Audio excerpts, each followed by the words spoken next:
Ladies and gentlemen, welcome to another episode of the Music Mondays podcast. How are we doing on this fine Monday night? It is January 30th, 2023. I'm your host, Dom Slays, and let's get down to business. So, like I said, happy Monday. Hope you're well. Hope you're chilling. Got a lot of updates for you guys this week. A whole lot of submissions, some ideas to talk about. Definitely something I wanted to touch on as far as another talking segment, and then we'll go from there. So let's pop open Twitter and we'll get our submissions ready, and we'll talk about the last week or so at Music Mondays. So, if you missed it and you're ready for the weekly recap, let's fucking get it. So, episode 105, last week's episode of the Music Mondays podcast, is available on all platforms, including audio platforms and YouTube if you missed it. So make sure you go check that out if you have not already.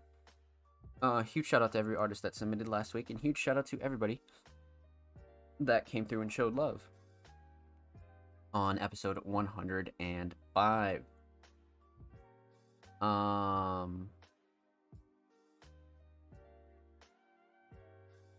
Yeah, I mean, we've been doing really good on audio platforms, and you know,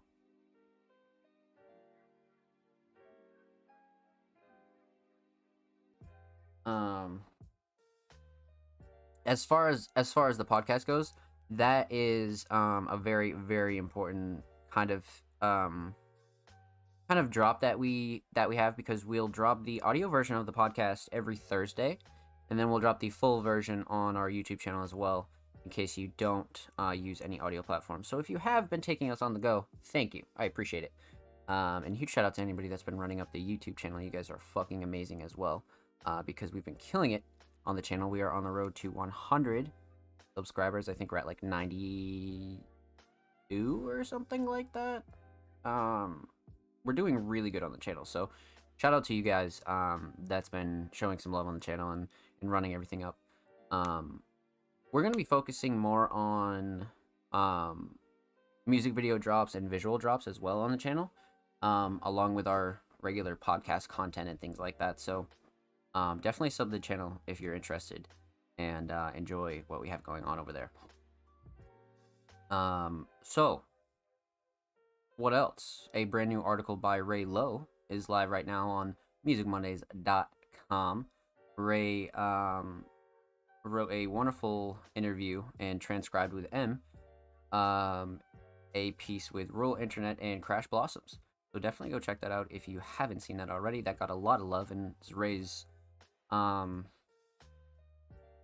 of Ray's favorite pieces, you could definitely say. And Ray did a really, really excellent job, and huge shout out to M for helping Ray transcribe that as well. Let's see. What else we got on the list? Chat? A brand new exclusive Music Mondays track is live right now by SLM. Very, very talented artist that has been submitting to the show recently. We decided to work out a exclusive hosted track to show SLM some love and really promote their work. So definitely go check out Was That Light Green, streaming only on the Music Monday SoundCloud. And there's also a brand new article by M live right now on musicmondays.com as well. So we dropped 2 articles in the last week. So massive updates to the Music Mondays website, and brand new content, to be honest. So definitely go check out the 2 brand new pieces. M wrote a review on Girl from Pluto's brand new project. So yeah, if you're a supporter, if you're interested, definitely go check out allmusicmondays.com. The website's kind of an anomaly here at Music Mondays. That's like one of the only things that we haven't fully upgraded yet, just because we need a dedicated developer.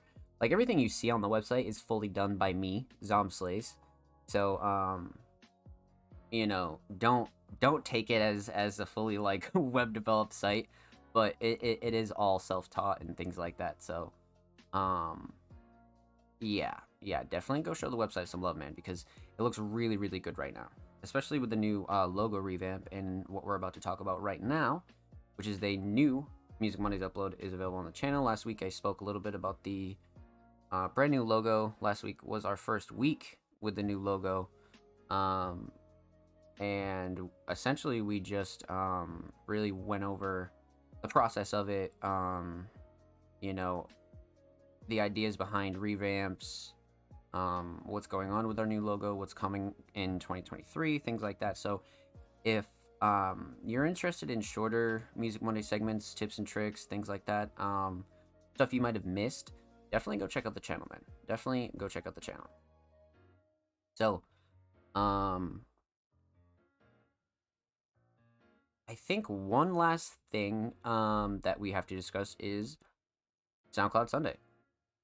So SoundCloud Sunday Volume 67 is live right now on the Music Monday SoundCloud. So if you're interested and you're like, holy shit, I'm a part of that, yo, I need new music, go show some motherfucking love.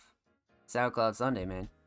They've been getting really, really good. Like, really good. Just because we've been able to gather enough submissions from people that we're already mutuals with and we're already, you know, used to in the community. And you know, our curators are just popping out the woodwork with so many many good artists, man. And I encourage you to spread the playlist to people that, you know, don't make music and things like that. This is a playlist for everybody, right?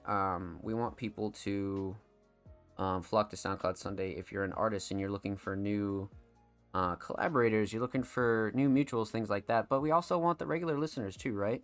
So if you ever see people and they're like, shit, I need new music, and you're a part of SoundCloud Sunday, definitely go share that shit. Like, absolutely go share that shit. Like, without a doubt. Without a doubt. But SoundCloud Sunday Volume 67 is available right motherfucking now. So make sure you go show SoundCloud Sunday some love. And if you're interested in submitting for SoundCloud Sunday, submissions open every Wednesday. So make sure you follow us on Twitter and Instagram and all socials to keep posted on when submissions go live. But yeah, SoundCloud Sunday is available every Wednesday. And if you're watching the show right now, submissions are most definitely already open. So, without a doubt, go check out our SoundCloud and SoundCloud Sunday.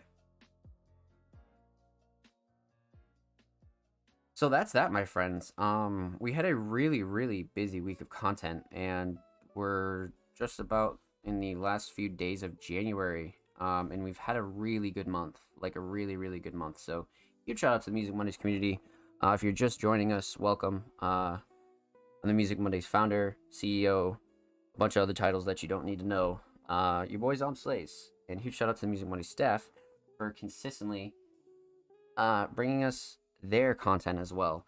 The staff is slowly becoming, you know, an elite group of people, to be honest with you.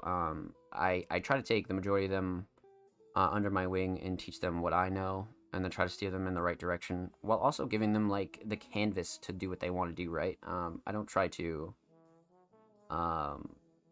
you know, impose like creative direction, things like that. Like, yeah, sure, we'll have like ideas as a team from time to time, but as far as like small segments and things like that, I don't try to impose a strict schedule at the moment. But yeah, shout out to the Music Mondays community and shout out to you guys, man. Shout out to staff, because we had a really, really killer January, and February is going to be even crazier because we have pretty much everything on the way. We have Underground Classics, in case you missed it, monthly for January. A whole bunch of written articles, some from our new writers, some from your regular favorite writers. So,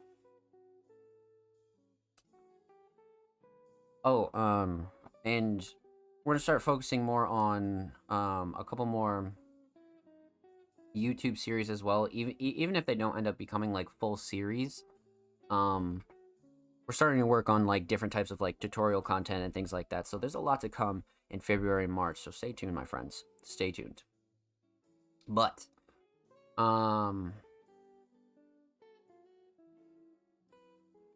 so there's definitely an interesting talking point that I saw get brought up a few times. And I wrote it down not too long ago because it's one of those things where it didn't need like my immediate attention, but I saw a couple people bring it up just recently on my timeline. And I figured this will be a really, really great conversation to have. So, let's talk albums and projects and EPs. There is always been this question that has been floating around in the underground creative space for quite a while, and you'll see people have a lot of different fucking takes on this. Like, there are people that just will just have opposite, fucking opinions and this, that, and the third. And the ultimate question is, should you drop a quote unquote album or project as an independent underground artist, right? With a small following. Obviously I'm not talking about anybody with a decent sized following. Um, you know, this is an interesting one for me because um I'm a person who has dropped probably close to like 10 instrumental projects throughout my career, and I've seen a lot of really, really talented mutuals of mine um put out projects of their own. And it's kind of weird because this isn't really um like an answer to this question, should you drop an album or not, because there really is no definitive answer. Like, it's going to be different for everybody, especially during different times. So that's really like a question where you can't really like narrow it down to like a solution for every single artist. Like, there is no one size fits all answer for that. Um, but at the end of the day, if you're asking yourself that question, the answer is yes. Like, if you're sitting on a bunch of music, or you have a really dope idea, or you want to present, a theme to whatever kind of audience you have, without a doubt, like I don't give a fuck what Russ says. I don't give a fuck what X, Y, or Z says. Everybody's gonna be different, right? And these people are like so correct in the aspect that what worked for them is the only thing that they can speak on, and that's fine. But nobody really speaks on the fact that it's different for everybody. So if you're not comfortable dropping a fucking album, don't drop the album. But if you put like a lot of time and effort into like 5 or 6 songs, or you want to make a 13-track album and put a theme behind it, like, go ahead and drop that shit. Because looking at your plays when you release an album compared to when you release a single is fucking pointless, right? Especially if you're so early on in your career that you're struggling to like maintain a decent set of plays for every track you drop anyway. So it's not going to make a difference whether you drop an album or a project or not. It's just really not. It's really fucking not. And like, that's the reality of it. Like, a lot of people like want to blame like, oh, like people drop off, the plays stop after like the third track, da da da da da. Nobody fucking cares. Like, it's not about like music is not that disposable as to where you need to like make sure you get the most out of your album in like a month, and like that's it, like it's dead. Like, that's not how this works. Like, that's why a lot of like the really successful artists that came from like an underground independent space over the last like 5 years had a pretty big discography because they didn't listen to that shit. They were like, yeah, let's put together a project and let's put a theme behind it. You know, let's get some dope cover art, da da da da. Like, if it's working for you, why the fuck would you change it? That's the thing with that. Like, you can't really like put a certain jacket on somebody because it worked for this person. Um, you know, and the main reason for that is because not everybody's audience is going to be the same. You know what I mean? And um like if people are going to fuck with your shit, and this goes for even like stuff outside of music, if people are going to enjoy what you have going on, they're going to enjoy it. Period. Whether you give them a fucking uh 13 track album, you give them a 4-song EP, or you give them a fucking single, if they like it, they like it. You know what I mean? Like, that's the thing with that. And like a lot of this shit is for you as well. Like I feel like the people that listen to that rule kind of like don't make music for like themselves. Like they're trying to like appease a fucking audience, and like they know that like, you know, the random like couple one-off groups that they're gonna hit by dropping a single are gonna drop off with an album, and like that's just fucking insecure shit, bro. Like you gotta be way more confident in that in your fucking and your art to just, you know, let go of a really good idea and a theme, and like a lot of that fire that you have in the moment goes away. So like, yeah, you could come up with a great concept for an album, but if you fucking sleep on it, you're not gonna feel the same way you do 6 months, 6 days, fucking 6 years down the road. You know what I mean? Like, yeah, sure, like some of the concepts will still be there, but that passion won't be. You know what I mean? Like, life is way too short for that shit. Like, put the project out. You know what I mean? Like, the thing is like I think people like worry too much about whether they should or not, and whether it's a fucking good presentation or not.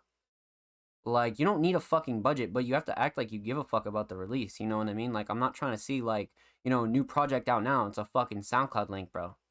You know what I mean? Like, that's the type of shit that I'm talking about, and people want to question why the fuck their projects don't do well because you're not treating it like a project, bro. Straight up, like at the end of the day, like that's like the real rough answer for that. And like it's not whether you should drop a project or not, it's really like, are you gonna like treat it like a fucking project? That's the big deal there. Cause like, you know, for some people managing a project is a lot of work, you know, you're talking about credits, features, beats, blah blah blah blah blah. Coming up with theme, cover art, promotion. And like I said, like you don't need a budget, but like people act like they're gonna have like $1 million behind an album, and if it doesn't fucking get 50,000 plays on each song, they're fucked. And they're not gonna be able to feed their dog or pay their rent. Like, bro, get a fucking grip, bro. Like, get a grip. Like, that's the thing with that, man. Like, don't like gatekeep yourself from really good ideas because you saw somebody on the internet say that, you know, oh, this worked for me. That's great and all. Like, there are a lot of like really good strategies and like ways to approach certain ideas, but there is no like one size fits all answer for this shit. Like, everybody's journey and path is going to be very very different. And like I said, like there's going to be like tools and tips and like things to like help you along the way. But like at the end of the day, like you're not going to sit there and fucking, you know, copy like one on one for like what somebody's doing. You know what I mean? Like that's the really big deal with that. So drop the project, drop the album, drop the EP, because nobody cares, man. Nobody fucking cares. Like, nobody cares whether it is an album or not. You know what I mean? Like, if they enjoy the piece that they're consuming, they're gonna let you know about it. You know what I mean? They're gonna let you know about it. And like, the fact that this is even still a like conversation is kind of hilarious, because like you have so many like underground artists that have these large discographies that like, uh, you know, there's so many artists I could pull out. You know what I mean? Um, like Jesus, man, like Tyler the Creator, Bones, Xavier Wolf, Raider Clan. Like you could even go to like higher mainstream acts that blew up recently. Juice World was another one with a massive discography, and some of his shit's still getting leaked. Like, the thing that people don't understand is if like it's good, people are gonna like it. Doesn't matter how the fuck um you feel about it. As long as you're putting like your passion behind it, who cares? You know? Who cares? Like a lot of this shit like lives on forever, like past like what we see. So like if you want something in your library and you want to put it out into the world and it means more to you, whether people like get what you're getting from it or not, then I totally recommend you put that project out. But like at the same time, I'm the same person who's going to tell you to take that shit serious too, because there's no point in trying to like go through all the work of putting an EP or a project together and not like have it look nice at least. You know what I mean? Like even if it's like a mixtape kind of project where it's just like a compilation of shit, you're just throwing together some old throwaways. Like at least put something nice behind it so people can have something to like grasp onto and like it's like sustainable. Like that's like the big thing there. So that's what I think matters more. Like rather than like if you should drop an album or not, as opposed to like are you gonna like treat it like a project or an album? Because if you're not, then no, you shouldn't. But if you are, then yeah, fuck yeah. Because like the more confident you are behind it, the better it is for other people. Because they're gonna see that you're confident behind it, and they're gonna be like, damn, this guy like loves what he does, like regardless. That's why I say like stop like trying to like walk on eggshells for like certain shit.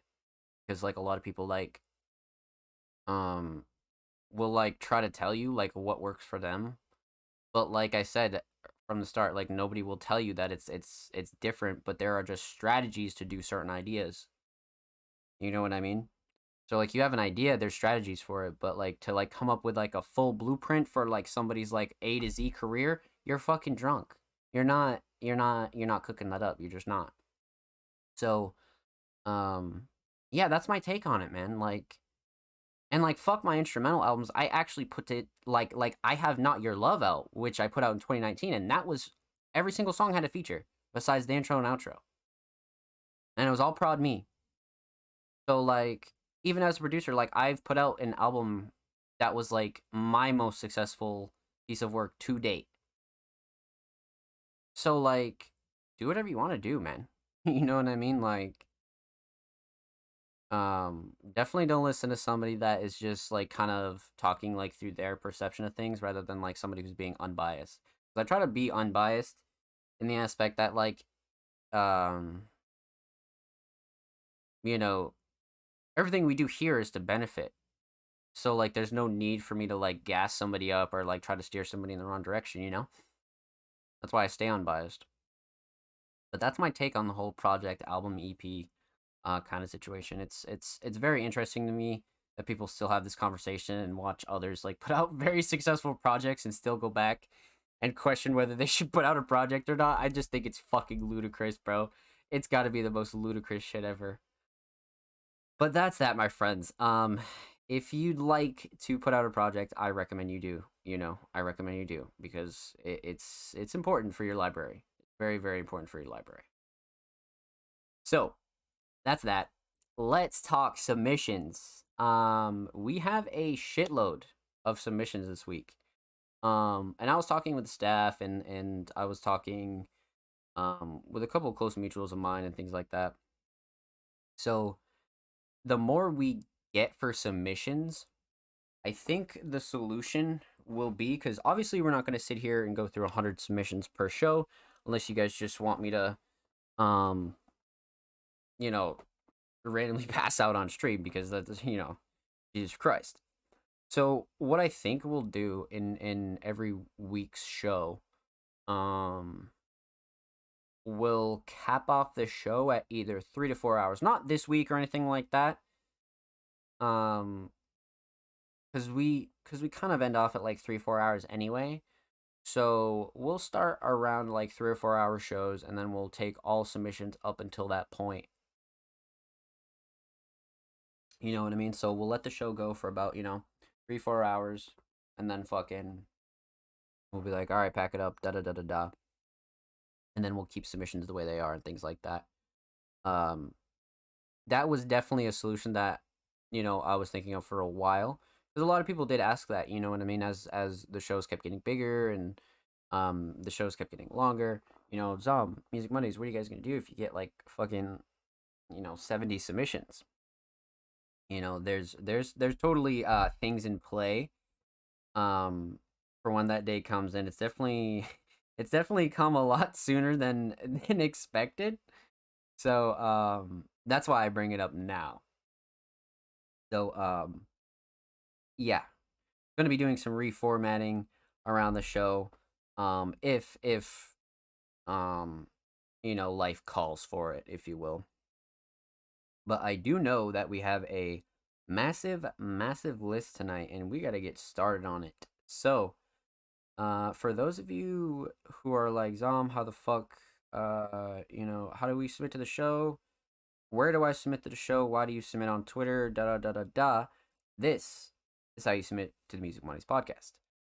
The same tweets will go live every single week, and they'll be in the same format. Artists and creative submissions are open for live reviews on Music Mondays, live on 1/30/23 at 7 p.m. Eastern Standard Time. Twitch.tv/ZomPlays, which is here now. So,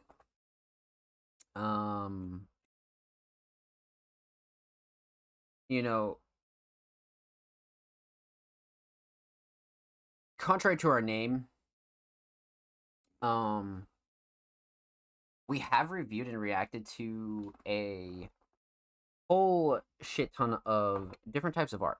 So that's why this next section comes into play.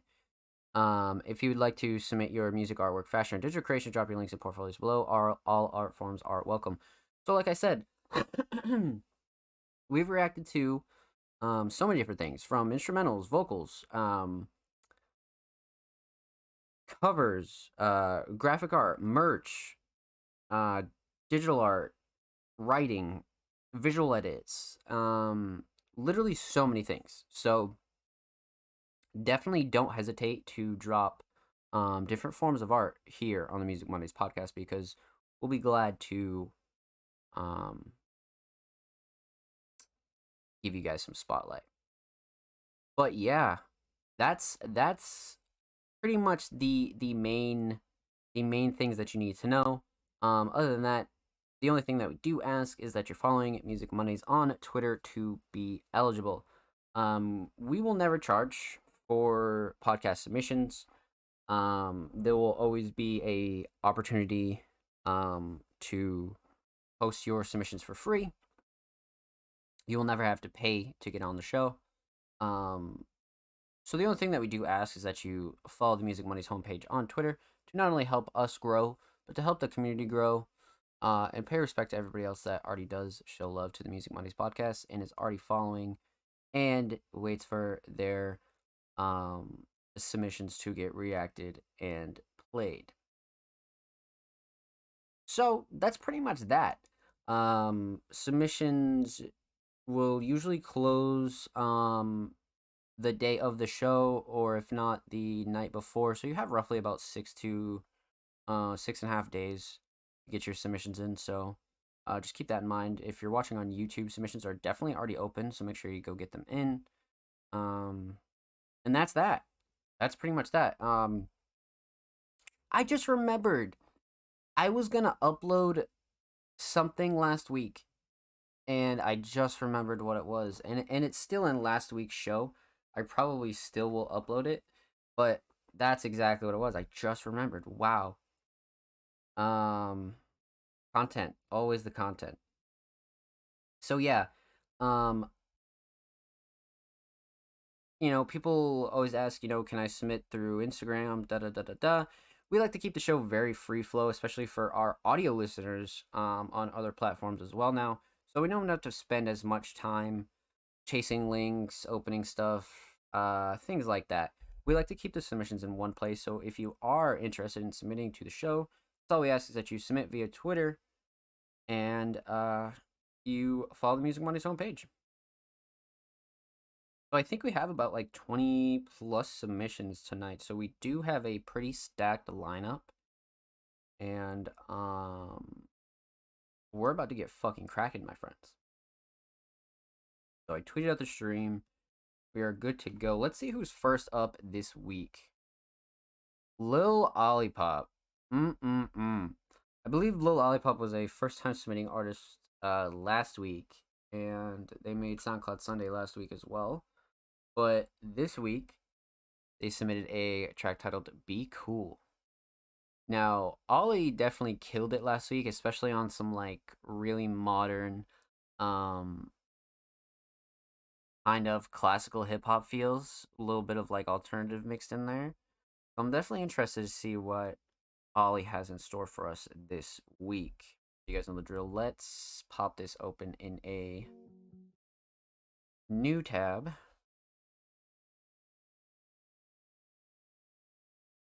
Covers gas. Minimalistic.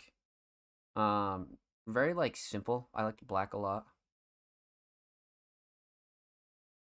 Yeah, it's nice. Another fucking bop. Okay, we got some love on this too. Let's get it. Alright, alright, alright. Lil Lollipop, Be Cool.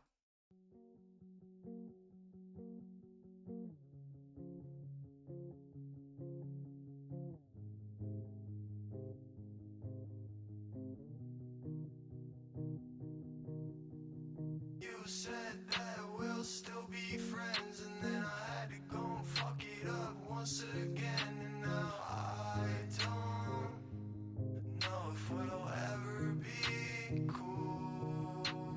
Cool is overrated, baby, that's what they say. I know you probably looking back, thinking what a mistake, but let me change your mind for the last time. He was a punk rock skater boy, emo. She was a goth girl, never really knew herself. Don't know when she lost herself. A lot of motherfuckers out here getting in my way. Well, I told them I ain't stopping till my whole family paid. I ain't have to do this. I already paid my dues. I hope they understand why I'm locked Oh, that was in my hard. room. This is where the magic happens, baby. Welcome to the stew. But if I could, I'd go back to a simpler time. Nowadays it's all about what's inside your bank account. I told her I can't love you now, girl. I'm down for the count. I don't wanna die, girl. I just wanna live. Told you that I'm trying to do this shit, and now you waiting on me. Don't care why you don't wanna be my friend no more, and it hurts me deeply. Sorry, I feel this way, this way. And now I'm thinking about the times when we were in the backseat. Didn't know the end was close. We were just laughing, having a good time. Now nothing is the same, the same. You said that we'll still be friends, and then I had to go and fuck it up once again, and now I don't know if we'll ever be cool. Cool is overrated, baby, that's what they say. I know you probably looking back, thinking what a mistake, but let me change your mind for the last time.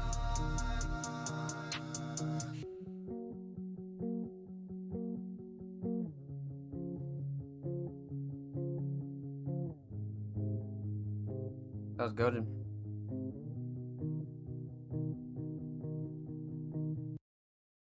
Well done.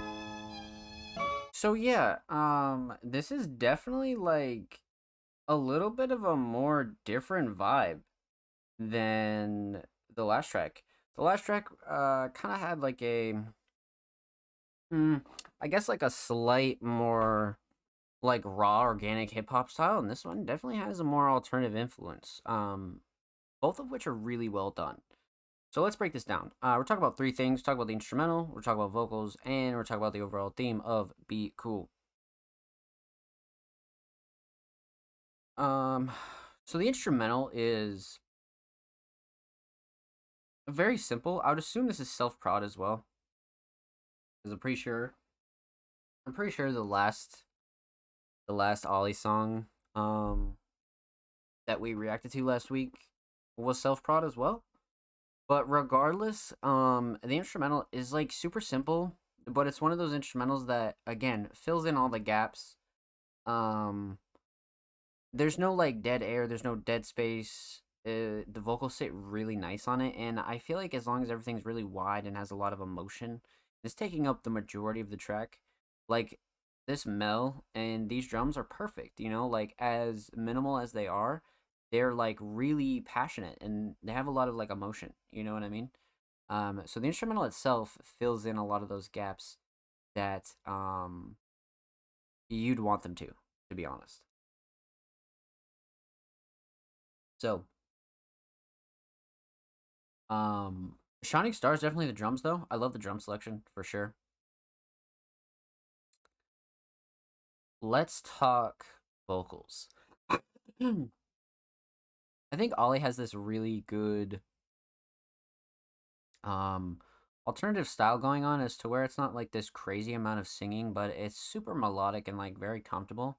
But like you could tell that Ollie is being like very genuine. Like in this track specifically, I can't say the same for any other tracks that are like it, but for this track, um it feels genuine. You know what I mean? It feels very genuine, and that's one thing about this kind of style is like everything's got to be like genuine and like on point, and I definitely feel like Ollie nailed that for sure.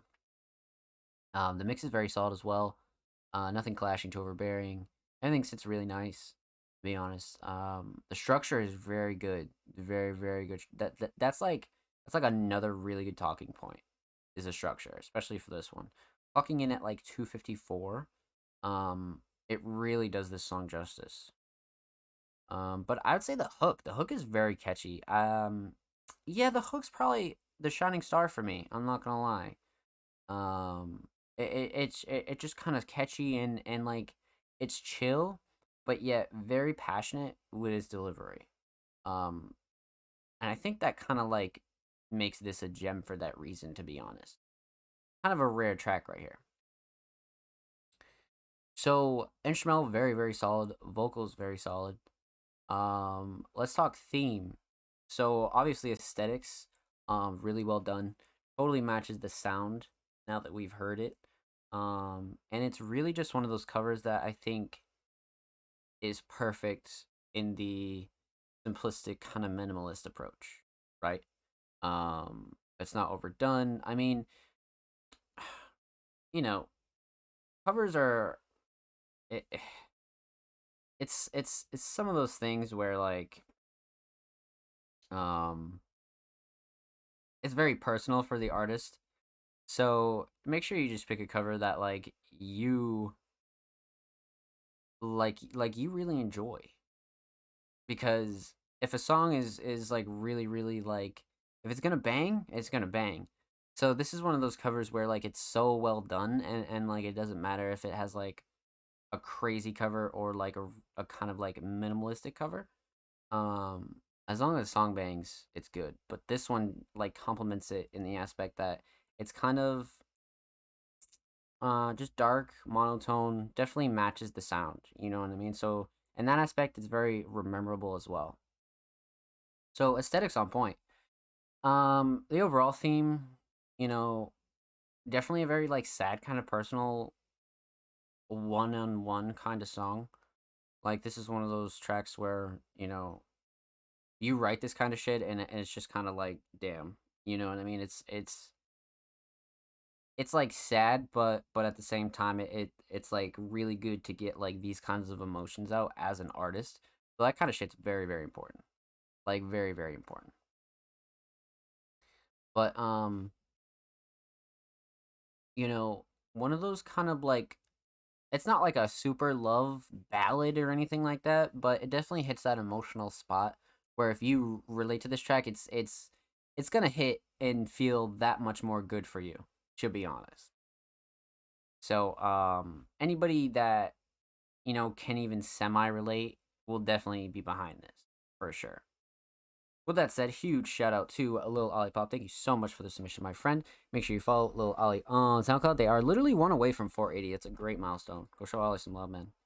Of course, make sure you follow Lil Olipop on Twitter. They are approaching 1.2 on Twitter. Go show Ollie some love, man.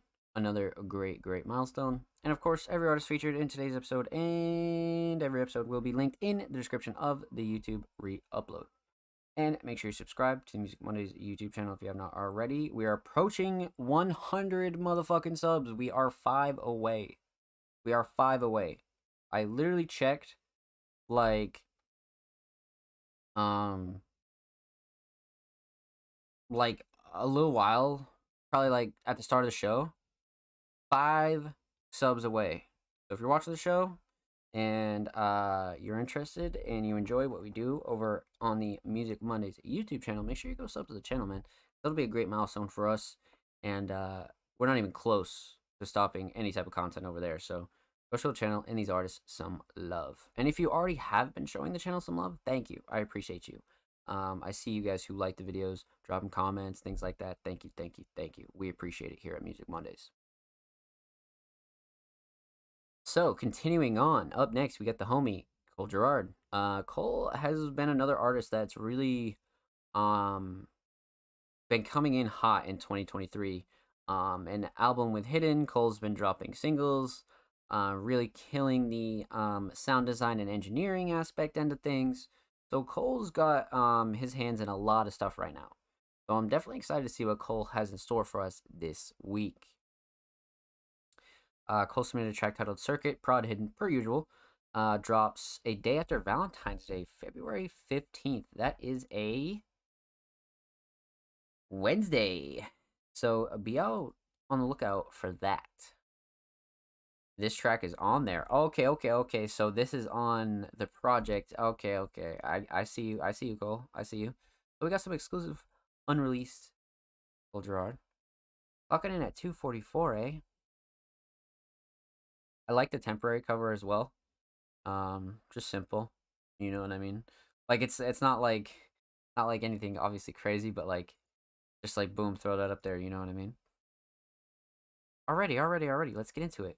Cole Girard, Prod Hidden, exclusive, unreleased. You're hearing it first here on Music Mondays. Let's go.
This was like, an interesting mix of styles here. Came out really nice. Super unique. Yeah, like I really like the couple of blends of styles that I'm hearing in this. This is kind of like a nice mix of like a couple of Cole Gerards that we've heard. Um, it's kind of a good thing that this doesn't like ring a bell. You know what I mean? Like sometimes when I'm hearing tracks, I'll be like, "Oh, this is like on this spectrum of sound, but this is like teetering on a couple." So, I really like this for that. It's super unique. Um, in a world where everybody's trying to copy each other, this is all you could ask for, right? So, let's break this down. Um, let's talk about three things. Talk about the instrumental, talk about vocals, and we're gonna talk about the overall theme. Which of course we'll go light on because exclusive, unreleased, and it's going on a project. But let's talk instrumental. So Hidden is obviously a producer that we've heard Cole work with a multitude of times. We kind of get the style under our belt by the time we hear this track. So it's no surprise that Hidden took the real grimy, muddy approach. And while I do feel like um this is very like not like basic, but it is like a standard layout. I feel like the sound selection and the structure of it all is like really fucking good.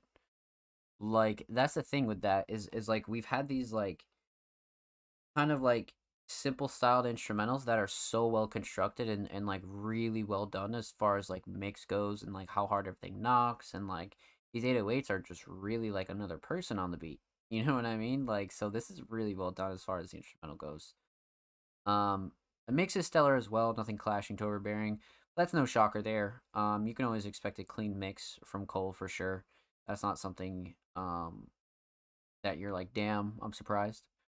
So like that's the thing is like I feel like this instrumental choice isn't really that out of Cole's realm or lane, if you will.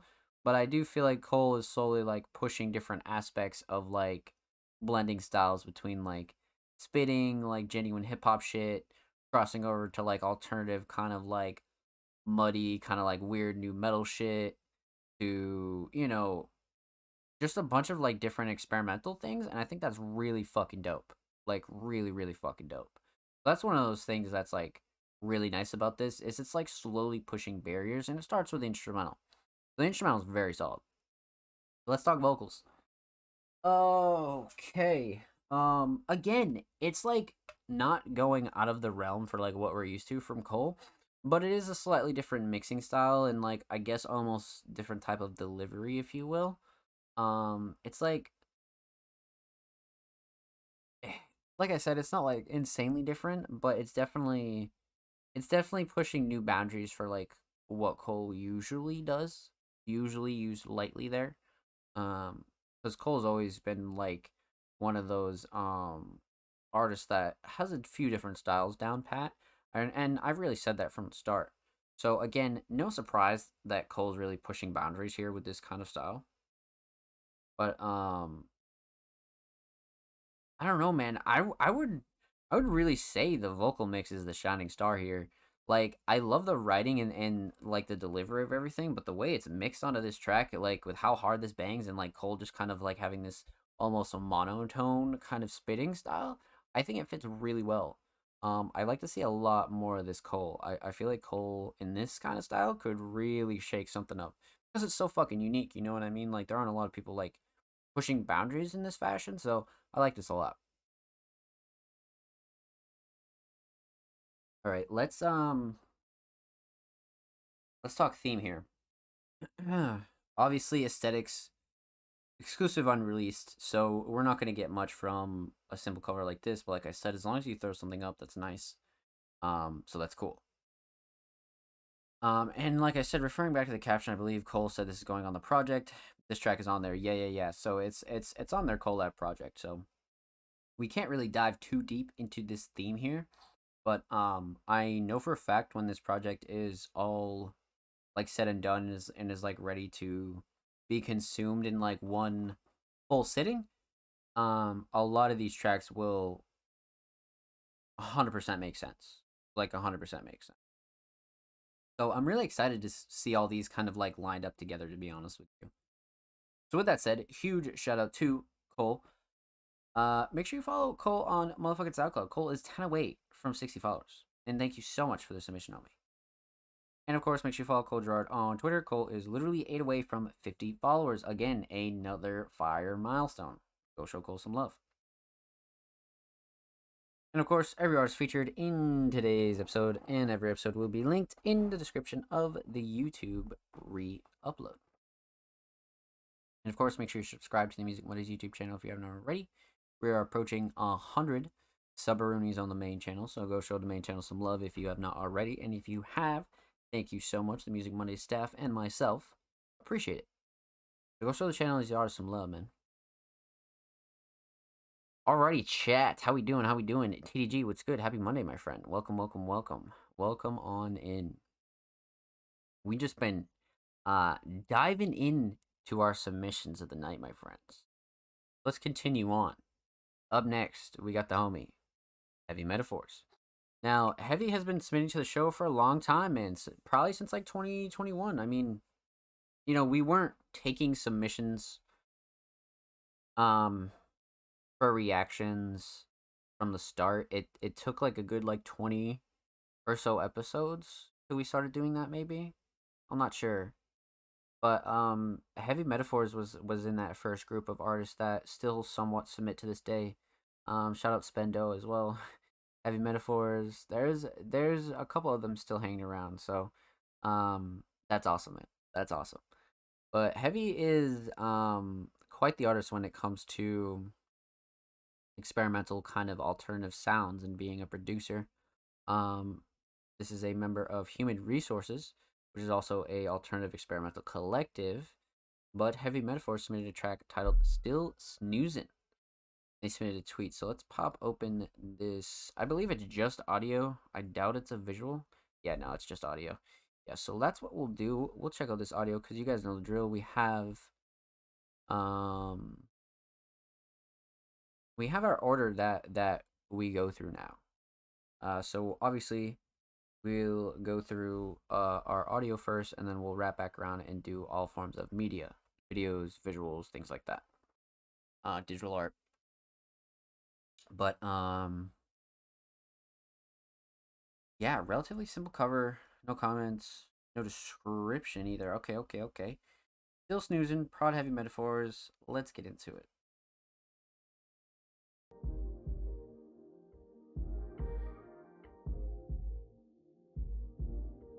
That is a cute dog, though.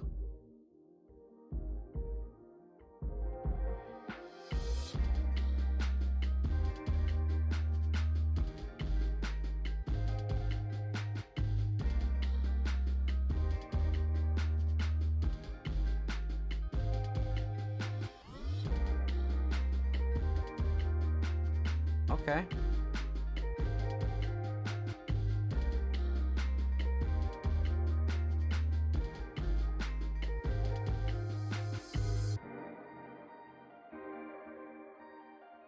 Some rare shit right here.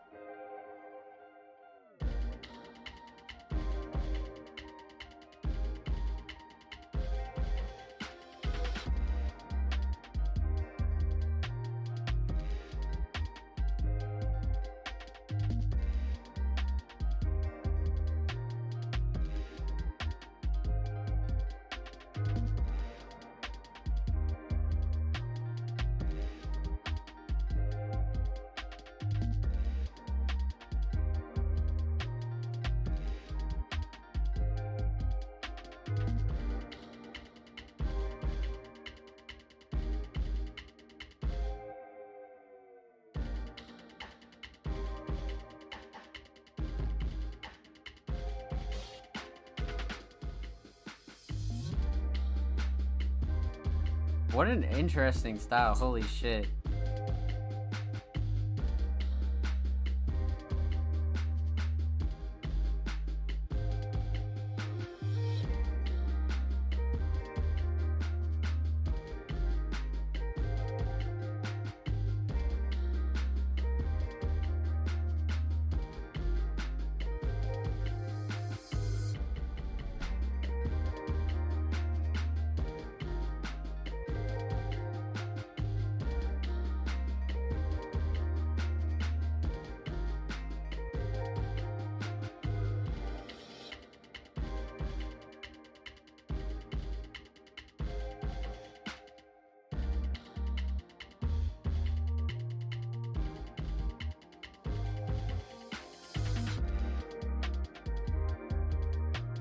Damn. Okay, Heavy.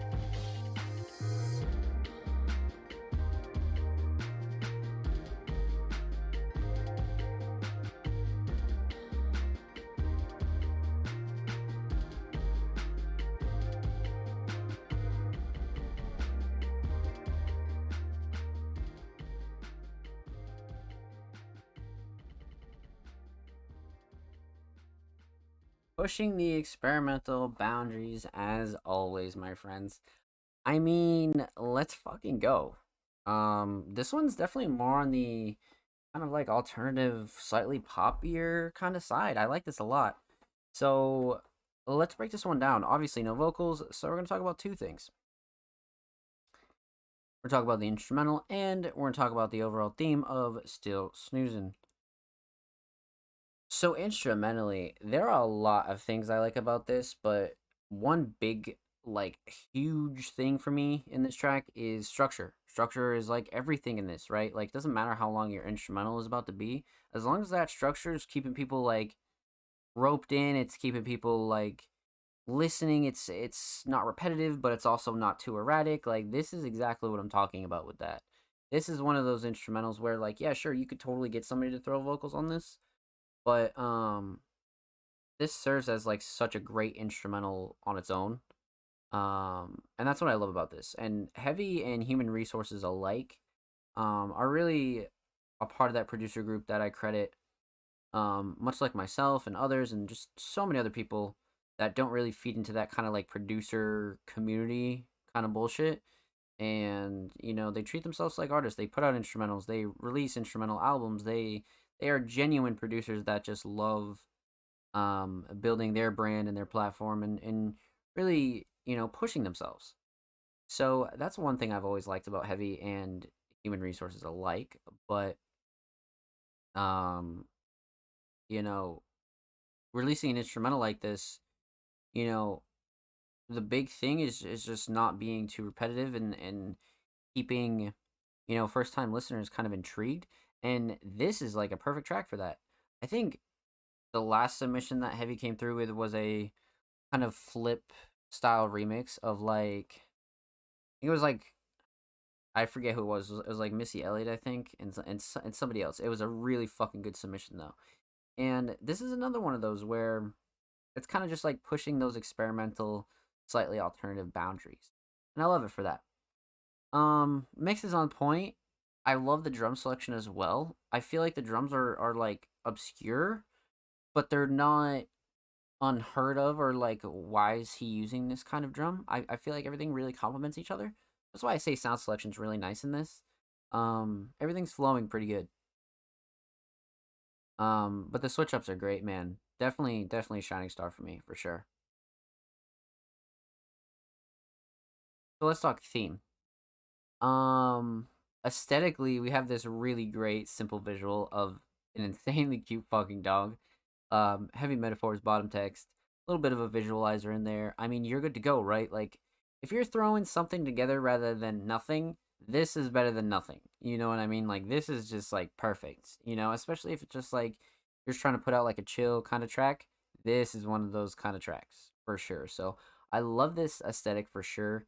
Um, and just like making it a visual is all the better. You know what I mean?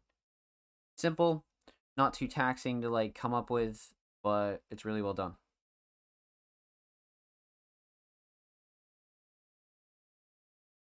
So,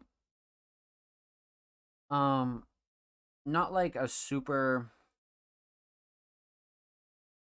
standout theme as far as like Still Snoozin' goes, because it kind of gives me a little bit more of those like alternative, slightly cloud pop vibes. And like still snoozing in the aspect that this is like a perfect kind of Sunday track. I definitely agree with that for sure. But Heavy has always had like a really special way of like going about their themes and like what they title their tracks and like sounds like. So this is another one of those where it just has a very specific feeling. With that said, huge shout out to Heavy Metaphors. Thank you so much for this submission, homie. Much, much motherfucking love. Make sure you subscribe to Heavy Metaphors on YouTube. They are 4 away from 110.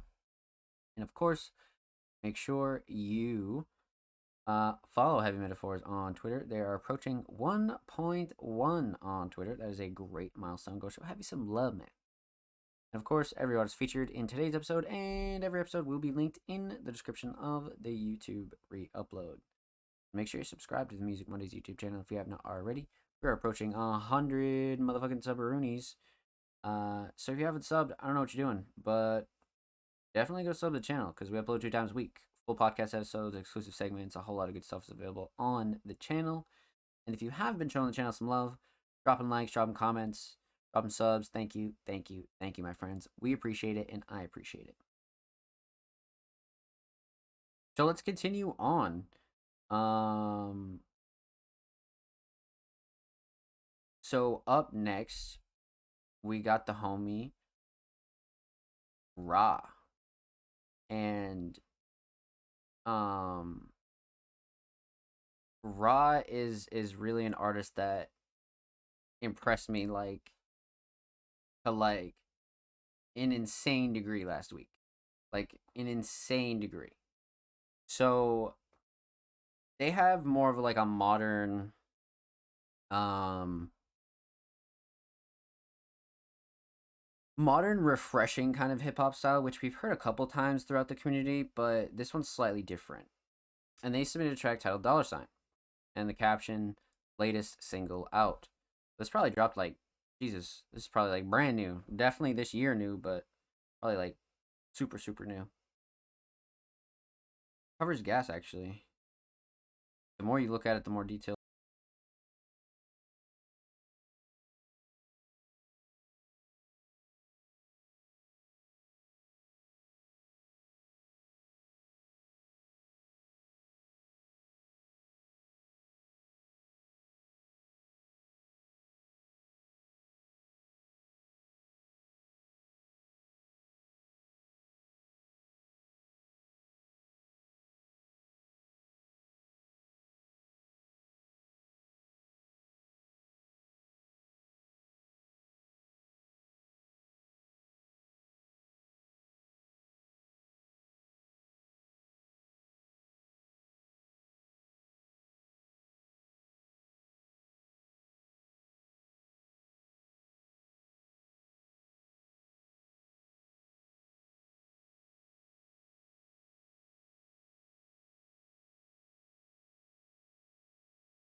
on that. We're gonna talk about three things. We're gonna talk about the instrumental. We're gonna talk about vocals, and talk about the overall theme of Dollar Sign. So, um, you know, RAA really killed this. Like, this is like, you know, this is a very interesting style here. Again, I feel like this is a great blend of a couple styles, and it really starts with the instrumental. But right off rip, the Shining Star is 100%, 100% the sample. Whoever did this production did a really fucking good job. Like a really, really good job. Um, the drums are pretty bouncy, but like the sample is like nice and chill. The mells are chill. Um, Everything's mixed to a T. Nothing's clashing to overbearing. Um, Both of their vocals sat really nicely on this, but the sample man is just so well utilized. I like when people pick a sample and just, man, they just destroy that, and this was really just well done, to be honest with you. And I just like the instrumental choice overall. I think Raw really has like um a good scope of what kind of instrumental they really enjoy working on, and what can keep pushing them as an artist as well. So I love this choice for sure.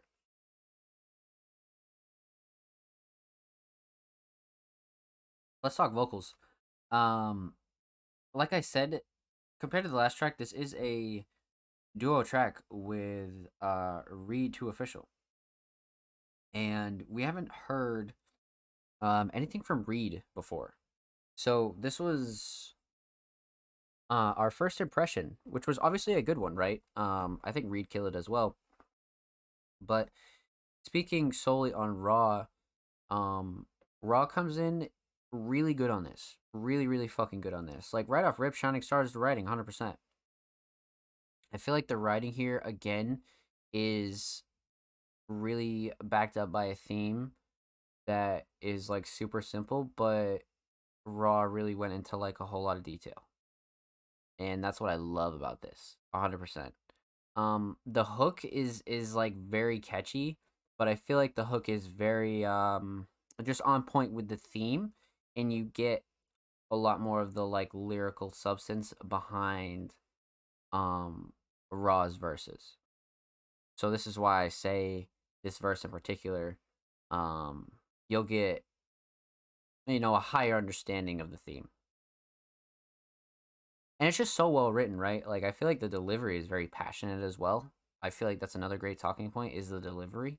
Especially for such like I wouldn't say like super important theme, but it's definitely a theme to be like passionate about, and it's like really easy to write about, So um the delivery was definitely on point for me. So yeah, Shining Star for Raw is definitely the writing. Reed, like I said, this is the first time we've heard anything from Reed. But one thing I do want to point out is Reed definitely killed it as far as like a feature goes. And like, when you and another person hop on a beat, you go to create, you want them to kind of like match your energy, but like do their own thing and like really have their own kind of approach to like certain shit. And I feel like Reed and Raw really sounded excellent on this. Like really, really fucking good. Reed was like just a different energy and like a slightly different voice as well. So it was like a nice little switch up of flows and things like that. But I do feel like these two blended nicely on this. Like the blending of the two voices is what I noticed most. I feel like the transition from each verse was very effortless. Um, Neither of them really sounded out of place on this, and it sounded like a collab that was like meant for this. So I 100% feel like Reed killed this. Um, and that's one of the most important parts about having a feature or doing a collab or things like that. You just gotta fucking make sure you guys can like do something that you both enjoy, but they're also not just kind of bringing your energy without bringing their own style. And I feel like these two have their like very own distinct styles on this track for sure, which is great. So let's talk theme. Aesthetically, whoever did this cover fucking nailed it, because the more you look at it, like it's one of those covers that has like that insane amount of fucking detail. So whoever did this, uh very tippable. I tip my hat to you, sir. Absolutely. Um, but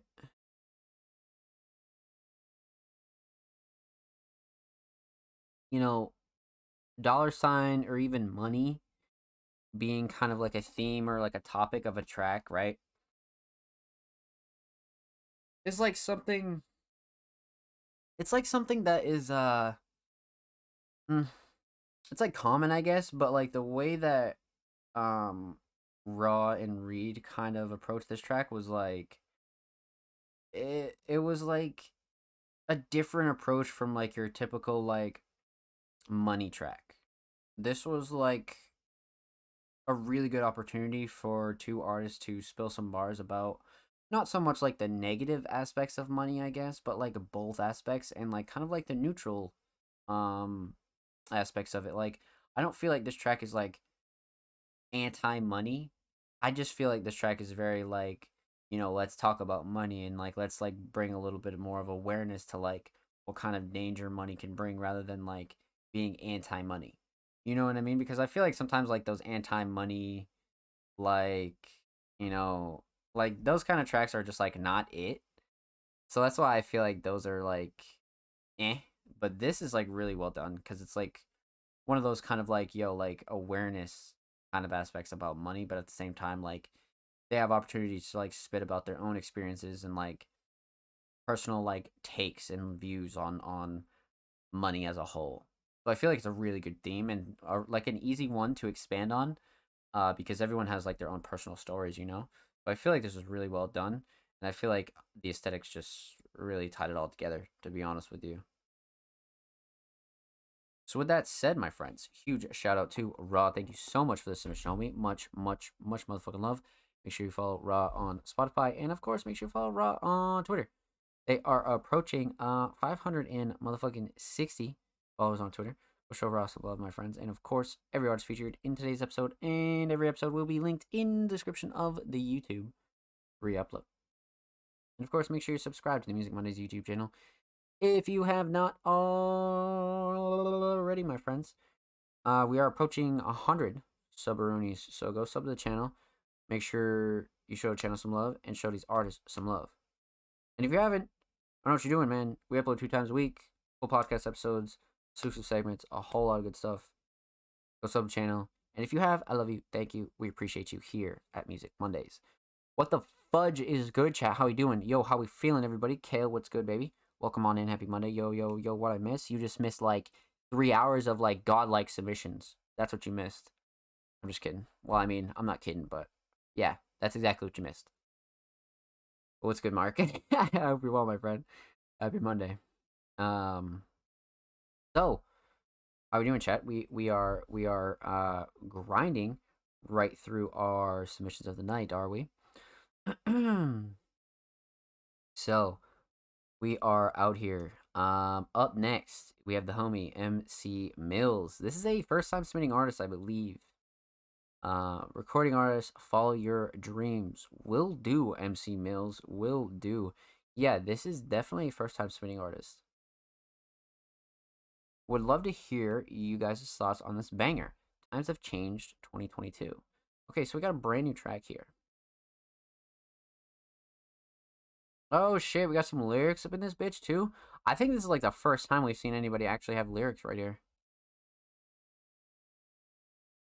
That's because sometimes they don't fucking work half the time. For real. So yeah, first time submitting artist MC Mills. So we don't have any prior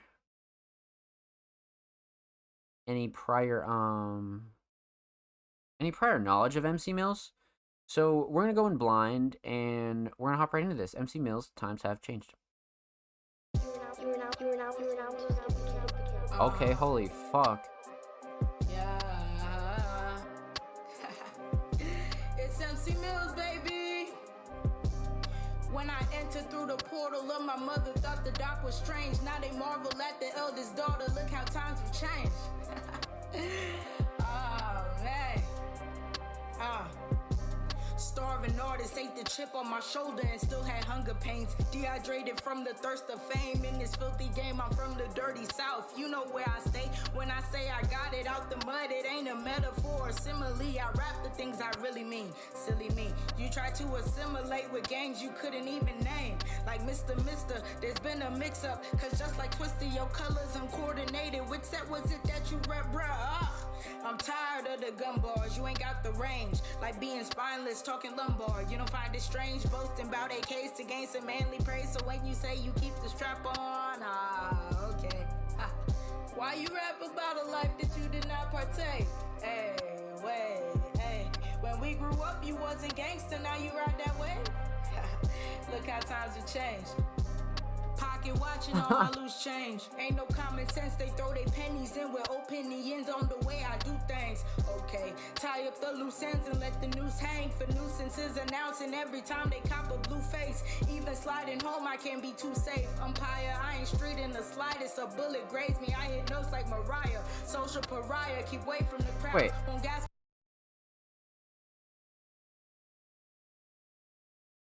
me up, but turn up loud when others feeling my sound. I keep my head down and stay grinding. That's how this diamond in the rough is still shining. I've been rhyming for a while, but they was wild and told me cut it out. Now I'm on the radio, they finally gon' hear me out. MC Mills has been amazing, still I find it strange. Ain't it insane though? The same ones who call me crazy, now they call me great. Hey, look how times have changed. Swear they don't love you till the others do. Supporters looking minimal, but once you blow, they showing the multiple ways they knowing you. I know the truth. Thought I was a fool to be an optimist, but now you claim you always saw the vision. And I'm optometrist, I'm off of this, the awkwardness of every interaction. Cause to you I was just dreaming, but for me it was my passion. Put the action and the work behind it. Now the stars aligning, you trying to slide your way back in the starting five lineup. You funny and fugazi, your audacity's amazing. I'm appalled you had the gall to call me up, but it don't faze me. I knew that snakes and fakes would be something I'd have to face, so I pray that I make them pay for the days they doubted the name. Mills, you a leech and now I'm eating, you say pass the plate. You should be ashamed. You wasn't down, but now I'm up, you wanna elevate. Hey, look how times have changed. I've been timeless, some people just now catching the wave, and that's okay, but for the ones who knew me back in the day, I can't believe you switching up now that I'm catching some fame. That's why I say, look how times have changed. Man. Nah, that's crazy for real. I swear it must be daylight savings where that times have changed. Look how times have changed. Interesting. Okay. That was something. That was really something. So we have much to discuss here. I love that we had the lyrics there though. I feel like we never see that in Spotify. But like I said, that fucking feature's like so broken half the time. So man. Okay. I love this kind of freestyle style that we have here. And I really like the instrumental choice. It comes in very, very hot. So we're gonna talk about three things. We're gonna talk about the instrumental, we're gonna talk about vocals, and we're gonna talk about the overall theme of Times Have Changed. So instrumentally, like I said, I love this choice a lot. I don't know why I was expecting kind of like a more classical hip hop approach when I thought of the instrumental. You know, times have changed. I thought maybe like a little sample or anything like that. Like it's one of those things where I was going in and I didn't know what to expect, but this one came in really hot. Really, really hot. So I do like the instrumental choice here a lot. Mix is really good as well. Nothing clashing, too overbearing. I'd have to say the melody though is a shining star with this instrumental. Like this fucking melody is alone is like super like catchy and memorable. This prod definitely killed this for sure. So I like this choice. Let's talk vocals. I mean, clearly Mills is one hell of a writer. You know what I mean? Like, one hell of a fucking writer. Matt Rocks, need to see how the delivery and flows evolve with the. Yeah. I agree, Matt. Sure, what's good? Bangers, I see. Bars, yep. Welcome on in. Hope you're well. Happy Monday. So yeah, like I was saying, it's extremely obvious that Mills can write, but this was more so one of those freestyle approaches where you're going like there is no hook, like you're freestyling throughout this whole fucking track. And this clocked in at 320. So there had to be like enough substance in here to listen to 3 minutes and 20 seconds of bars, right? And that's why I love the fact that the lyrics were here, because we were just like we were going. So this was really enjoyable to read and like try to put ourselves in Mills's shoes. Um there's there's a lot of like really good delivery here that I really like. I really fucking enjoy. Especially like for 320, man, like you got to be solid all the way through. Like you got to be solid. Um the mix was pretty good too. It wasn't like it was a very raw mix in the aspect that like sometimes people like that sort of raw flavor, that kind of like raw mix approach, which is fine, right, creatively. Or you know, sometimes people are just trying out like different styles and new shit. But yeah, definitely one of those things where um the mix, I feel like in this one probably was more so a creative choice than anything. um Yeah.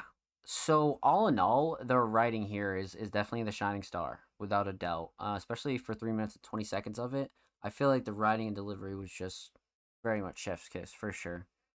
Um, the theme is relatively obvious here, but at the same time, I feel like Mills dove into a little bit of like personal experiences as well. You know what I mean? There was almost like, slightly emotional kind of bars in here that were really, really nice. But starting with the aesthetics, as far as the theme goes, like this is like a fucking A1 cover. Like kind of like one of those, like, yeah, like the cover's like obvious. It's like, okay, we got the watch in the background, you got the smoke, times have changed. Okay, like we get it. But like at the same time, I love the HD quality. And it kind of reminds me of like that art in the style of like movie covers. Those go really, really hard. So this is like one of those, 100%. So whoever did art here, excellent job. Um, so aesthetics very much on point. But as far as the overall theme goes, I feel like MC really touched on a lot of personal experiences as far as like, the phrasing, times have changed, but also diving into like how, time changes a lot of shit in your life, and really changes a lot of people in your life, and when you're up and when you're down. And there's a lot of like really good lyrics and punchlines in here where you're like, I fucking relate to that. And like some of that shit you hear and you're like, damn. So there's a couple times where I was like, wait a second. You know what I mean? So MC can definitely write and spit. And that's like what I love about this. But at the same time, you don't often see those freestyle kinds of tracks that have a consistent theme, right? Because people, like, it's not necessarily a freestyle, but sometimes they just kind of punch in, punch out, whatever, whatever. And sometimes the theme can end up a little skewed because they're, doing it over the course of a couple sessions or whatever, whatever, and they just genuinely don't write. But this one had a straight up theme through and through while still holding that genuine freestyle kind of style, if you will. So I love that about this. Which again just proves that MC is a really good songwriter. Like above everything else, really, really fucking good songwriter. So huge, huge shout out to MC Mills. Thank you so much for the submission, my friend. Can't wait to hear what you come up with next. And of course, make sure you follow MC on Spotify. Make sure you follow MC Mills on Twitter. They are approaching 1.4K on Twitter. Go show them some love. And of course, every artist featured in today's episode and every episode will be linked in the description of the YouTube re-upload. And make sure you subscribe to the Music Mondays YouTube channel. If you have not already, we're approaching 100 subbaroonies. We upload 2 motherfucking times a week. Full podcast segments, exclusive segments, a whole lot of good stuff is available on the channel, man. So go show the channel and these artists some love. And if you have, thank you. I see you dropping likes, comments, all that good stuff. Thank you, thank you, thank you, my friends. Let's get it, chat. Lyrics being added pretty much gives a better understanding to a song. Well, yeah, I mean, that's, like, obvious, but, like, sometimes, you know, in certain platforms, you know, people just don't do it, or yada, yada, yada, and whatever, whatever.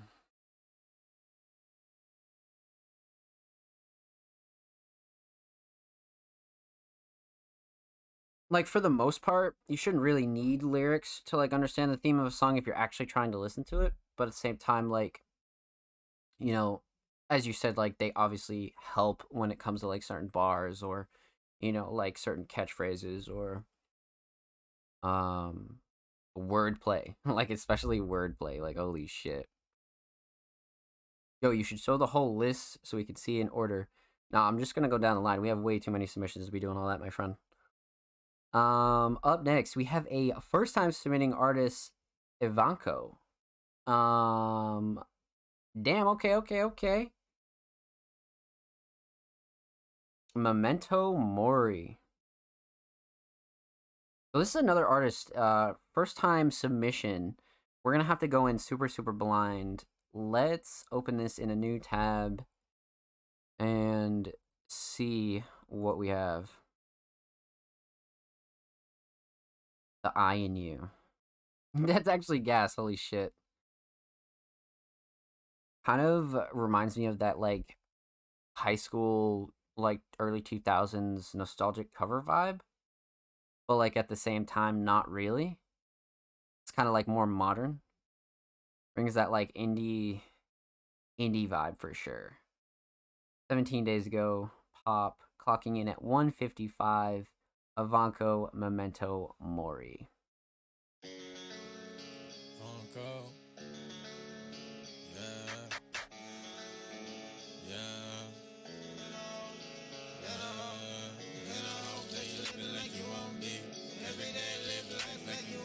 Psyched in the mode, ready to go. And I want you to live like you know. And I hope that you're living like you won't be. Every day live life like you won't. Psyched in the mode, ready to go. And I want you to live like you know. Drop top range, Madagascar. Damn, what the fuck? They set the ball just so I could hop it. Closed up like Blockbuster, hot topics. Don't more than Flint, no tropics. Smoking exotic like Amazon forest. I really wanna know what you do for me. Drop top range, Madagascar on it. Feel like Jack Harlow was popping. On my face, you can't afford it. They set the ball low, I got hop it. Closed up like Blockbuster, hot topics. Don't more than Flint, no tropics. Smoking exotics, Amazon forest. Really wanna know what you do for me. And I hope that you're living like you won't be. Every day live life like you won't be. Psyched in the mode, ready to go. And I want you to live like you know. And I hope that you're living like you won't be.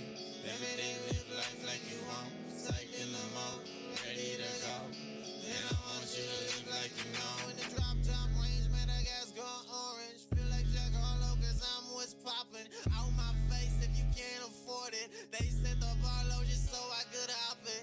Closed up like Blockbuster, hot topics. No more than Flint, no tropics. Smoking exotic like Amazon forest. I really wanna know what you do for me. Damn. I like that a lot. Psychedelic rock, trance. Yeah, those are some good ass tags for that, for sure. Alright. First time submitting artist Ivanko. Let's break this down.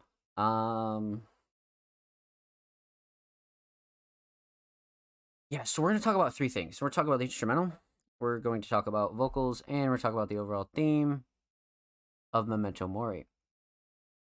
So the instrumental, I'm going to assume this is self-prod. If not, whoever the producer is did an excellent fucking job. Because, wow. Probably going to be some biased Dom here, but these are my favorite kind of instrumentals for sure. They just blend like the perfect elements of like modern trap and hip hop and like some like alternative aspects as well. And I feel like this instrumental hits all those boxes for me. Um, Definitely brings a little bit of pop vibes too, though, for sure. Alternative pop, definitely, 100%. Um, but I'd say Shining Star is the 808. I love the 808 choice. Um, Drums are good, nothing clashing, too overbearing. Vocals sit nice. Everything still bangs. Pretty much the whole package, to be honest with you. So I love this instrumental. Hits all the boxes for me, for sure. Um, let's talk vocals. Vocals. So I love the delivery on this. And the writing was like it was interesting in the aspect that it was a lot of wordplay, but it was like a lot of kind of um lines that are like easily relatable as well. So like it was a good blend of a couple different types of songwriting for sure. Um but I'd say the shining star's got to be the delivery just because it has this like slight monotone yet like different kind of confident attitude. And like when you have that kind of like confidence in your delivery, it's like overwhelmingly noticeable. You know what I mean? And I do feel like Ivanko was at least confident in this track for sure. Um yeah, I love the delivery on this. I love the delivery on this. The mix was solid. Again, nothing clashing too overbearing with the instrumental. Vocals sit nicely on this. Everything cuts through really good. Like I said, the 808's really doing it for me for sure. And clocking in at 155, I do feel like you get enough as well. I feel like everything's really good as far as structure goes. And it definitely leaves you wanting a bit more for sure. So instrumental solid, vocals very solid. Let's talk let's talk about the theme here. Um Aesthetically, like I said, it's bringing that like 2005 like um 2005 kind of like high school, even like early 2000s vibe. But it's still like a modern, right? Cuz obviously you have the fucking cart in there and then you have it feels artsy, but it feels nostalgic at the same time, which I love. I definitely love. Um, so yeah, the covers really like nailing it for me in like the alternative aspect. I think the cover's really well done. Now, the overall theme, Memento Mori is kind of interesting. I feel like this is one of those tracks as far as writing goes that there's a lot of like not like personal lyrics, but like personal insider lines that Ivanko really like has for themselves, and like you just kind of take what you get from this. Like this is a very good track in the aspect that like you're just making something that you think sounds really fucking good. But at the same time, like if like a first time listener or like a regular supporter gets something from it, that's even better. You know what I mean? This is a very like um this is a very personal track in the aspect that like Vago kind of wanted to make what they wanted to make. I'm getting a very much type of impression like that for sure. Um this might I don't know if this is part of an album, but it says '01. It could very well be, but overall, I feel like the writing leaves, a first time listener wanting to dive into Vanko's library more. And I think that's really like all you'd want in kind of a first time listen, right? Like you're like, holy shit, that was fire. What other tracks does this person have? That would be something that you're like, looking for in somebody. And I think this track really does that. So huge shout out to Ivanko. Make sure you follow them on motherfucking SoundCloud. They are 5 away from 370. Go show Ivanko some love. And of course, make sure you follow Ivanko on Twitter. They are approaching 3.3K K on Twitter. Go show them some love. And of course, every artist featured in today's motherfucking episode and every episode will be linked in the description of the YouTube re-upload, my friends. And of course, make sure you subscribe to the Music Mondays YouTube channel if you have not already. We are approaching 100 subroonies on the main channel. So go show these artists and the main channel some love. And if you haven't subbed, go do it, damn it. We upload fucking 2 times a week. Full podcast episodes, exclusive segments, a whole lot of good stuff's available on the channel. Go show the channel and these artists some love.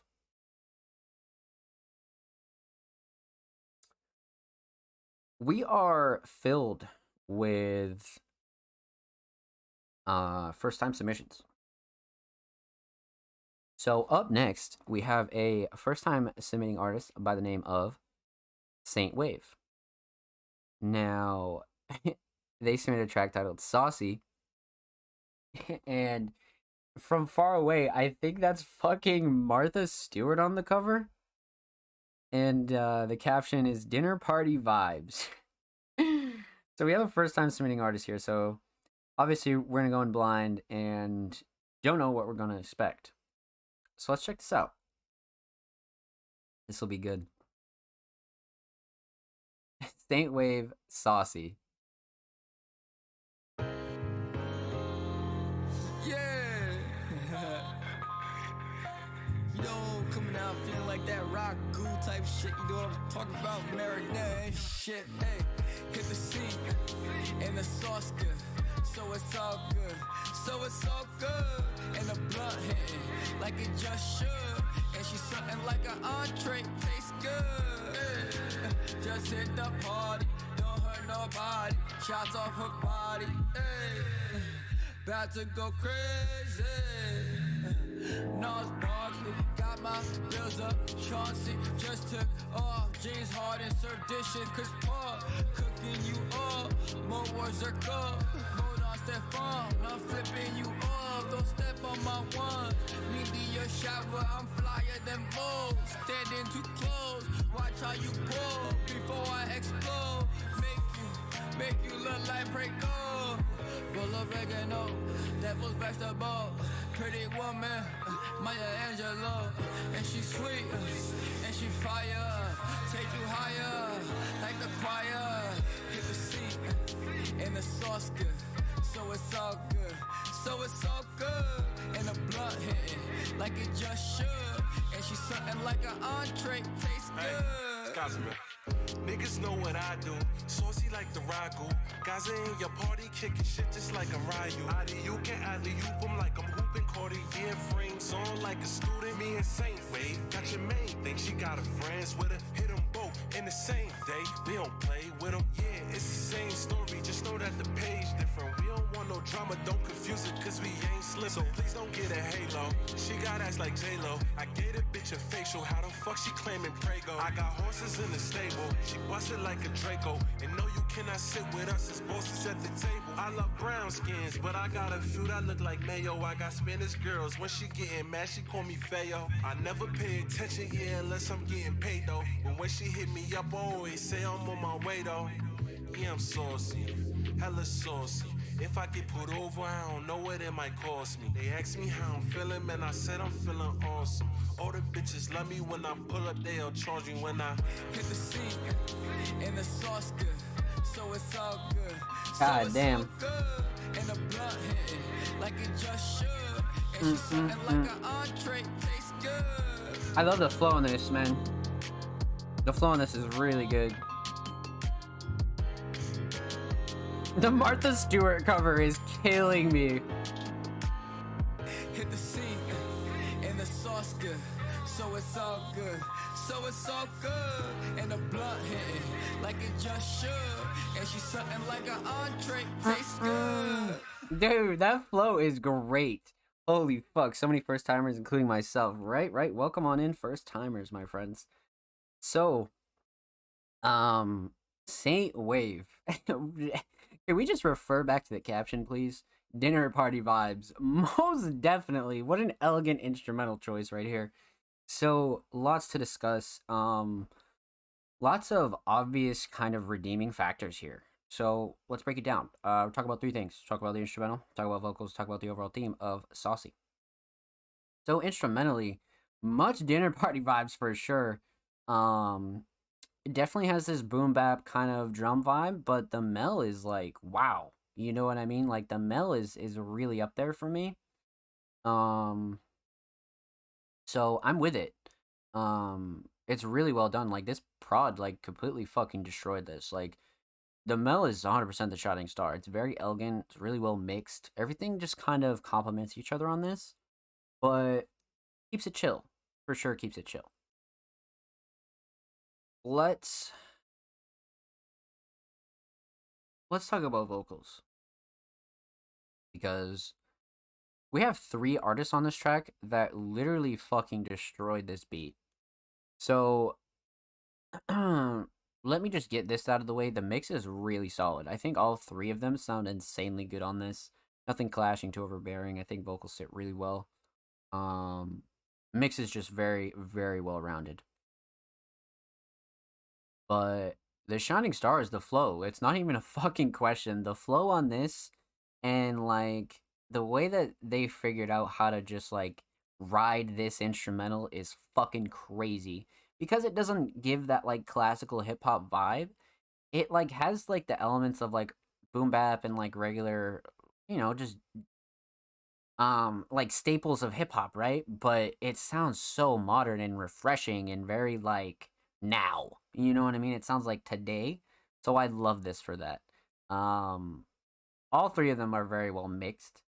And as a first impression, this was just fucking insane, to be honest with you. 2022, so definitely not old, but this was just like really impressive. Really, really fucking impressive, especially for a first time submission. But yeah, writing through and through, writing 100%, like especially for like such a simple kind of um a simple kind of theme. It was like ultimately destroyed. Like fucking destroyed, man. Okay, all right, let's talk theme then. Um Aesthetics. The cover's great. Like I saw it from far away. I was like, "Wait a minute, is that Martha Stewart?" And then the dinner party vibes and the track's called Saucy. Like again, 10 out of 10 for me. Not super taxing, right? You could totally like do this yourself and fucking design it yourself if you really wanted to, or you could get somebody else to do it. And regardless, like it's just one of those covers that is forever. It's just. I don't know. Like it's rememberable, but in the aspect of like what it is, because like you could do it very in like a simple way, right? But at the same time, you could do it in like a high quality way, and it would hit just the same. To be honest with you. I think what really matters is if you can capitalize off of, that kind of theme, if you will. So yeah, aesthetics really nail it for me, for sure. So let's talk overall theme.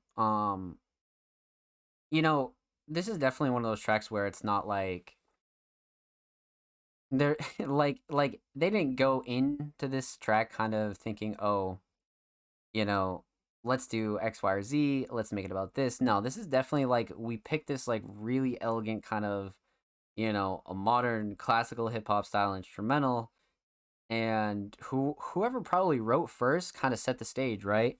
And then everybody else followed suit, and it was really about the wordplay from there on out. That's why I say like the flow and the writing is just like out of this world because it's a relatively like simple and like just like a sort of regular kind of theme. Like it's just a simple phrase, but at the same time it just gets broken down like again and again and again. Like the wordplay and the punchlines are just there, man. So that's what I love about this.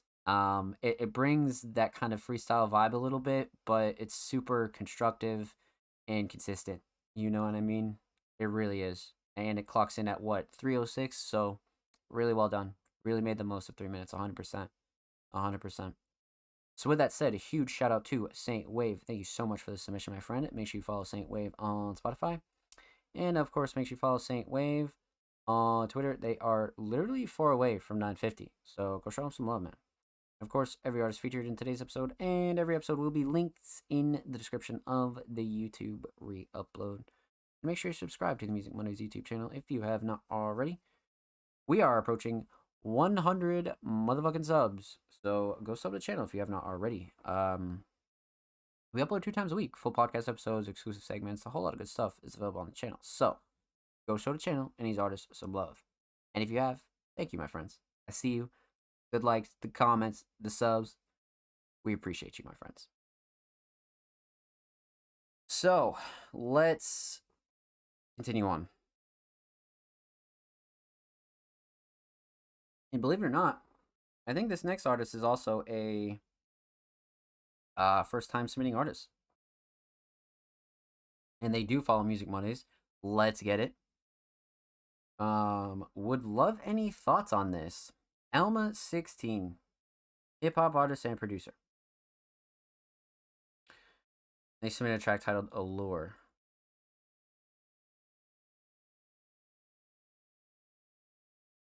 So super, super new. Like very, very new. Excellent, okay. So obviously non-biased, we're just gonna go in blind. First time submitting artist, Alma16, Allure. Burning the candle at both ends. The smoke sends signals Okay. of felonious dope trends with no sense. I elope the woes in a cold glimpse. My soul spits solely acrobatically. Rabbit out the hat, a true magician with a mastery of how to handle vacuuming emotion out. Miss me with them feelings, keep it moving till I'm coasting now. Oh, I stick around for a minute longer. No square pants, but trip, fall and become a bomber. I'm stronger than I ever was back before. I felt for sure what's in store will make me hungry for more. I had to question who I am deep down in my core. The allure to assimilation sent me to a state of stasis. Had to break away to keep from caving in. Grab the handles cause we finna take a trip to a new dimension. One that's within this beautiful mind we've all been gifted. Truly sublime but they call it statistic. Dry your eyes, all that crying just gon' drive you to the brink of rage. A lion trapped inside a feeble cage. The weakest sage stuttered maybe we should try to take a leap of faith. I'm Steve Rogers jumping on him if I see grenades. I need a K I can keep on me if I need a spray. Heard of choppers that can belt it like Aretha Franklin. No dubs, so you gave up and started tanking. Banking on me and mine's like every time. Foolish, stupid, you be doomed for trying to skew the movement. Me and my crew been cultivating. Y'all staying clueless. The coup de grace of it all might save your life. The cost of happiness pains us, but we still pay the price. No matter how steep, wow, these astounding vows. Just don't bound me, don't nothing bound me. Nah. Don't nothing bound me. Nothing.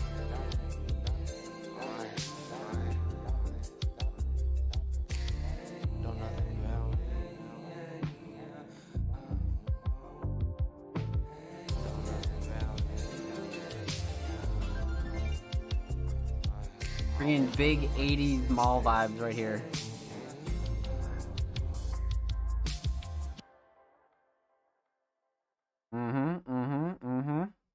Yup.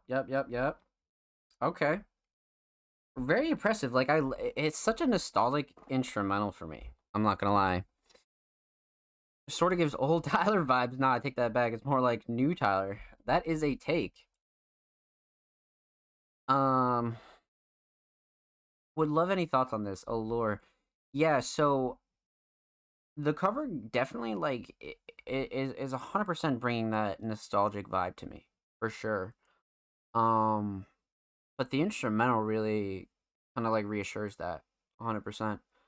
So let's break this down. We're gonna talk about 3 things. We're gonna talk about the instrumental, we're gonna talk about vocals, and we're gonna talk about the overall theme of Allure. So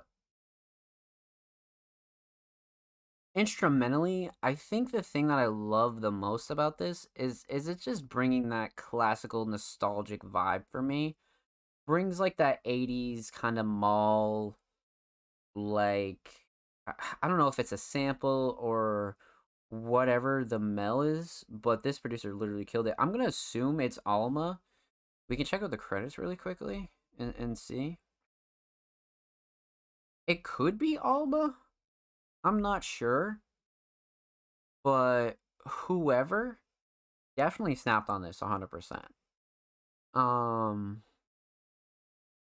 but yeah, I'd have to say the Shining Star is the mill. Like it like the sound design is even nostalgic. You know what I mean? Like the drums we use are just like super fucking nostalgic. So really hit like every checkbox for me as far as like bringing that like 80s slow pop kind of like dance look. Like it's kind of like a dance vibe slightly, a little bit of a house vibe too. Like has a little bit of a mix of everything, to be honest with you. But the sound selection is really complementing each other, and I think that's super redeeming for this, like really redeeming. So let's talk vocals. Alma comes in fucking hot, like really really hot. Alma comes in just spitting on this, and there's a couple of different styles you could classify this as, but to be honest with you, this is another artist where they just came in and really wrote like out of their minds, you know what I mean, with not really like a consistent theme in mind. It's just really bar after bar. There's some really significant punchlines in here, but I think the thing that tops it off is the delivery. I love the delivery here. It's passionate, it's very genuine. The mix is solid, nothing clashing too overbearing. um yeah, I think Alma really has something here as far as like a really nice quick track to just represent like what your sound is in 2023. I feel like Alma came in and really killed this, to be honest. So interesting kind of like overall theme we have here. So let's talk aesthetics. The cover is great. Like I said, it's bringing that like 80s, even like 70s or even earlier 60s cover vibes for sure. But I think the thing to note here is the use of the parental advisory in like the middle. And like I love how different that is. Like just purely for the fact that it's different, right? Like everybody kind of does what they want to do as far as the parental advisory goes, but Alma was just like, "Fuck it, I'm gonna put it right here." Like I love that, you know what I mean? Like it's not even like anything crazy. It's just like, all right, that's totally what we're gonna be doing. So I love it for that. But the overall aesthetics are bringing a big nostalgia vibe for me, for sure. Very classical kind of not too old though. Not too old. So cover very much on point, aesthetics on point. Allure and the overall theme is kind of interesting. Obviously, I don't think there's like an underlying concrete theme here with a track like Allure, but I do think the writing and a couple of the punchlines can really resonate with first time listeners or regular supporters of Alma. 100%. 100%. One of those tracks that you could really almost dive into the mind of your favorite artist or an artist you enjoy. It's definitely one of those tracks that can expose almost the thinking process and the overall writing of an artist that you like, you know. This is a very like personal art kind of track. It's not personal emotional, it's just personal art. You know what I mean? There's a lot of skill shown here. There's a lot of like just deeper songwriting, you know, and not deeper in the aspect of like personality or anything. It's just deeper in the aspect of like what certain punchlines mean to Alma, what the delivery like means to Alma. Just the whole approach is like very personal, and I love that. I think it's very dope. So with that said, huge shout out to Alma. Thank you so much for the submission, my friend. Make sure you follow Alma16 on Spotify, and of course, make sure you follow Alma16 on Twitter. They're approaching 1.7 on Twitter. Go show them some love, man. And of course, every artist featured in today's episode and every episode will be linked in the description of the YouTube re-upload. And of course, make sure you subscribe to the Music Mondays YouTube channel if you have not already. We are approaching 100 subaroonies on the main channel, so make sure you go sub to the Music Mondays YouTube channel. We upload 2 times a week. Full podcast episodes, exclusive segments, a whole lot of good stuff is available on the channel, so go show these artists and the channel some love. Mother trucker. And if you have, thank you. I see you dropping likes. I see you dropping comments. I love you guys, and we appreciate you here at Music Mondays. The Bob so far, yo, how's everyone's night so far? Blank Thought, what's good, baby? Welcome on in. Happy Monday. Just subbed? Let's get it. We gotta check if that notification comes through. Let's fucking get it, baby. So let's continue on. Sketchy Face. How many times can I tie news? Wait, we reviewed this last week. Okay. Of course, if you would like to hear our thoughts on Sketchy Face, definitely go check out last week's reaction to that track. Sketchy, make sure you submit next week if you'd like with a track that we haven't reacted to yet here on the show. And we'd be happy to show you some love. You're subbed on YouTube? Let's fucking get it, my friend. Thank you so much. Let's fucking go. So damn, I think that'll put us over at like 96 probably. So let's get it. Slowly climbing our way, my friends. Slowly. So we're good on Sketchy. Everybody else has literally fucking demolished their submissions. Already. Lots of first timers as well. Sketchy, we reacted to that track last week. Mac 2 times. Now, Mac was in my cards for last year's Music Mondays Awards for Most Improved Artist, because Mac really, like, not only took the tips and tricks that we gave him here on the podcast and really reinstated it back in their music, but really has just been consistent with their music, you know? Mac kind of took a break at the end of 2022 and has come back really hard at the beginning of 2023, and Mac has this really good blend of like alternative trap styles. But they submitted a track titled Ride For Me. So I'm very interested to see what we have here, because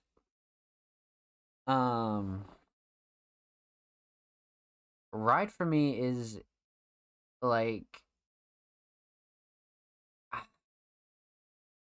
I can't tell if it's gonna be like a more emotional kind of Mac, or it's gonna be, you know, a different kind of trap style. So let's pop this open in a new Tabaroonie here. Matt Rocks redeem ad time. Okay. Probably have ads coming up soon here in a bit. Cover's great, actually. I love the style. I love like the condensed style of the Mac 2 times covers, man. I fucking love them. Like it's like such a specific style from Mac. Okay. Ride For Me, Mac 2 times, prod by Gore Ocean. That's actually such a sick name.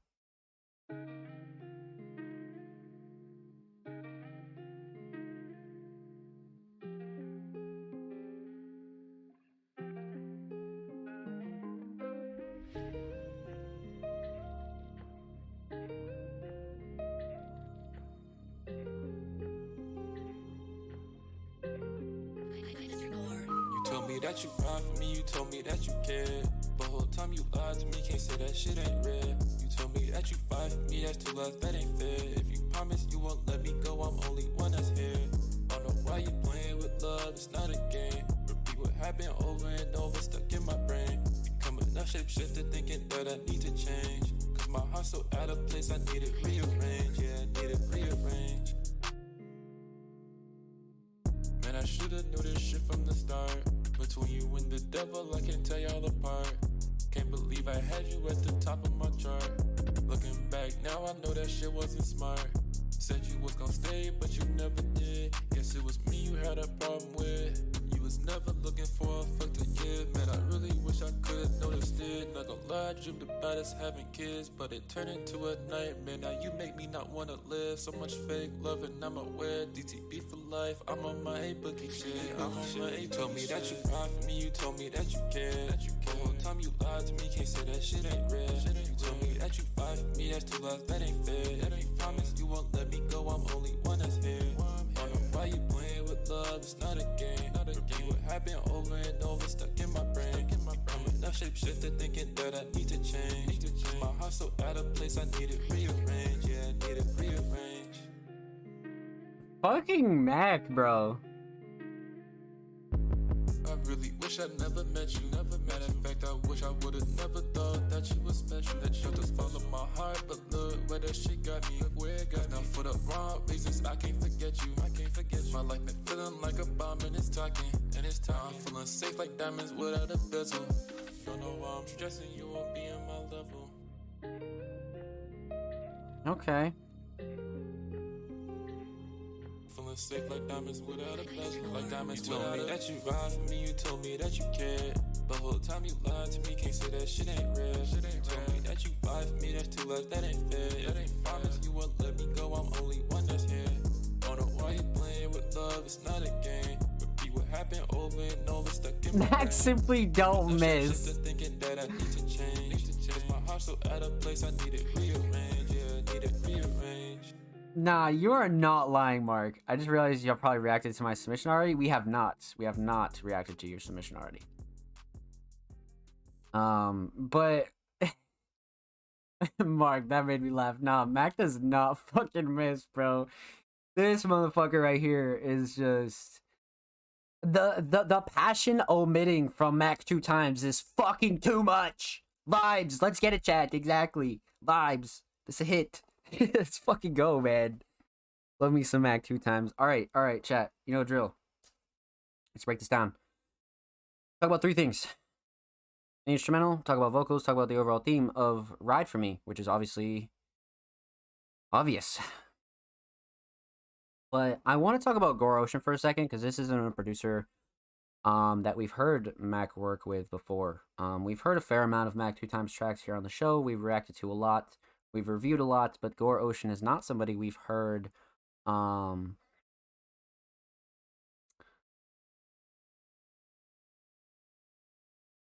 work with. So let's talk about the fact that this 808 is damn near like a feature. You know, there aren't many sounds in this. Like, I think the Mel is really good. I love the alternative vibes here, but this 808 is just fucking taking over this track, and it's fucking great. I don't think it's, like, overbearing or anything like that. I don't think it's taking away from the song, but I feel like this 808 is really good. Another thing to note here is the structure. This beat is broken up really nicely. I love the drops. I love the breaks. I love everything about this instrumental. And I can kind of see where Mac would choose this right off the rip. You know, this definitely seems like one of those Mac 2 times kind of features. Or choices, I should say. Now I was checking my SoundCloud insights. I see the MM channel. Yeah, it was probably for SoundCloud Sunday or something. We haven't done anything of you on the show, though. So yeah, the instrumental's a really, really good choice. Let's talk vocals.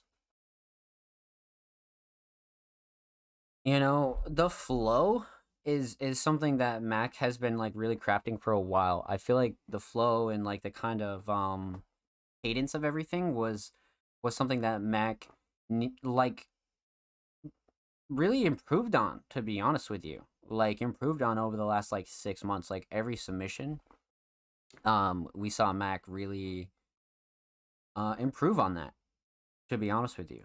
So this is another kind of level up to me.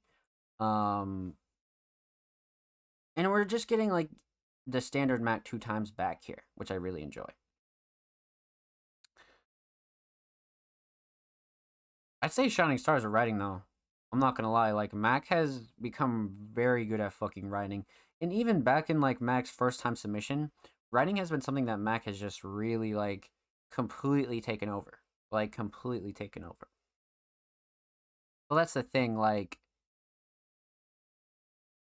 Mac has always had this knack for like really emotional, passionate, personal writing, but these like later tracks and like the tracks that Mac has worked on recently, man, the level up is nice.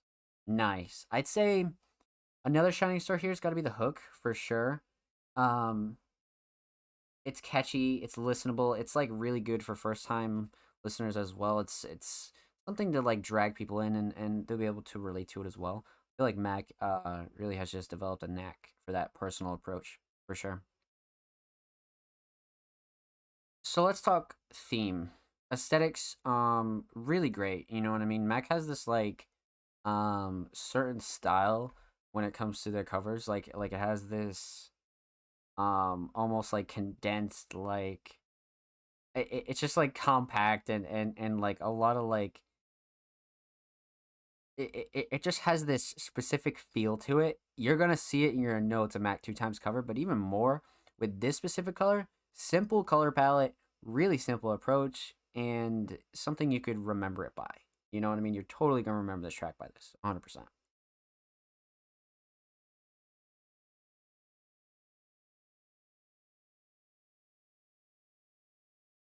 So let's talk theme. I mean, relatively obvious theme here, but it's gonna be one of those things where Mac sort of, you know, has a way with writing and really like laying all their feelings on the table. But at the same time, a lot of these like situations and feelings and lyrics are easily relatable to a lot of people. Like a lot of people are going to be able to hear this, and if like 110% going to be able to relate to at least some of it, right? And Mac has really used that to their advantage when it comes to songwriting, right? Because a lot of these tracks have just become so emotional, and when you write an emotional track, it's almost therapeutic. Not almost, it is. So when you actually get to be able to, see your ideas come to fruition and um, you you you're just able to present your feelings in a really good way. I feel like Mac has like really almost mastered that and is becoming so good at like songwriting for their own feelings. And I think that's a really fucking powerful thing. Like I think it's a really, really powerful thing. And I can't wait to see more of it, to be honest with you. So with that said, a huge shout out to Mac 2 times. Thank you so much for the submission, homie. Much, much motherfucking love it. Make sure you follow Mac 2 times on SoundCloud. Mac is literally far away from 30, so go show Mac some love, man. And of course, make sure you follow Mac 2 times on Twitter. They are 5 away from 120, so go show Mac some love, my friends. And of course, every artist featured in today's episode and every episode will be linked in the description of the YouTube re-upload. Make sure you subscribe to the Music Mondays YouTube channel if you haven't already. We are approaching 100 motherfucking subscribers. I think we are about 4 subscribers away. So go show the channel some love, man. We upload 2 times a week. Full podcast segments, full podcast episodes, exclusive tracks, a whole lot of good stuff on the channel, man. So go check out the channel. Go check out the channel. And go show these artists some love. And if you already have been showing the channel some love, you've been showing likes, you've been subbed, I see you, and I thank you. Thank you, thank you, thank you. So, we are well underway, my friends. And up next, we have the homie Bloodcat. And Bloodcat has just been pumping out fucking bangers, like all 2023. Like, literally, I think Bloodcat has been just dropping, like, exclusive on release. We've gotten new tracks. So, let's see what Bloodcat has in store for us this Monday. 350. Oh, this art is that pink? I love that. Oh, this art is great. Damn. Alright. We're about to get into this. This is brand new too, yeah. Just this month, 2023, brand new Bloodcat. Let's get into it.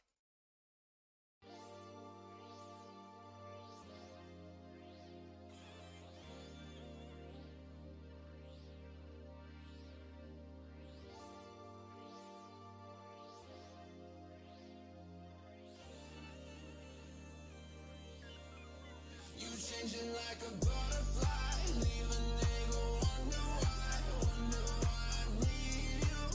I need to leave back. Beat is great.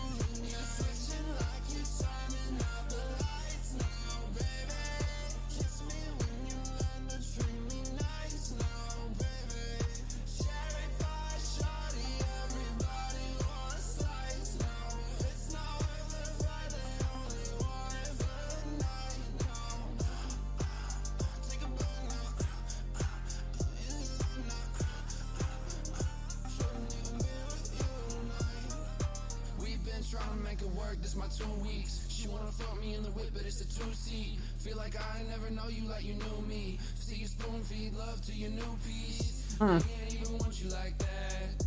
He ain't even touch you like that. When you ice like this, wanna talk like that. Make him mad cause he know you so bad. What?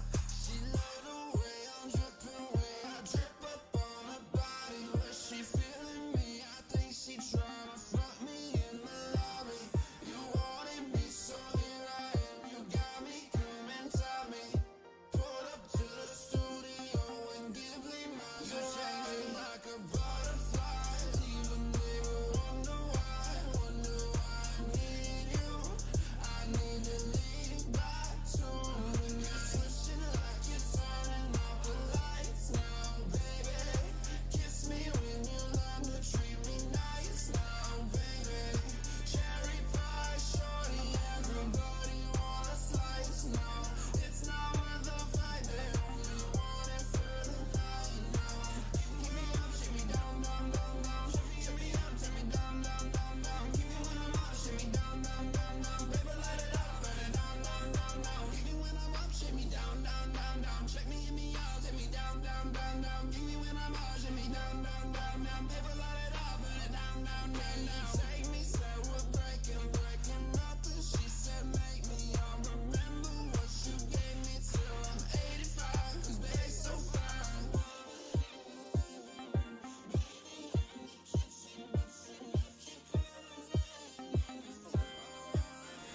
Took your toothbrush knives and your little white lies, but you left your coat hanging on the door. You're changing like a butterfly. Dude, the bass on this is so fucking good.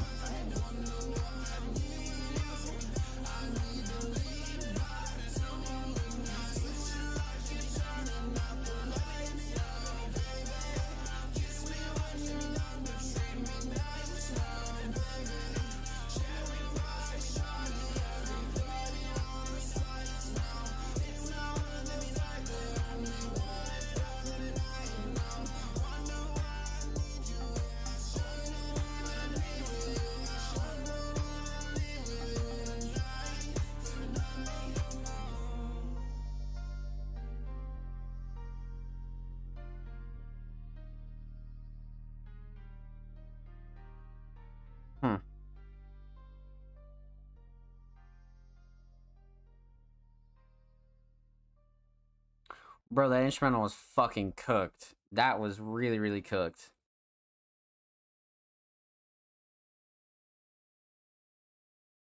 Damn, okay, man. Okay. I see you, man. Alright, this was really insane. This was really, really fucking insane. Alright. I mean, Bloodcat is just, like, insanely fucking, like... I feel like it's only a matter of time till we see, like, Bloodcat get this, like, crazy-ass track, and we're like, holy shit. But, like, all of these tracks have just been so well done. Like, let's just break this down. Talk about three things. Talk about the instrumental. Talk about vocals. Talk about the overall theme of this brand new Bloodcat.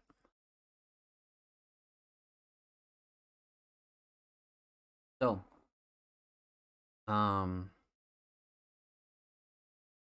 I mean, Prod Nick Mira.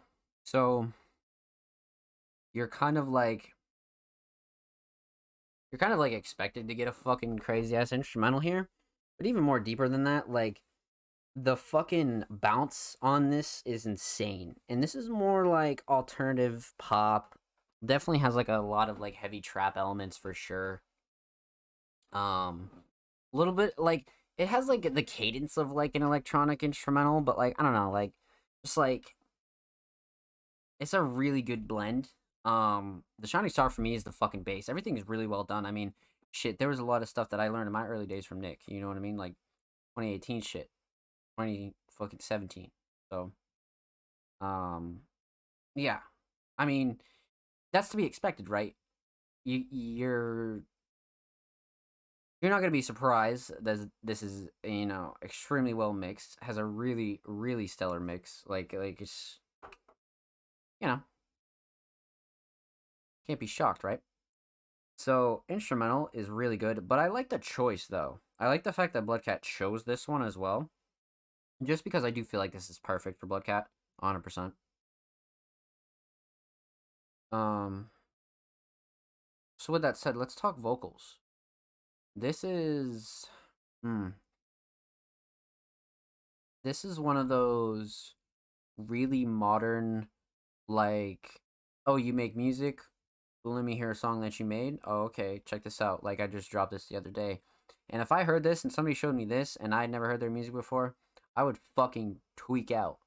I would genuinely tweak out. I'd be like, nah, wait a second, is this guy fucking for real? You know what I mean? Like I would tweak out. But even deeper than that, mix is very solid, nothing clashing too overbearing. You can really, again, kind of expect that from a Bloodcat track, you know. Not really a big shocker there whatsoever. But at the same time, I think the big shining star for me here is 100% the hook. The hook is just like Bloodcat. If Bloodcat wasn't an artist, their songwriting ability is so fucking good that they could help anybody write a song for sure. Like they could help anybody write a song without a doubt. So the songwriting is really insane here, but I love the hook. Like the hook is really something like it's catchy, but it's got that like motivational kind of like really good alternative pop vibe. It really does. So the instrumental extremely solid. Vocals very very fucking solid. I love the mix as well. Um let's talk theme here. Now, aesthetically, we have Bloodcat going really crazy with the custom made covers, which I love. Bloodcat has been doing a really good job when it comes to art and really taking like an abstract approach, but also like doing shit that they kind of really enjoy and stuff that they like. So, really good approach here, especially like the color palette as well, like simple color palette. And I just love the abstract vibes of it, honestly. So, aesthetically, this is great, but we have a great continuation in the Bloodcat love story kind of songwriting era. Um, Bloodcat is so good at taking us on a journey through their tracks with lyrics, like really, really fucking good. And this is another one where you could see yourself like just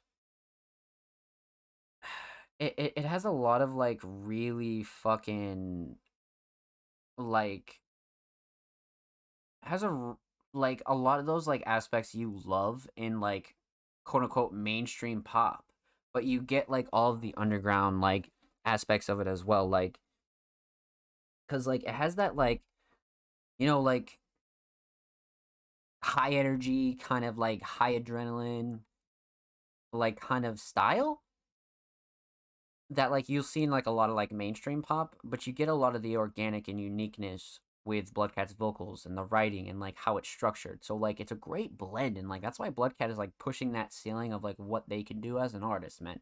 And this is really one of those like you gotta show this track to people. Like you gotta show this to people. And clocking in at 350, another point, by the way.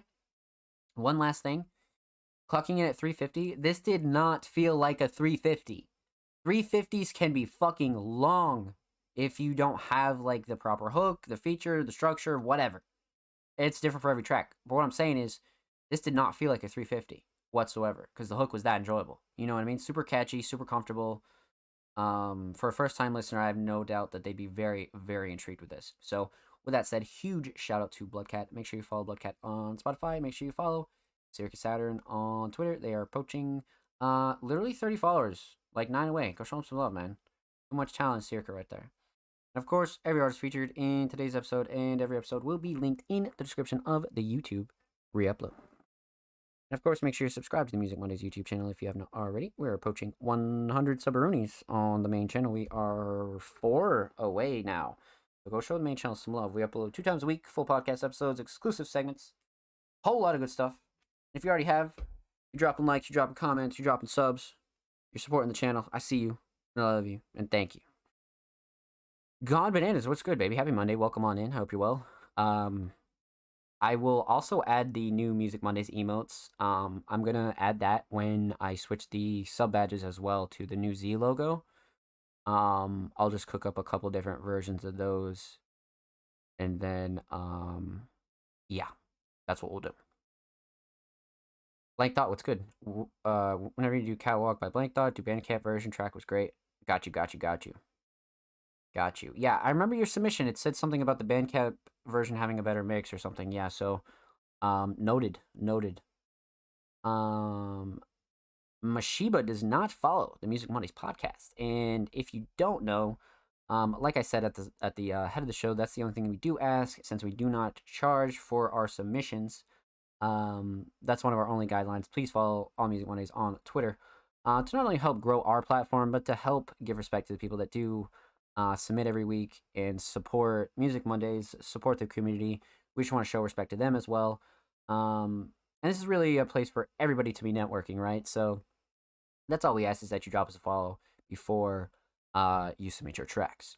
So Mashiba, feel free to drop us a follow and resubmit next week, and we'll be happy to react to your track on stream.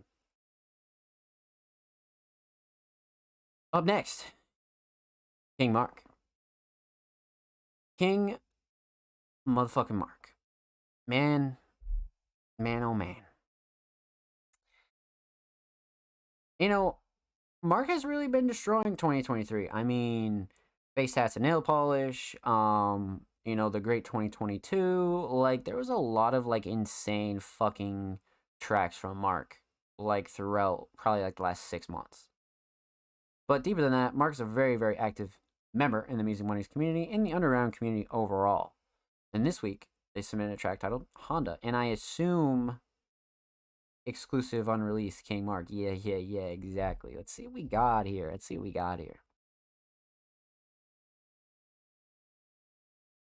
Yeah, perfect. Yeah. I say this like every time about the Mark covers, and they always just they hit, man. They fucking hit. I also like the crown right here. I think it's a really nice addition.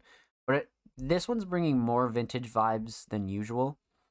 Like, it definitely sticks with the usual, but this one brings slight, like, throwback vibes to me, for sure. But really just another great addition to the collection, if we're being honest. I assume lyrics in description. Yup. Makes King Mark. Cover our King Mark. Let's go, Mark. Okay, we got some lyrics here. What? No way.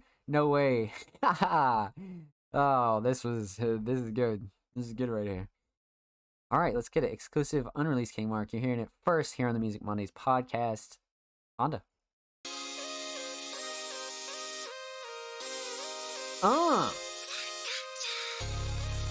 Oh, shit.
I like this hook a lot. Are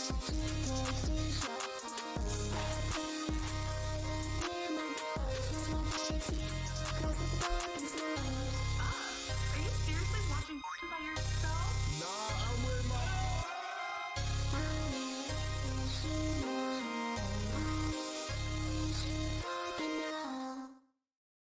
Damn.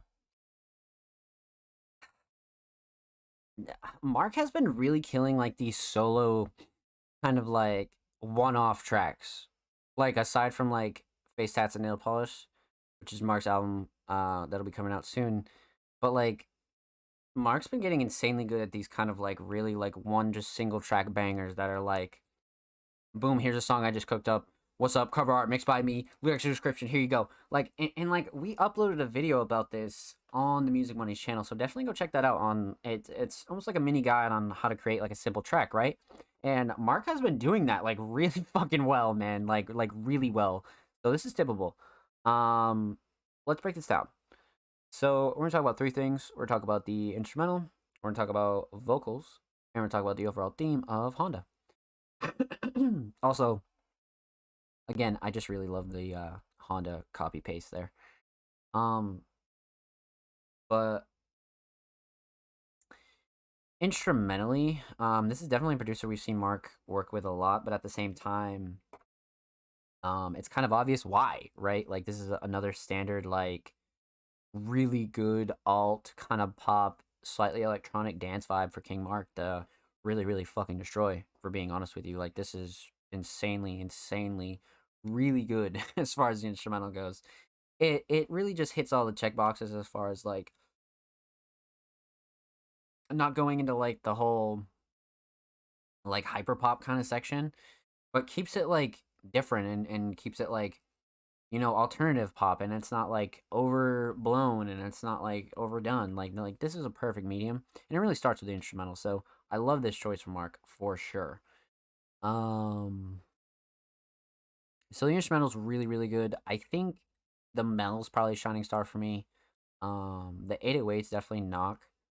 The 808s, or even just the bass in general, really do it for me. That's another redeeming factor. The layout's good as well, but overall the instrumental choices are really well done. I like the instrumental choice. Let's talk vocals here. Mark has been mixing their own vocals for a while. Past like probably like 3 tracks or so. And we're getting like that classic King Mark kind of feel where Mark is just Mark is coming through and really giving us that like different pitch, like kind of insane mix King Mark, and I'm fucking here for it because Mark has like improved this style so much since like the first time we heard it in 2022. Like I said, like Mark has improved like tenfold in about 6 months, and this mix proves it. You know what I mean? Like this is a really well done mix. But even deeper than that, I would say the hook is definitely a shining star for me. I mean, the lyrics and description are just, you know, pretty self-explanatory. So it's like, come on, like shit. But not only is the writing really good, but the delivery is fucking it. That's something I can say about almost every King Mark track in like the last like 5 or 6 submissions. Is like the hook and the songwriting has just been a fucking one. Like Mark's songwriting has just always been really good, but it's just improved every single fucking submission. So it's like, wow, that's impressive. You know what I mean? It's like, okay. So I love that about this track. Let's talk theme. You know, aesthetically, like I said, keeps up with the King Mark theme for sure. But I like the small things here, the font, of course. But I like the crown. And like there's just like a lot of like the small things here, especially like the analog kind of feel to this specific cover. A1. But Honda, you know, as the copy and paste down bottom, and Mark says in chat, I miss my Honda sad face.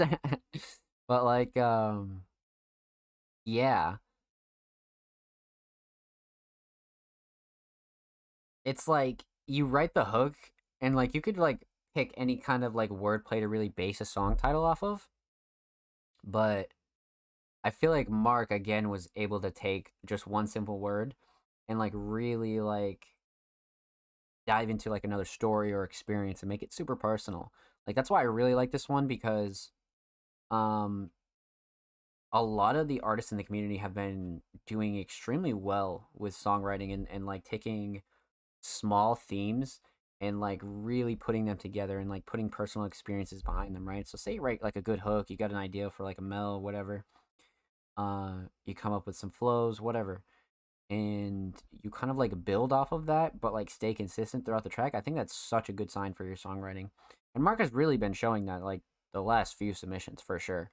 So the theme is like relatively simple, but at the same time, it's one of those themes where Mark really expanded upon it and made it very, very obvious. And like it's easy for you to now make the whole theme like really come together and rap nicely, you know? So again, Mark hits us with another really, really well put together single, man. Like Mark is really good when it comes to songwriting and giving up their themes, you know what I mean? And then just wrapping it up with aesthetics. Well done. Well fucking done, my friend. Huge, huge shout out to King Mark. Make sure you follow Mark on SoundCloud. Mark is literally 3 away from 160, man. Go show Mark some love, motherfuckers. And of course, make sure you follow King Mark on Twitter.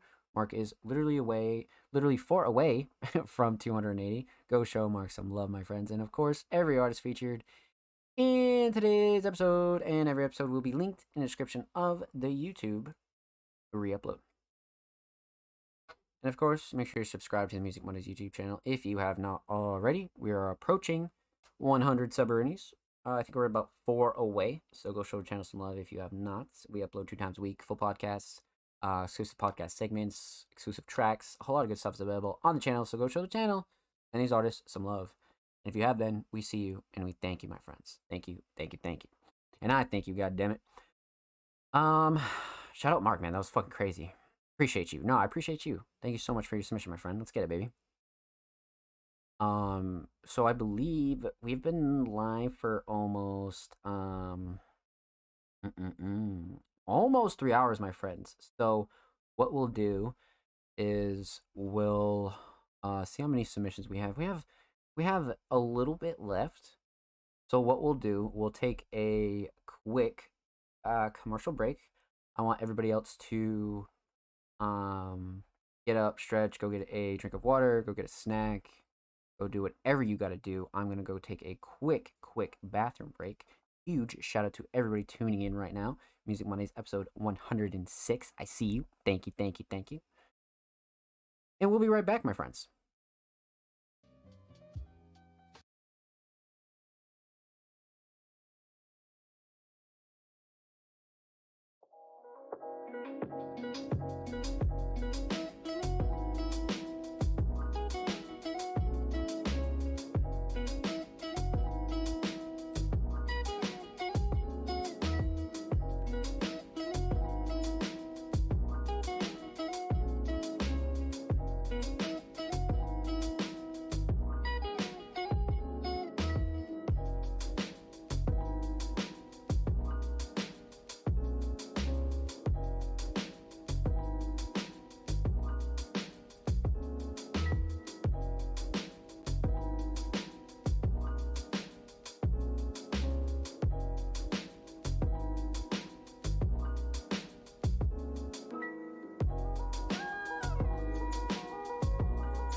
Alrighty, ladies and gentlemen, we are back here live with episode 105. I hope you're well. I hope you're chilling.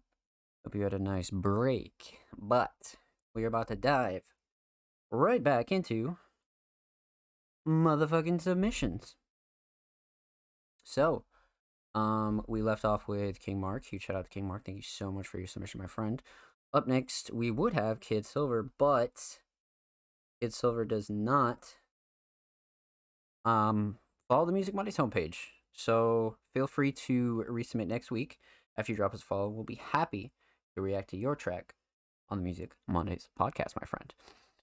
And of course, like we said, like that's the only thing that we do ask, right? We won't ever charge for submissions.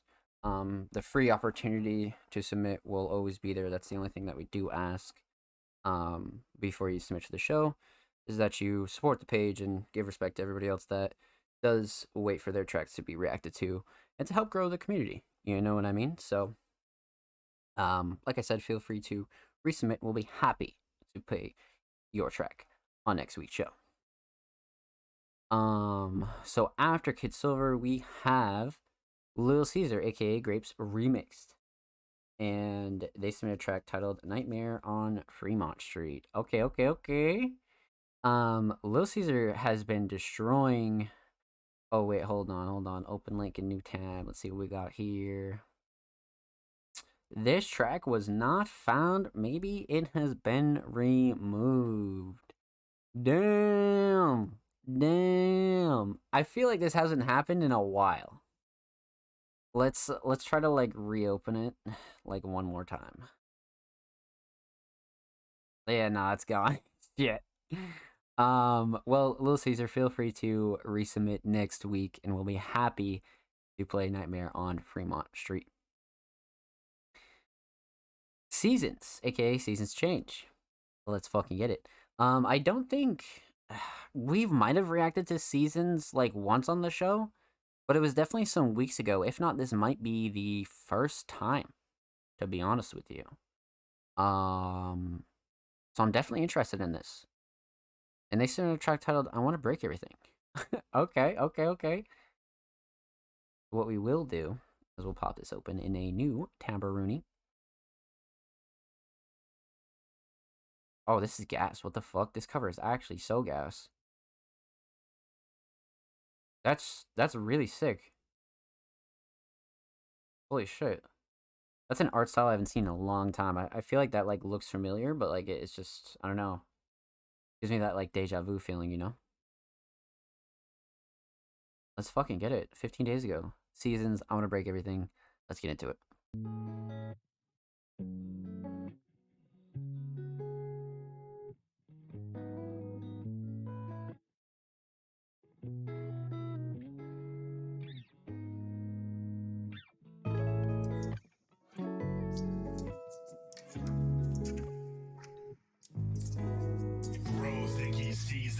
What the fuck? One second I'm thinking terrible. 1 second I wanna break everything. 1 second I feel so fine. I wish I could tell you how I feel. I can't Holy shit. tell you anything now. Oh, you go, turn your back on me now. Oh, every day wake up, everything feels the same. I just want it all to change, but it will not. And I feel like it will stay like this forever. But I gotta hope that we link up again, that you text me again. On the energy that you are my friend. On the energy you could be mine like forever. That's what I thought, sitting up in my head. That's what one thing I don't know is why I feel this way. I feel like I should disappear. I should go away from here. I should go so far away. Wow. Ease my mind, medicine on MJ. I wish I could be like a kiss, 'cause all the cool 10. Holy fucking shit. Oh my god. It's nice for real. Yo. You're spinning right now. Holy shit. You killed this. What the fuck? My thoughts exactly. What the fuck, dude? Are you serious right now? Alright, dude. What the fuck?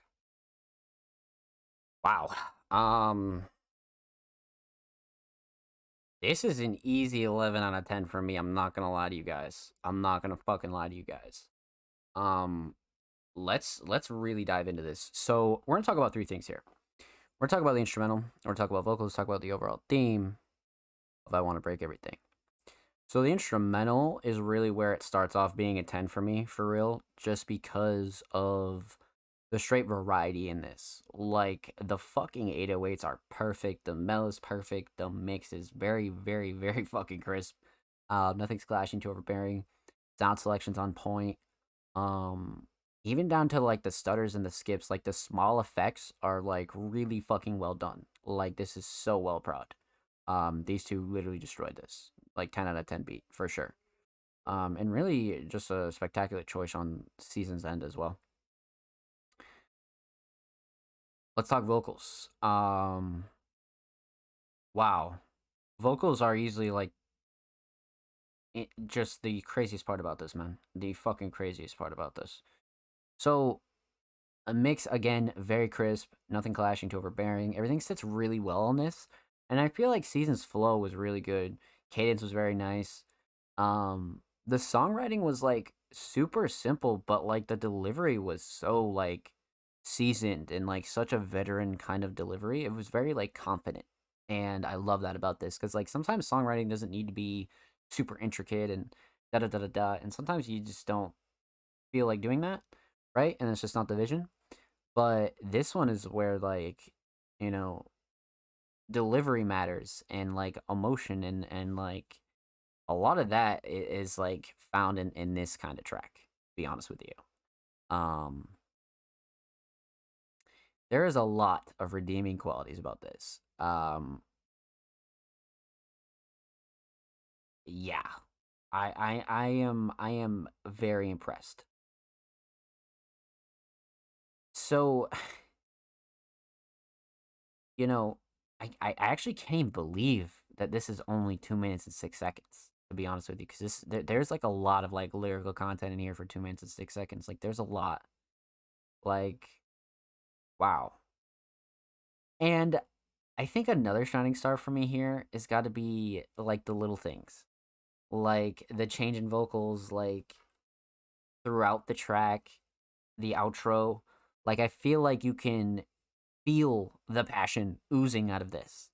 Like, Seasons literally put the fucking, like, the whole bottle of emotion in this track, for sure. Like, you were just mixing the potion and you just, oh, there goes all the emotion. Like, this one is just, like, jam-packed with it. But I think the notable talking point here is the confidence and the pure, like,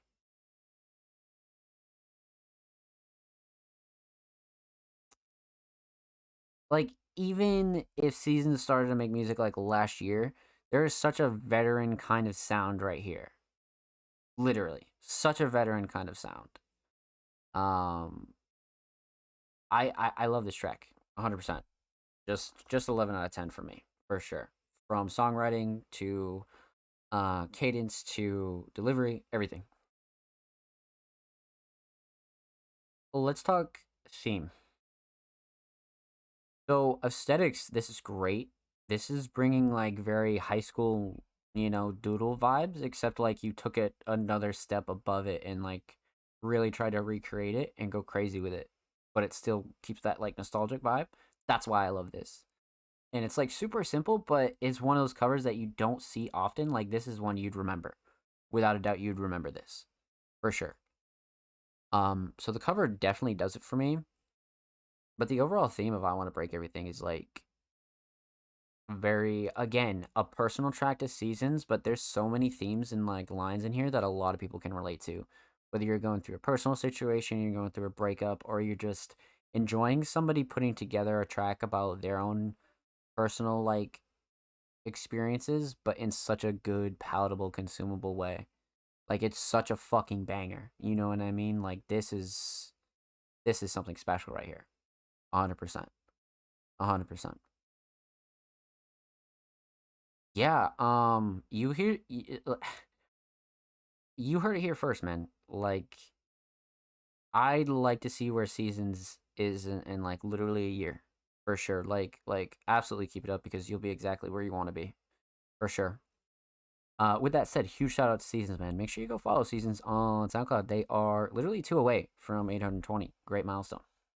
Go follow Seasons on Twitter. They are literally 7 away from 170. So go show them some love there as well, man. Somebody who definitely be paying attention to. And of course, every artist featured in today's episode and every episode will be linked in the description of the YouTube re-upload. Make sure you subscribe to the Music Mondays YouTube channel if you haven't already. We upload 2 times a week. Full podcast episodes, exclusive segments, a whole lot of good stuff is available on the Music Mondays YouTube channel. So go show the channel and these artists some love. And if you have been, I see you. Thank you for dropping likes, comments, all that good stuff. We appreciate you here at Music Mondays, my friends. Wow. That was insane.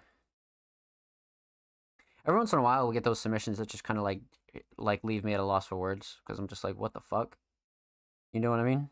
So that's why we do this, man. Like, we want to push everybody to like be their best self, but at the same time, like, that's somebody that obviously like, you know, is inspiring to, you know, if you're a creator, you're gonna get inspired by that. If you're a listener, you're gonna be like, wow, I've never heard of this person. Let me go look them up. You know what I mean? So that's why we do this. But up next, we got the homie Blank Thought. And Blank Thought actually came into the chat and said that we should be playing the Bandcamp edition of this track. Don't know if you do Bandcamp stuff, but the remaster has a better mix of the track, in my opinion. So, with that said, that's exactly what we're going to do. We will pop this open in a new Tabaroonie. And, oh shit, Blank Thoughts from Providence, Rhode Island? Let's go. Let's fucking go. Yeah, so a little background on Blank Thought. A really, really talented producer when it comes to the alternative kind of cloud, you know, sometimes like alternative hip-hop kind of space. And we've heard a lot of really, really good stuff from Blank Thought, but I'm curious as to what we're going to get here. Long night, LOL, but so much fire. Yeah, I'm not sure if you realize this, but the show was like almost 4 hours last week. So like we're not even close. But this is actually a remaster of the original. But according to Blank Thought, this version is much better. That's exactly what we're gonna do. Blank Thought and Zim, Movies at Midnight.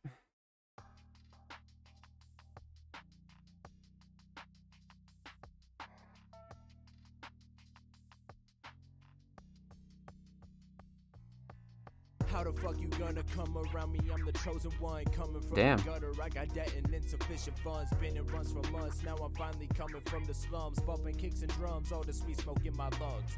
Paranoid about the past and present. In my future, I'm a loser, but I'm super. Feeling cooped up in a Cooper.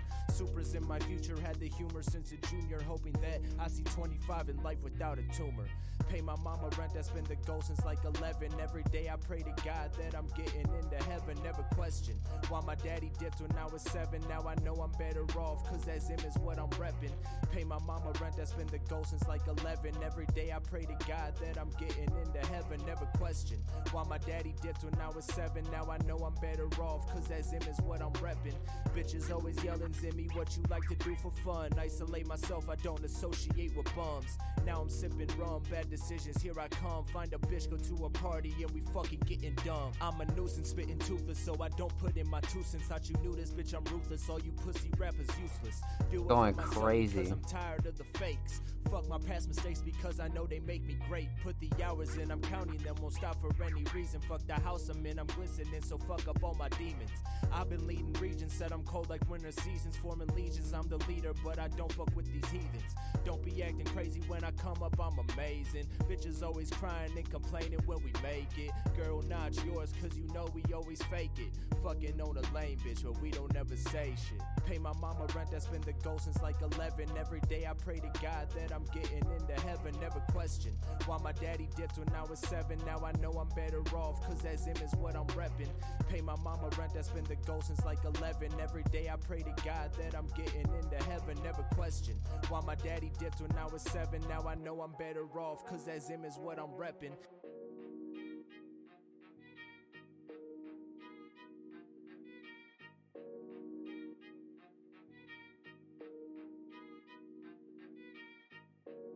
Holy shit.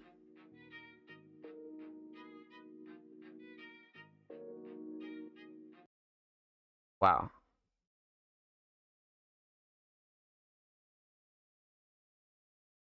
Holy fuck.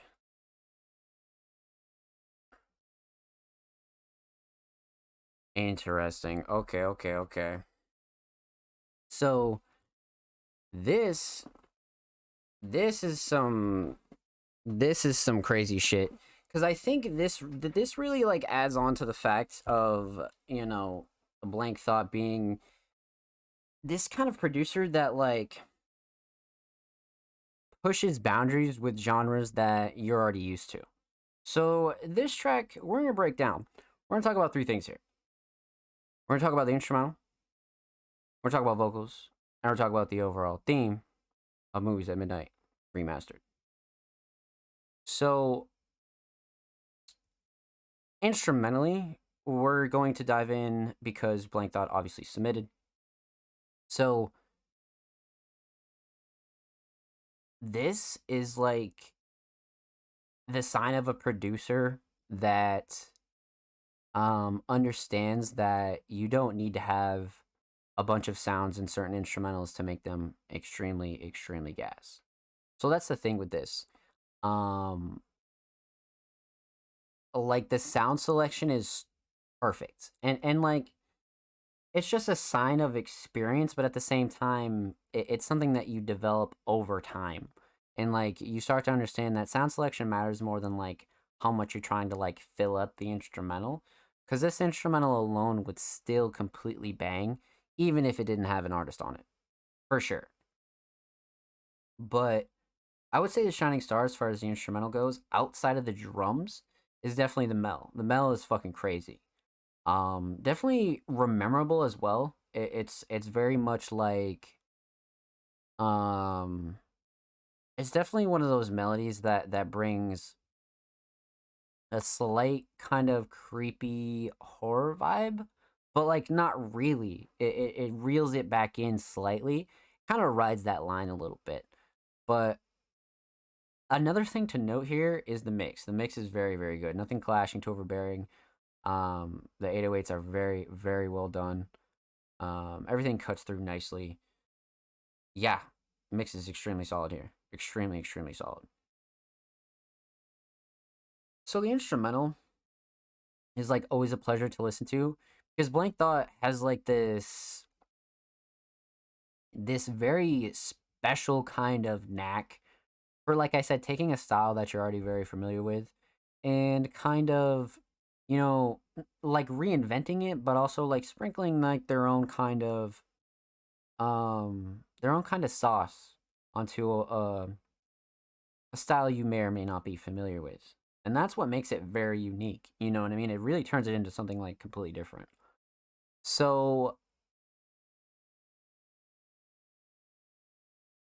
this is kind of interesting because we've heard a couple different featured artists with Blank Thought, and this is the first track we've heard with Zim, and this is their project.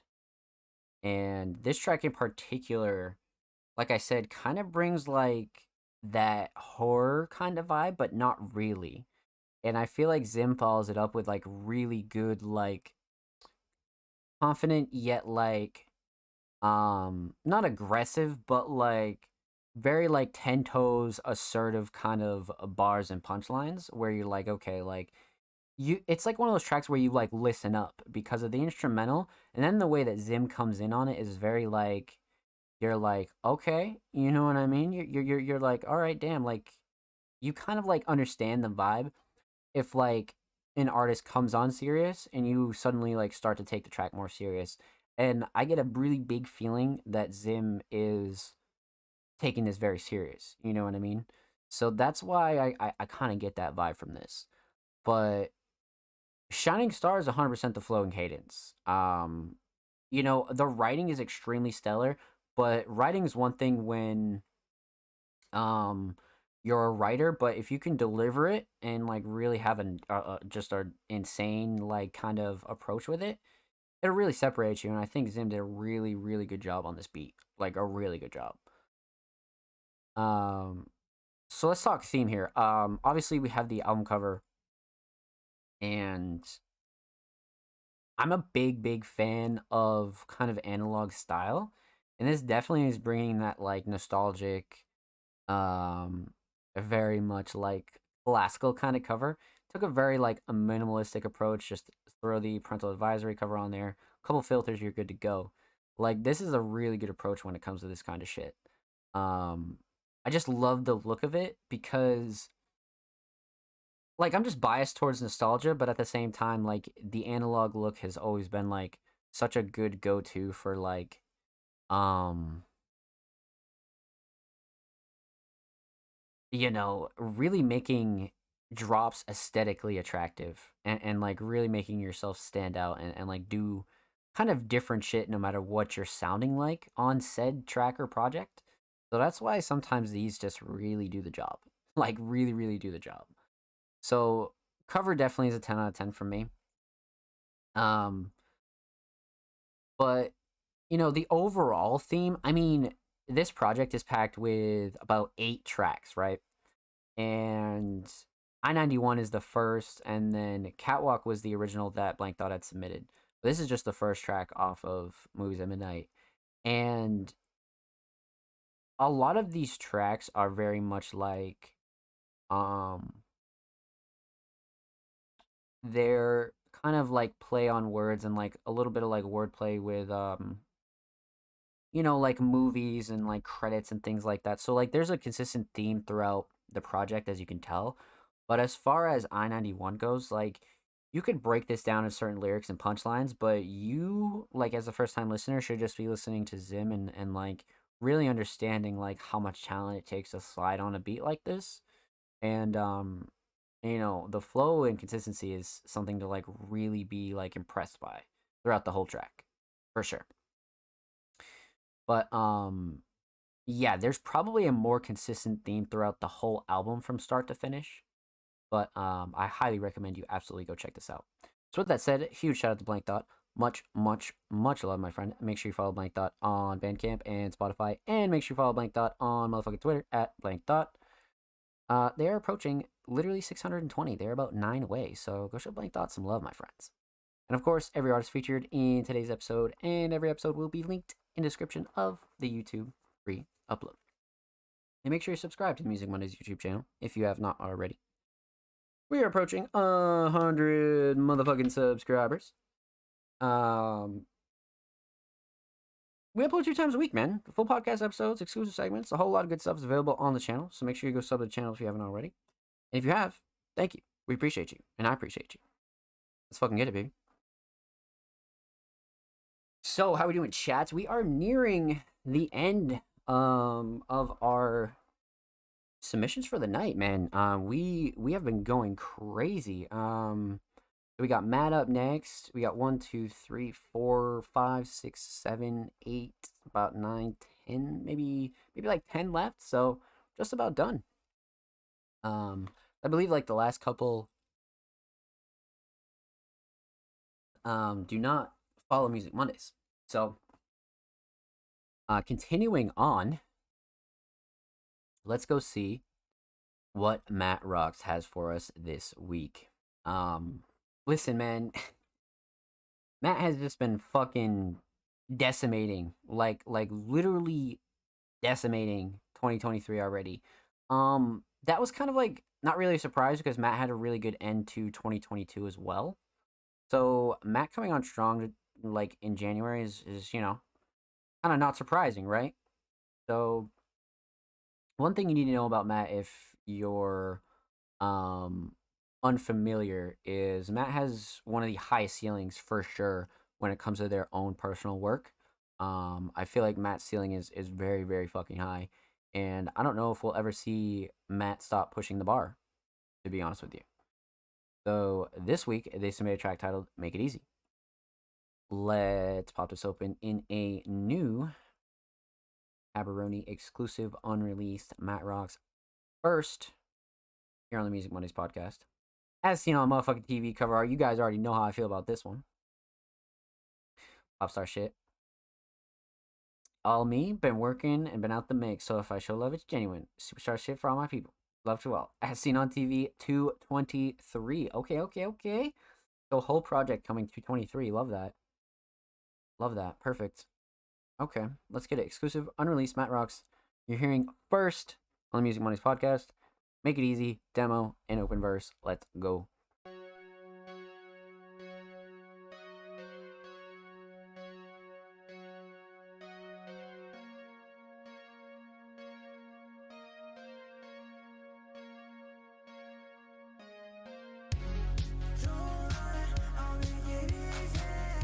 Holy shit.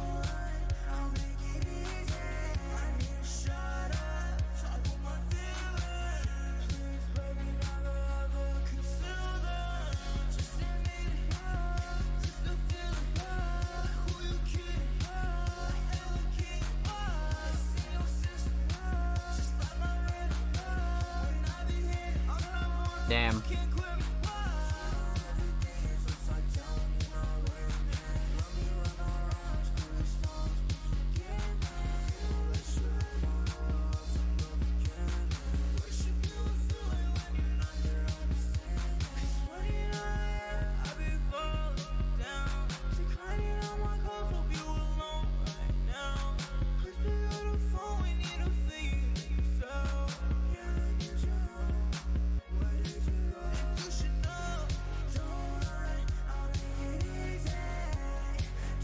This is such a vibe.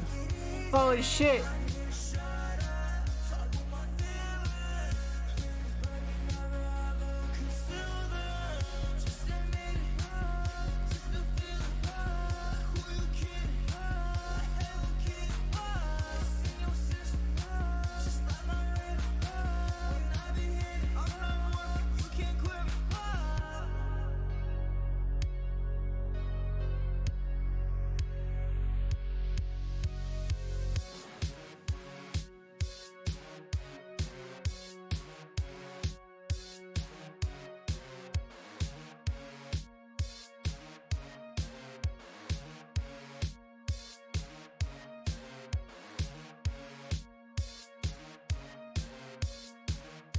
Wait for the beat to come back in.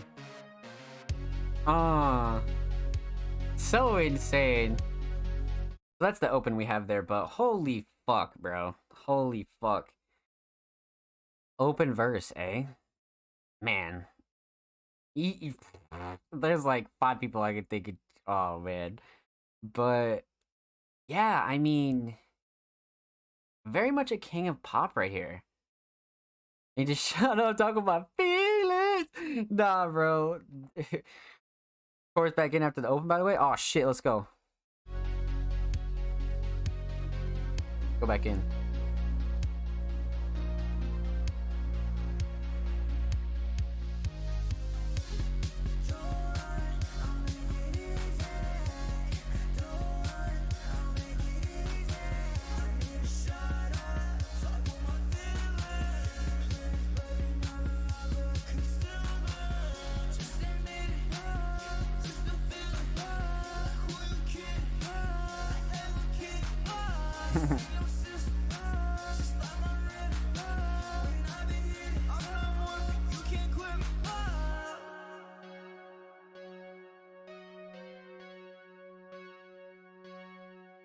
Yeah, this is crazy.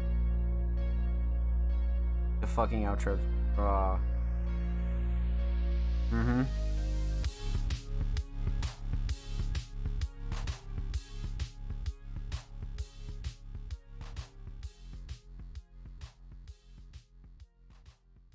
Yeah, this was great. Had fun with the synths IRL on this one. Hope everyone loved it. That's what Matt said in chat. Let's fucking go, Matt. Let's go. Yeah, I'm sure everybody's going to fucking enjoy this one when it releases if they missed it here live. So, wow. You know, Matt is slowly becoming like a new leader in this different like alternative pop shit, man. Like this is wow. Okay. Let's break this down. We are going to talk about three things. We're going to talk about the instrumental, we're going to talk about vocals, and we're going to talk about the overall theme of Make It Easy. So, the instrumental, per usual, is fucking crazy, especially anything prod Matt rocks. You can always count on a really, really stellar instrumental, and this is no different. Again, very, very solid mix as well, very crispy. It's just very well rounded, to be honest with you. Everything is very, very tight. Everything cuts through very nicely. Like Matt mentioned in the chat, the synths are fucking crazy. I think the synths actually are probably the shining star for me, to be honest with you. Outside of the bass and the drums, like wow, like really like the pop that just makes you want to get up and fucking move. But at the same time, like it's just a vibe. You know what I mean? It's just such a vibe, and like really that Midnight Cruise shit.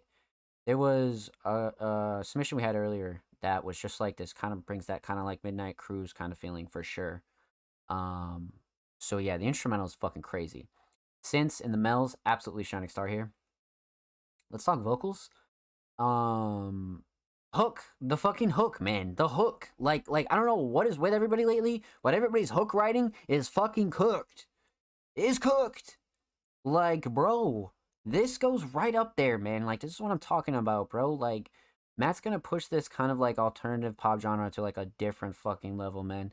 And like we've seen Matt explore other genres before, but this is just something that Matt has been feeling as of recently.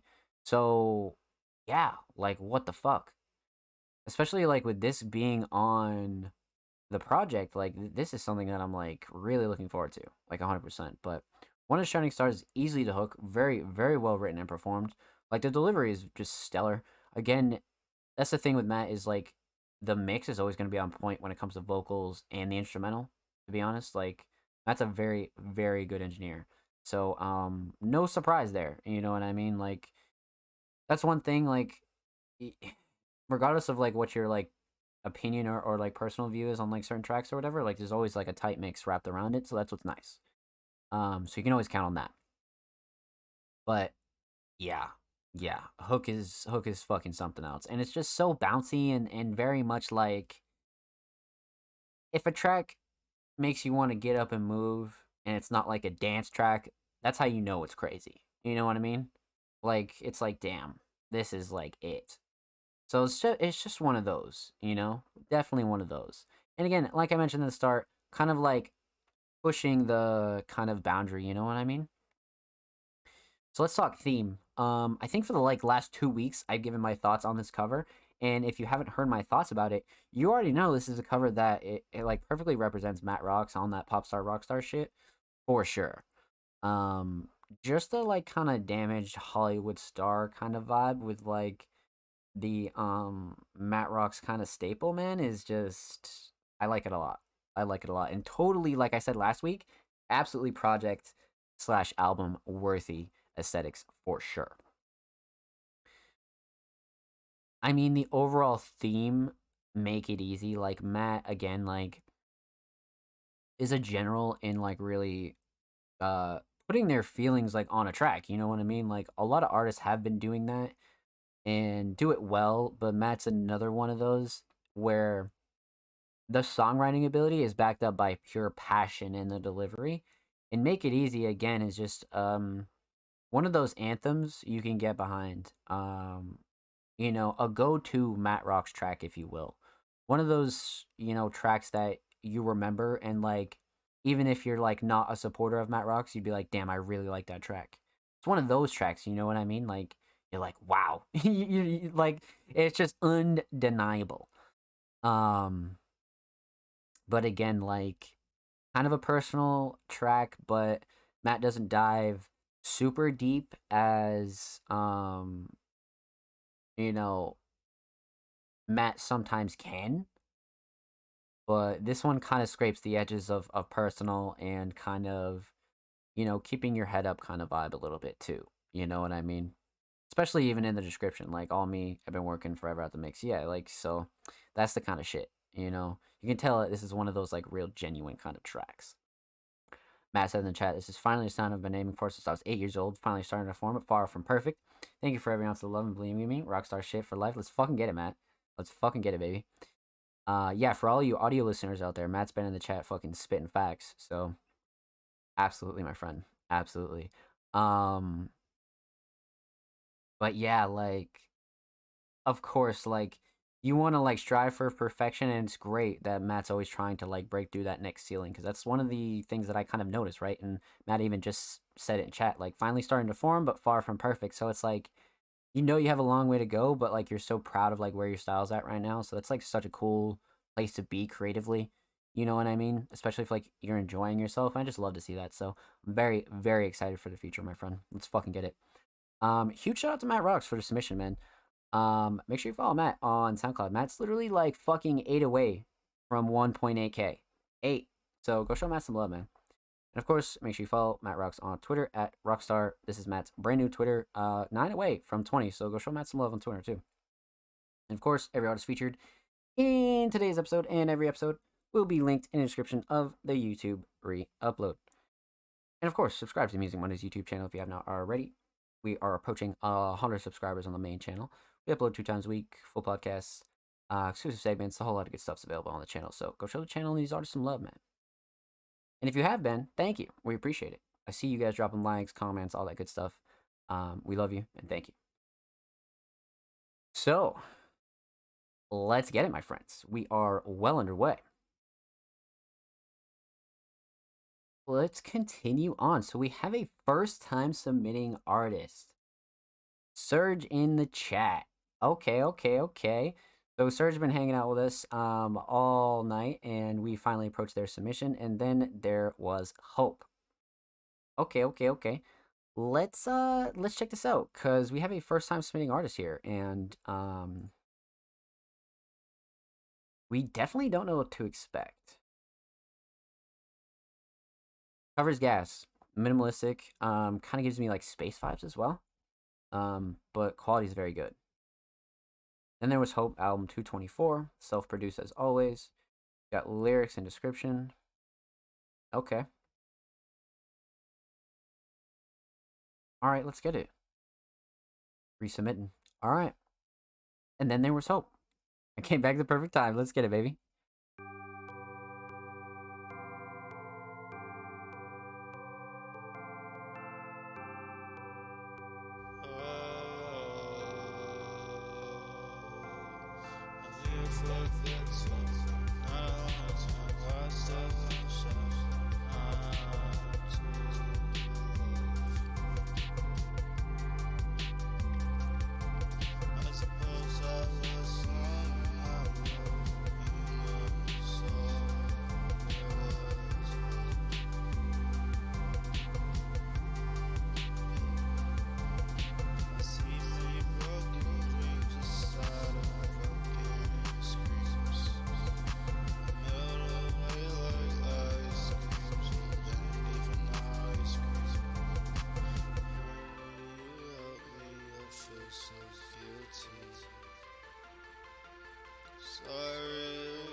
Damn. Okay. Okay. Okay.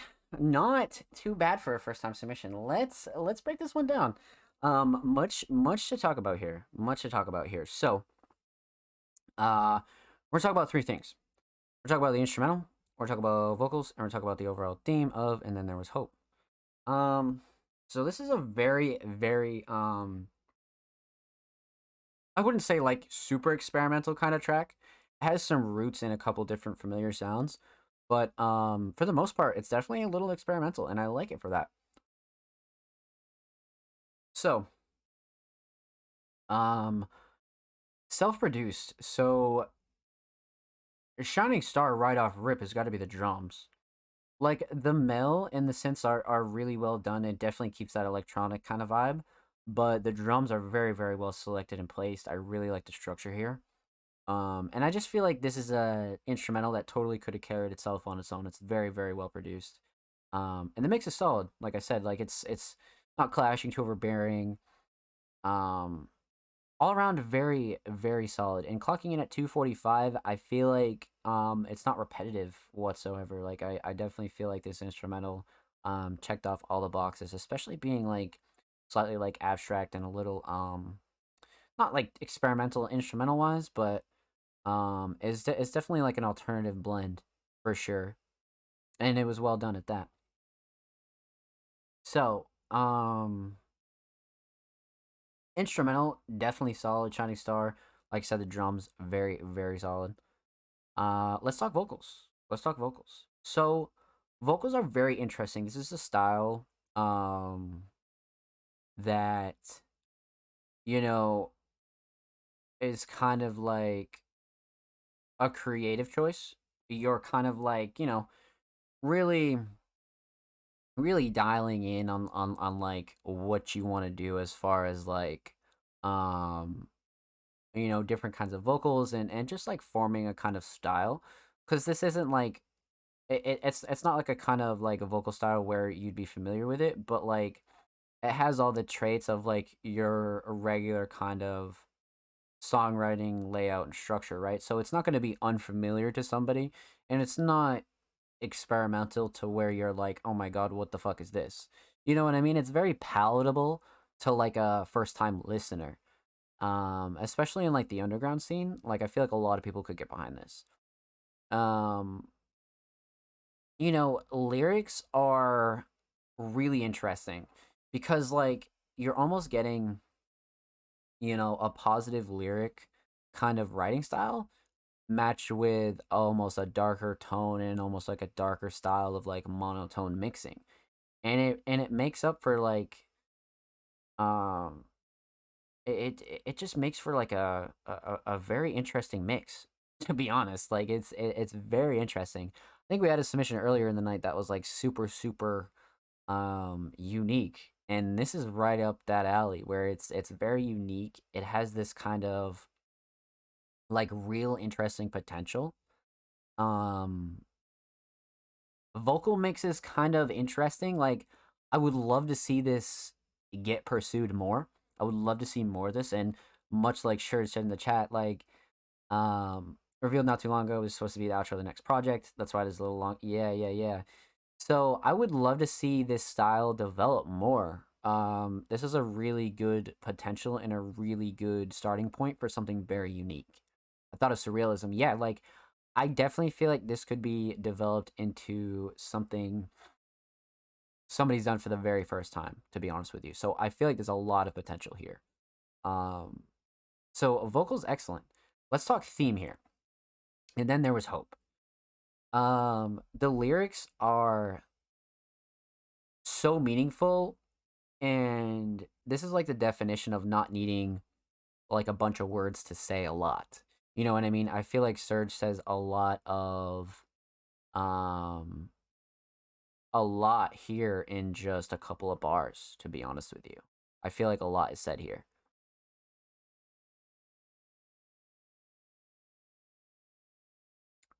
So, oh, I had to sneeze. Okay. So, before we go in on the lyrics more, let's talk aesthetics. Like I said, this is definitely bringing that kind of like space vibe here. And now that we've heard the track, I feel like it matches really well. It really does, to be honest with you. So yeah, I'm liking the quality as well. Taking like a minimalist kind of simplistic approach, but making sure we have like a really like top-notch quality of it. I definitely feel like it matches the sound 100%. So, back to the theme. And then there was hope. Much like Serge said in the chat, I thought of surrealism when I was writing some lyrics down. Yeah, like, that's the thing here, is like, I feel like this is another great blend of a track where, you know, you have these almost darker style of lyrics, yet positive, and then like the sound is like definitely dark. So it's a really good mix. It's a really, really good mix. And then like the fact that it's like slightly experimental, really like it pushes it into a different direction. And that's what I really like about this. This has like a really infinite amount of potential if you keep pushing this. But that's what I really, really like about this. But yeah, with that said, this was a really impressive first time submission, especially for somebody who's pushing like their experimental sound and really trying to like narrow down like a very solid landscape of what they want to do. So this is well done. With that said, make sure you follow Serge on SoundCloud. They are 10 away from 80, and of course, make sure you follow them on Twitter as well. They are approaching 330. They are about 9 away. Go show them some love. And of course, every artist featured in today's episode and every episode will be linked in the description of the YouTube re-upload. And make sure you subscribe to the Music Mondays YouTube channel if you have not already. We're approaching 100 subscribers. We upload 2 times a week. Full podcast episodes, exclusive segments, a whole lot of good stuff is available on the channel, man. So go show the channel and these artists some love. And if you have been, I see you. Dropping likes, dropping comments, dropping subs. I love you and thank you. So, my friends, that was crazy. Okay, let's fucking get it. Much love, my friend. Much fucking love. Single cover is actually one of the layers of the album cover. I felt like the pink cover fits the song itself. Yeah, no, I completely agree. It brings that kind of like Lost in Space kind of vibe, you know. Yeah, that's totally a style you should keep working on. Absolutely keep working on that. I love to see where that goes, my friend. Let's fucking get it. So, I believe SLM has a visual for us, so we'll rack back around to that. And Kale also has a visual for us as well. So we got 2 in a row here, and I believe Offspring got another. Oh shit, Offspring got some media for us. Okay. I got a poem for y'all to read. Look for a poem called Life to 1,000. Oh, I can't wait for Offspring's submission. Okay, so we got 2 media submissions here. Offspring has a media submission. How many audio submissions? We got 1, 2, 3, 4, 5 audio submissions, maybe 6. Something like that. So let's continue on, my friends. First time submitting artist. Yeah, Midnight Samurai. Self-taught 16-year-old hip-hop producer. Training Sessions Volume 3 out now. DM for beats. Okay. Yeah, this is a first time submitting artist. 16. Honeymoon. Midnight Samurai. 4 minutes, 10 seconds.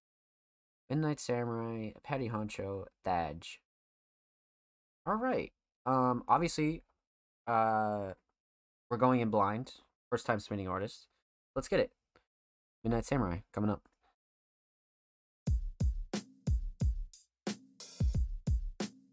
Authentic. Escaping Earth, tired of y'all. Oh shit. Tired of bills, word to Josh Allen. Rhyming with skill, we cleanse my palate. You niggas prime average. If you hurting, you gotta grind past it. Easier said than done. Who want a better run? I'm Jesse Owens of features. When she tired, my nigga know when to leave her. I'm afloat in Ibiza, Santorini life. That's in my future. Manifest, we should write. Approach your Earth with a flow. Meteorite, we could advise you. Be magnificent. Grab penmanship, patch finishes. Say no to rats when they ask for 10%.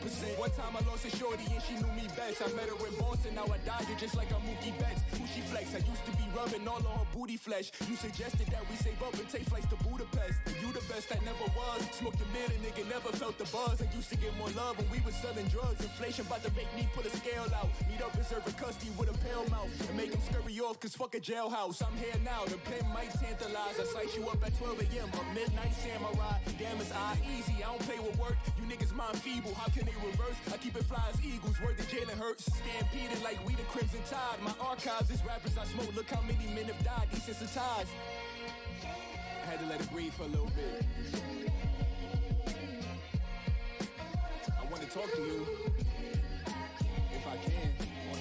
I wanna talk to you if I can. Listen, fam, split a hand. Boss control my thoughts, told me to kill a man. My condolences, all my children got no ownership. About 20 of them, youngins on some soldier shit. Taking shorty eggs and then I poach them quick. Don't approach me unless you know that I'm ready. In Verona, eating swollen your telly. Keep flows like I'm messy and get messy in the fire. Who'll extinguish it? Cause the flames is burning Queen Elizabeth. King of this. I'm tired of niggas hibernating. First name basis with 5 stations. I still want annihilate them. I still want a bitch like Donna Summer. I'm always in the house recording, so I guess a nigga hiding from her.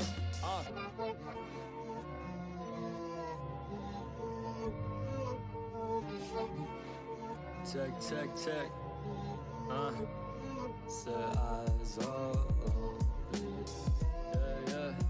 Still working. Still. I still got eyes on the back of my head, back of my hands, never lied, they all try to recant. I'm still that same motherfucker, started rapping instead. Answer the pen, written scriptures that gon' last till the end. Where to begin? Who you thought was gonna be passive again? You get ahead of your racks, I got some racks on your head. Can't get a peep at your shows, I show these people I can. I put a target on your back, I'm about to mat with some lead now. Voice over profit, we talking pressure, them boys sleeping. Alloy gleaming, so ahead I could deploy Caesar. A cold feature, the secret key controls ether. The solar Kratos and Hades, bitch, I'm the War Reaper. Or either, mopping up careers with the floor cleaner, doorkeepers. 44 hertz, we need more speakers. You cheap as fucking can't get rid of that shit. I raised the bar so high that the ceiling is split. What is this? Off the screen, keep it sturdy as apartment beams. Lot of beats, driving for the prize like a golfing team. Way more honestly than probably. I have like 10 ghosts around your crib like it's motherfucking Halloween. I murder waves, frame the microphone as right hand. Dual blade, skin a man, tighten up your flight plans. Flying overseas, rolling tropical on white sand. Here my whole life, see the changing in the season. TDE, the dawn era, I know reason. KO backwards, my hooks below freezing. Lighting up the globe, I shook the whole beacon. Once I learned the meaning of life, I'll go deeper. Said I'd never be the product of a shorter road. Going home, snowing after hours at the Georgian close. Never stepping foot into the morgue with a bloody nose. Bad things coming threes, only shit the glory knows. Training grounds, finding kicks with a spark. Pick them apart, the greatest took them out of the heart. Ain't even souls this motherfucker, I got hits in the vault. I'm on my honeymoon shit, I come out after dark, yeah. That shit crazy. Yeah. We gonna let it rock. Just like this.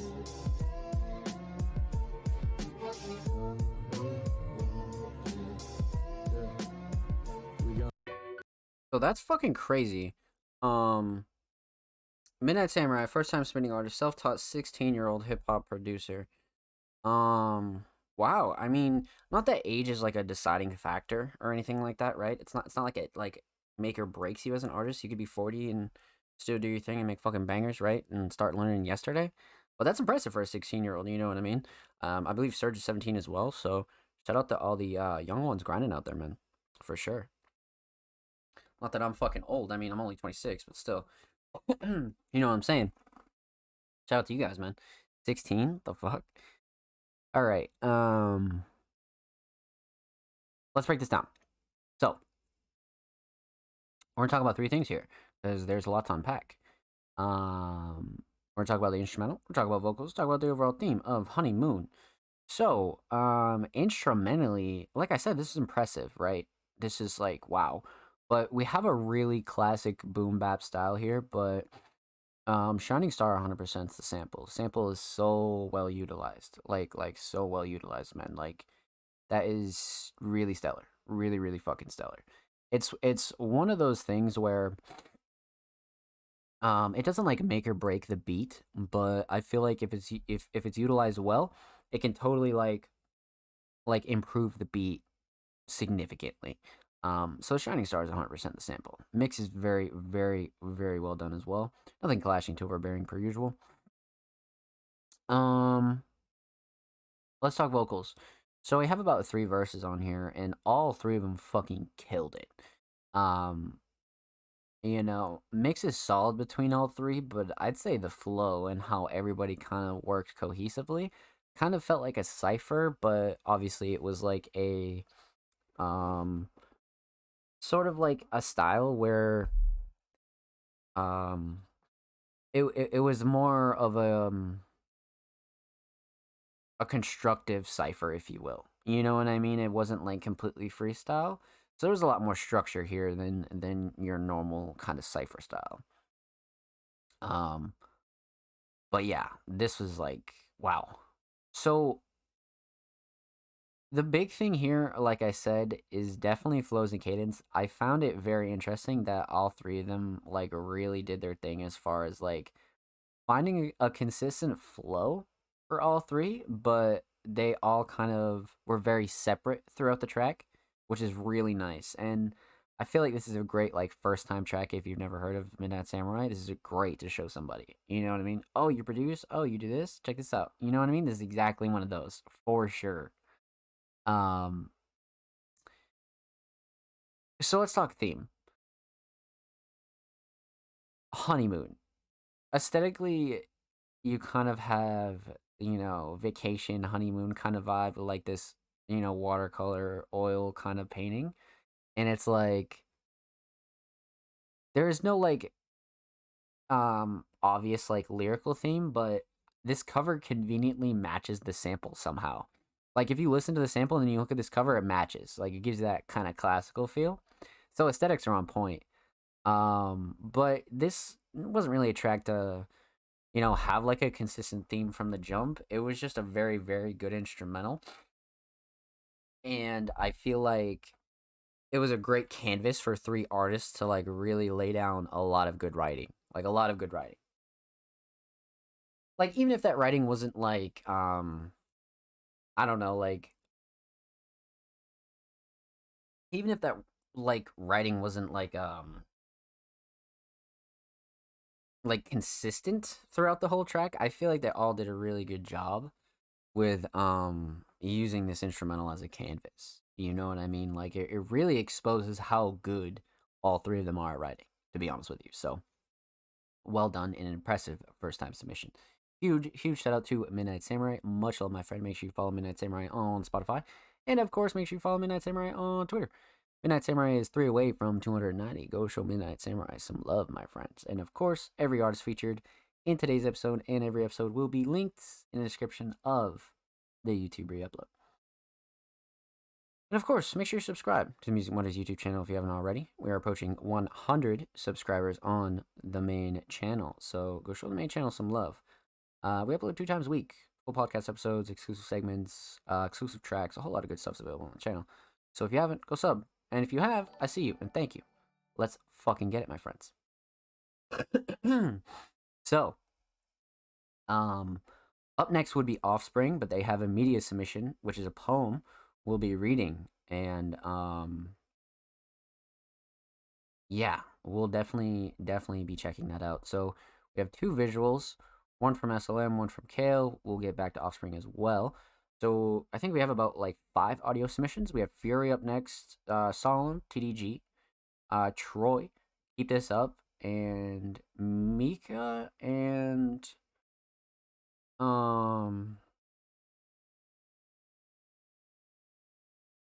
this artist does not follow us as well. So these 2 we'll address at the end. So I think we have 1, 2, 3, 4, 5 audio submissions left. So let's continue on, my friends. Up next, we have a very, very, very talented artist. Somebody that I consider a good friend of mine. 777 Fury, otherwise known as just Fury.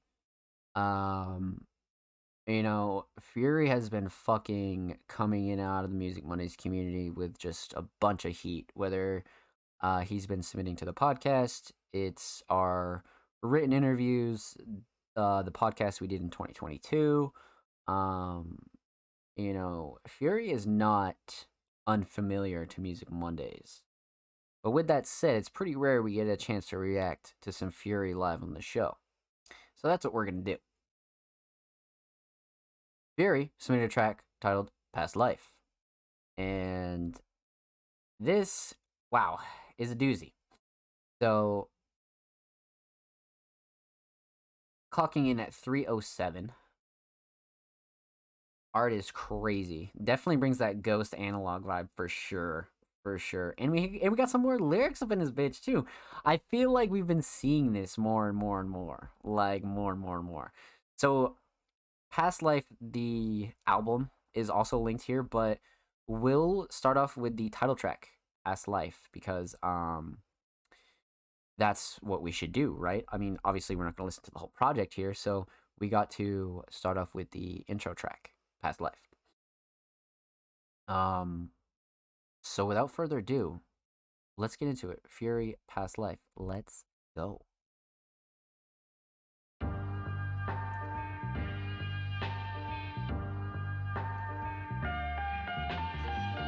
It's been a minute since we did this. Niggas, I ain't gonna say nothing. It's money on my mind, I let it mingle with my worries. House party, dancing with the devil, stepped into her glory. He is not that. Jesus. Saw him up the strap, but he looked nervous. Now it's all bad, cause Brody wanted soul to leave the surface. Dog, he talk a lot, cause I'll paint the scene. I think he Basquiat, but probably not. I'm rambling, dog, I'm high off what? An awful lot. I drew the plot and sketched the boy. I saw the truth and lost my joy, but still my mama, baby boy, I love you, mama. And I said, look me in my eyes when you talking to me. You praise God, I am God. Hear her talking through me. Hey, head high, cause one day I know we rendezvousing. Hey, that's a message to the fallen. Here's my calling card. Bloodletting, all this poison filled the reservoir. I was chilling with my dogs, trying to hide the scars. Hey, on my word, I'm a giant, catch me standing tall. When we was really in some shit, boy, you was not involved. I seen a scheme in my dream, then I wrote it down. Passion pushed me further. When I'm stagnant, I need action now.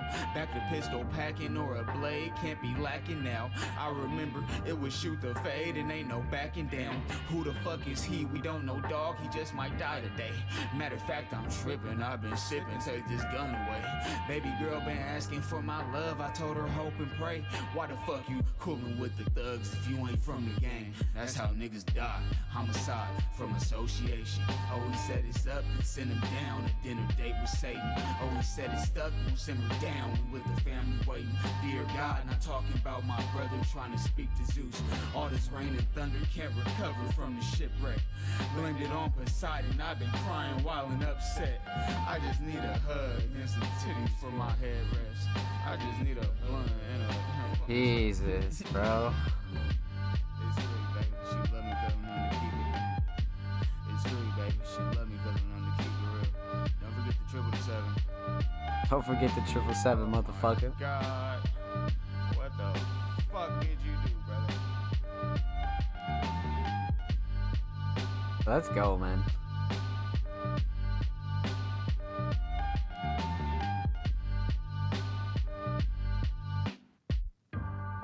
With the beat right out, too. For sure. Well fucking done, man. You know, I'm glad we got to react to this because, wow, okay.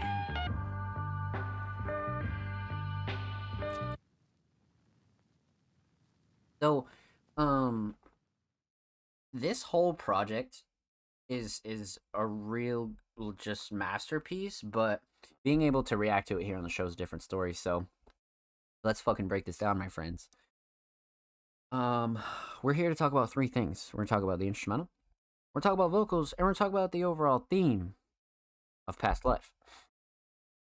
So, you know, instrumental, this is right up Fury's alley, especially for the more recent Fury. Fury is very heavy on the classical kind of sample feel, very much like it's like kind of classical hip hop, but it's like more on the ambient, slightly ethereal kind of vibe. And that's the thing, like, it's such a certain mix that, like, you gotta understand that you can't paint the style as like one specific box. Like, this is a very kind of special style we have here. Um and it starts with the instrumental, right? And this is produced by Dear God. And Fury and Dear God have quite the history together. These two are not unfamiliar with working with each other. So that's why you have such a good blend here, right? This isn't just somebody who just sent a random beat. This is one of Fury's really, really good friends and mutuals. So it's like the chemistry is really there. And we have just this, like I said, ambient, slightly cloud like, um slow drums, slightly bouncy. It's very much a laid back vibe, but wow, did Fury like ramp it up with the energy. As far as the instrumental goes, it's very, very well put together. um it's so raw, and like the instrumental itself has so much emotion that I think the instrumental could truly um you know, be released on its own as an instrumental. That's how much personality it has, without a doubt. But with that said, let's talk vocals. Um, the lyrics are insane. I agree, TTG. The lyrics are definitely insane, and that's what we're gonna talk about here. Because when it comes to vocals, that is the shining star here, and that's what we, um, it's just such a talking point. Like, this is insane writing. Like, and Fury and Michael won the award for Music Monday's album of the year, and even back last year I knew Fury's writing was crazy. And then you see some of the newer releases, regardless of whether, like, because some of them were created, earlier, but if they get released, it's brand new. So some of these newer releases are just like so well written. It's like, man, like the writing just keeps leveling up. And like the thing with Fury is like it's not your conventional type of songwriting. That's why I say the writing is a shining star here, because there's no like consistent hook or anything like that. It's a story, like through and through. Like, there is a story here, but with a poetic kind of flow and style. You know what I mean? Like, not many artists have the ability to flow like this and tell a detailed story like this. Like, you just can't name any. Like there are very slim, especially like working with how Fury is working. You know, it's just like, what the fuck. This is a major, major talking point, is the writing. Um, you know, Another thing is the mix. I feel like Fury has developed his mix over the time that I've known him.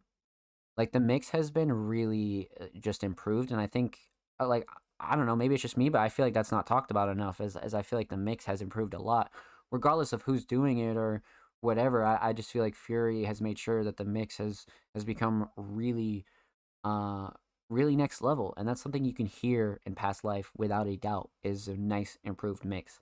Um, it's not insane. It still kind of brings that raw style, but it's crisp, it's pure. The delivery is important here when it comes to these lyrics, and you can definitely hear the emotion in Fury's voice without a doubt. So, one last thing I want to touch on is the fact that this is an intro song to this whole project, right? And whenever somebody submits a whole project, or I see a song got submitted from a whole project, right? We always talk about the intro song, and the intro song, you know, you always want people to be hooked in, whether it's just a quick 50-second intro or it's like a banger. You want the people to be hooked in, and this is without a doubt a perfect track to have as your intro. Like, if this is the first song you're hearing off of an album, you're 100% playing the rest of it. 100%. It's not even a fucking question. Not even a question. You're playing the rest of it for sure. That's one thing about this, is it's a perfect intro song to a project like this, without a doubt. So, instrumental, stellar. Vocals, writing is just through the roof. Let's talk theme. Aesthetics. Like I said, I love the analog style. It's very minimalistic with the text. It's not overdone, but at the same time, it does give that past life kind of feel with the ghost, kind of analog, almost like just classic ghost story, but not horror vibes. It's more ethereal than anything, which matches the track. So it's like W. Um, so overall theme, right? I mean, past life, you like it, it's like, yeah, like it's about Fury's past life, sure, or like, you know, an extension of like what Fury has gone through in their life, but at the same time, like it's the way that it's formatted and how poetic it is that it truly takes you on a journey. Like it truly makes you feel like you are in Fury's past life. And that's why this is like such an important fucking theme here. Because you're very much in the shoes of Fury in this first track, like without a doubt. Um, it's I would assume a slight mix of like present Fury and like classical Fury from like past life, right? Um, so it's like a little bit of like Fury in the present thinking about the past life. You know, more of like a reflective kind of track. And themes like that you can find throughout all of Fury's music, right? Like it's not that like Fury spends hours and hours upon hours thinking about themes, but Fury is no stranger to like making sure that their songwriting and themes and tracks always have a consistent vibe throughout them all. So with that said, huge shout out to Fury, man. Much motherfucking love. Make sure you follow Fury on Spotify at 777 Fury. And of course, make sure you follow Fury on Twitter at Fury37. This is Fury's brand new Twitter, 2 away from 80. So go show Fury some love. And of course, every artist featured in today's episode and every episode will be linked in the description of the YouTube re-upload, my friends. And make sure you subscribe to the Music Mondays YouTube channel if you have not already. We're approaching 100 sub-roonies. We upload 2 times a week. Full podcast episodes, exclusive segments, and a whole lot of good stuff is available on the channel, my friends. So if you're already sub, thank you. And if you have not, make sure you go and do so. Let's continue on, chat. 1, 2, 3, 4 audio submissions are remaining. And up next, we have Music Monday staff designer and vocalist Solemn. Solemn has quite the abstract, obscure, experimental style. And we've reviewed a couple of Solemn's tracks and reacted to a few as well here on the show. So I'm definitely interested to see what we have here. Caption reads, "Me and C's are at it again. Moth." Okay. Let's check this out. And pop it open a new Tambourine. Yeah, Solemn has this really nice like glitch art style that kind of like usually like renders itself out to like full quality. Like in the middle, like I just find that this art style has such a like nice blend of like HD and like completely glitched out like 240p shit. So I like the style a lot. Yeah, let's go. Let's check this out. Clocking in at 118. Solemn Moth.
Holy shit. That comes in hot as fuck, bro. This beat is so crazy. Yeah, it's fucking like Solemn can ride that experimental line for sure. For sure. So let's dive into this. And some of these tags are very on point as well. Noise pop is like such a good I think that is such a great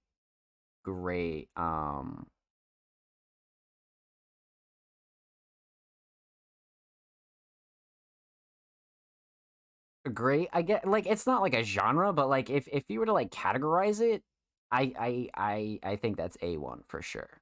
100%. So, with that said, let's break this down. We're gonna talk about three things. We're talking about the instrumental, we're talking about vocals, and talk about the overall theme of Moth. So, clocking in at 118, and this being like such a wide and like personal instrumental, I feel like 118 is like insanely perfect because this is like for like say like a first time listener, this is like holy shit, you know what I mean? So this is like a perfect sample size of like somebody who's new to this kind of style, right? And I feel like this is a perfect example to show somebody 100%. So with the instrumental itself, we're back at it with the more kind of alternative pop, kind of heavy pop kind of style. It's definitely more glitchy than your average, but there is some consistency throughout it. Like it's not entirely like rogue experimental, right? There is some consistency throughout it, which I like about that because you can be experimental as fuck, but still have consistency throughout your whole tracks, and I feel like this is a perfect example of that. So the mix is solid. Especially for like how wide and like loud this instrumental is. Excellent mix. Well done. Let's talk vocals here. Vocals are growing on me because this is like such an acquired taste, especially for like people like outside of the sort of glitch realm. And like I think that's one thing I noted for Solemn's vocals. I think in some of like their first submissions was just like narrowing down the mix, and I feel like Solemn has been doing that. I'm not gonna lie. Like I do enjoy this mix. Like for like what it is, it's like meant to be very noisy, and I feel like Solemn is achieving like a middle ground here, to be honest with you. I would like to see where this style goes. I love this a lot. And I like how short it is, right? It just comes in and like hits you in the face and leaves.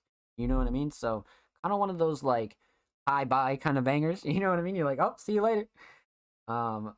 So vocals are stellar. I like the mix a lot. It's like improving so much. Like you can tell, 100% you can tell.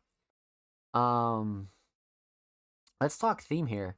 However, like I said, I love the balance between like kind of like an HD style and then having like a more glitchier style as well, which Solemn really does a stellar job with, if we're being honest. Um, so the overall theme, there's a couple of bars that Solemn touches on here that's like semi relatable, but it's definitely,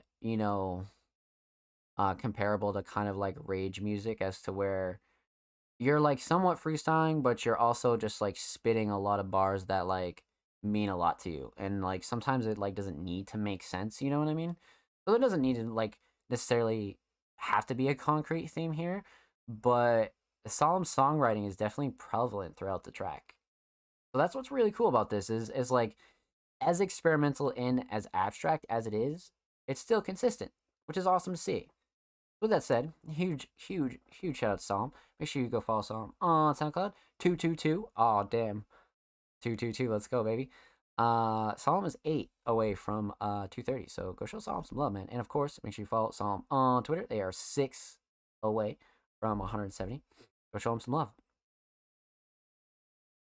And of course, every artist featured in today's episode and every episode will be linked in the description of the YouTube free upload.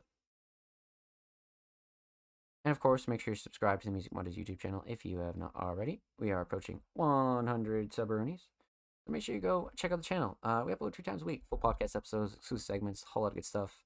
And if you have, drop a like, drop comments. Thank you. We appreciate it. And I see you, my friends. So, let's continue on. Up next, we got the homie, TDG, who's been in the chat all night. Huge shout out to TDG, man. Let's fucking go. TDG has quite the style.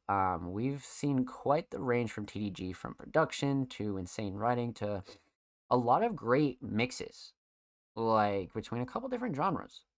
So I'm definitely excited to get into this one. They keep telling me to wait. Prod and performed by me, mixed and mastered, and art by Cole. Damn, okay. So track and prod by TDG, and then the rest is by Cole. We got a nice little collab here. Damn, Cole went crazy on this. Oh yeah, it's one of those like electrical lamps or whatever the fuck they're called. I forget the name of them, but they have a name. But this is great. Yeah, I like how it's in brackets too, for sure.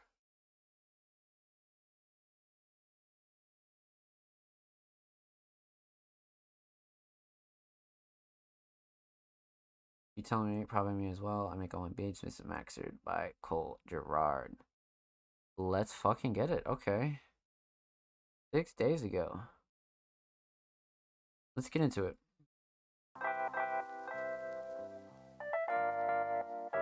Yeah, yeah. Whoa. Yeah, yeah. They keep telling me to wait. They keep telling me to wait. When will it be my time? It feels kinda late. I'm confusing days. Feels like I'm in outer space. I keep going, but I never run out of space. This life endless. You can't really end this. Up in the clouds in the haze. Face confused in days. I've been lost for days. Feels so late, my time been late. In the ways, been phased. Can't explain, can't phrase what I wanna say. Waiting on change instead of making my own way. Action makes so, don't hesitate. The surface must penetrate. Stay a little longer for heaven's sake. Make the world a better place. Amend mistakes that been made. Only way to get past heaven's gates. Caught up in my ways, washed up in the waves. Caught up in my brain, trying to think of a way to prove I'm sane. What to say? Should I stay? Caught up in this day. I said some other time, but really I'm running out of times. I said some other. Not now, Mr. McLean. Some other time. I say some other time. When I'm running out of time, think too much, I'm running out of line. So I look to the sky, what will catch my eye? When will I die and lie upon the hillside? Then where will I reside? They keep telling me to wait. Wait. When will it be my time? It feels kinda late. I'm confusing days. Feels like I'm in outer space. I keep going but never run out of space. Yeah, this life endless. You can't really end this. Yeah. Up in the clouds in the haze. Space confused in days. I've been lost for days. Feels delayed. My time been late. In the ways been phased. Can't explain, can't phrase what I wanna say. Waiting on change instead of making my own way. Yeah. I'm just trying to get it right, but I'm wrong. Just going along. I blink and I'm gone. I'll be back, hope it's not long. I'll be back, hope it's not long. They keep telling me to wait. When will it be my time? It feels kinda late. I'm confusing days. Feels like I'm in outer space. I keep going, but never run out of space. This life endless, you can't really end this. Yeah. Up in the clouds in the haze. Space confused in days. You can't really end this. Nah, okay. I make all my beats, Mr. Master by Cole. Yup. Let's go. Alrighty, my friends, let's fucking get into this. So let's break this down. We are going to talk about three things. We're talking about the instrumental. We're talking about vocals. We're talking about the overall theme of some other time. So, instrumental.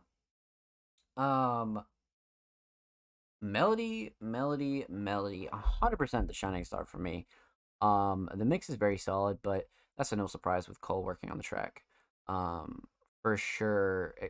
That's just to be expected. So, mix is great. Nothing clashing to overbearing.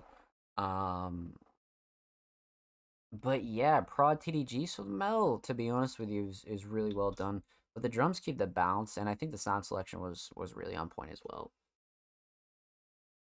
Most definitely. The instrumental very solid. It's definitely like a TDG type beat where it's like TDG definitely has a scope on like what kind of style they enjoy and like how they want to structure their own instrumentals 100%. So let's talk vocals. Mix is very solid. Again, nothing clashing too overbearing. Huge shout out to Cole. Um, Cole definitely did his thing on the mix. But Shining Star for vocals got to be Flow and Cadence. I like the flow on this one a lot. Their writing is really good. Um, but the flow just stacks onto it and really like ties the whole song together, to be honest with you. Keeps the groove throughout the whole track and really like reassures that modern kind of classic hip hop vibe that we always kind of credit TDG with. So let's talk theme. Aesthetically, Cole definitely snapped on the cover as well. Kind of like bringing like, you know, going into the past or like kind of um almost like time travel vibes a little bit. And I like Cole's style as of lately with the art. So I do feel like a lot of the stuff that Cole touches art wise is really good as well. Um Cole just has a nice style. So for the overall theme, some other time, like there's a couple of themes that TDG touches on here, but for the most part, like it's another case of showing off TDG's songwriting and the ability to deliver a lot of like complex lyrics and bars in a fashionable, palatable way. A lot of vocalists and more so rappers sometimes can have a harder time developing that throughout their time, but I feel like TDG has been pretty seasoned when it comes to writing almost semi-complex lyrics, but being able to have them in a consumable kind of theme and like have your punchlines, behave the right way in a track and really deliver them to either a regular listener or a first-time listener. Um, so yeah, TDG definitely touches on a couple themes here. So this is one that you'd listen to like a multiple times, and you'd be able to pick on a new theme like every time for sure, 100%. So with that said, huge shout out to TDG. Thank you so much for the submission, homie. Much motherfucking love. Make sure you follow TDG on SoundCloud. TDG is approaching 1.1K. Go show TDG some love, my friends. And of course, make sure you follow TDG on Twitter. TDG is 10 away from 160. Go show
This is a trip.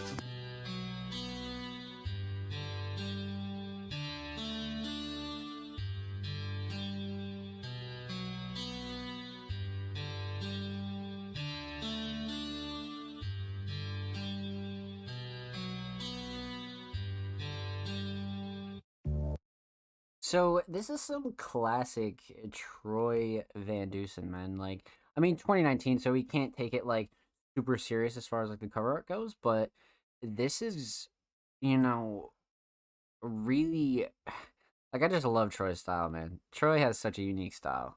It's so cool to see as a producer. But let's break this down. Obviously, no vocals, so we're gonna talk about two things here. We're talking about the instrumental and talk about the overall theme of life will get better. So,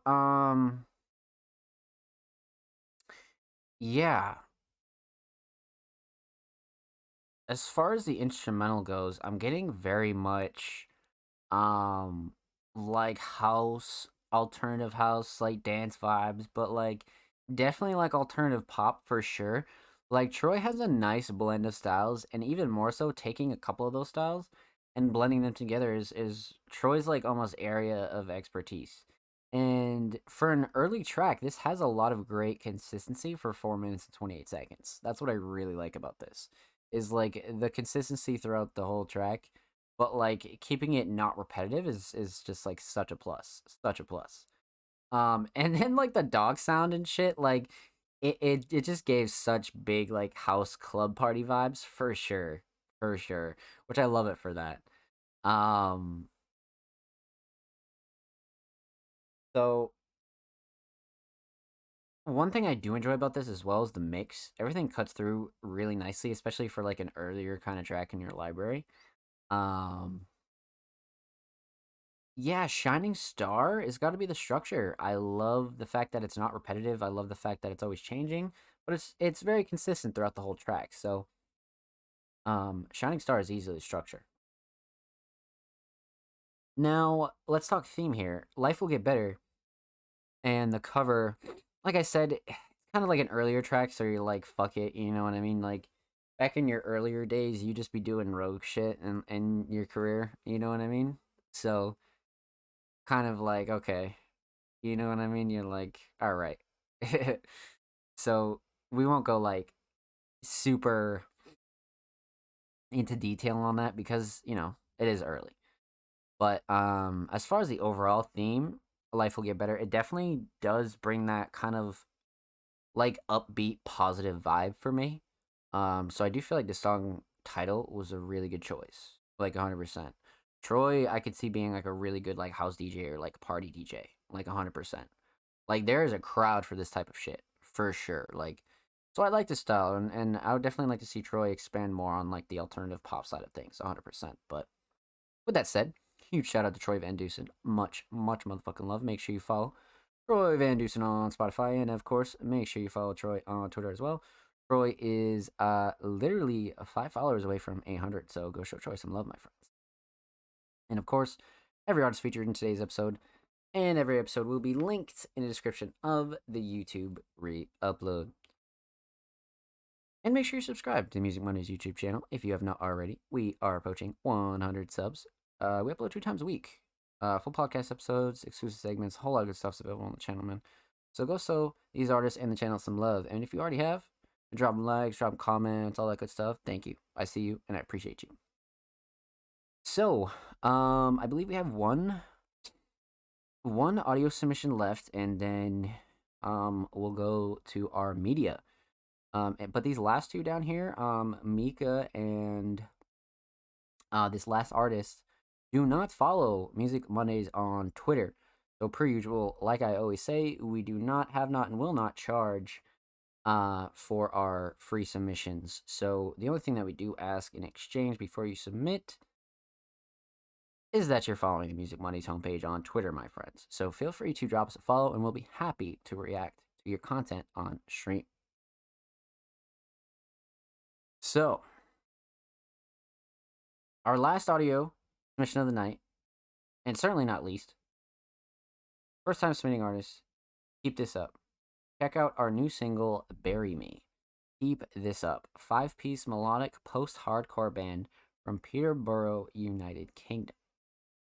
Okay. Let's get into it. So we have an idea of like what this could be. So let's dive in. Keep this up. Bury Me.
Oh, fucking done. Holy shit.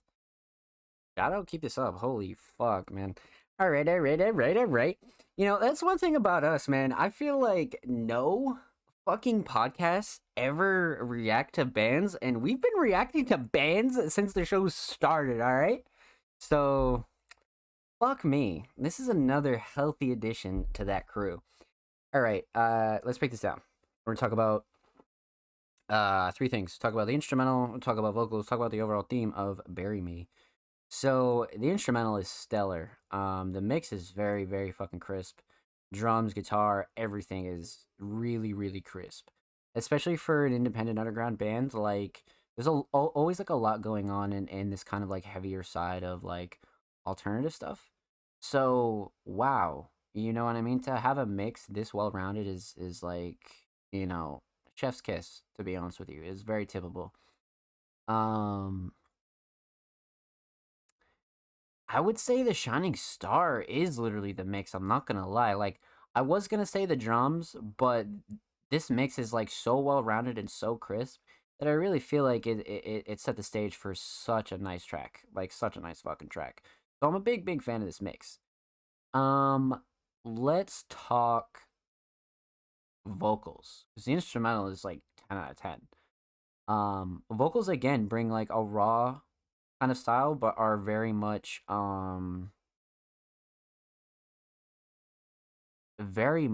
well done. Like nothing's clashing too overbearing. Again, with so much going on in a track, sometimes it can be a bitch to miss tracks like this, but wow. 100% they did a real stellar job. The engineer absolutely killed this. Whoever did a really good fucking job. Um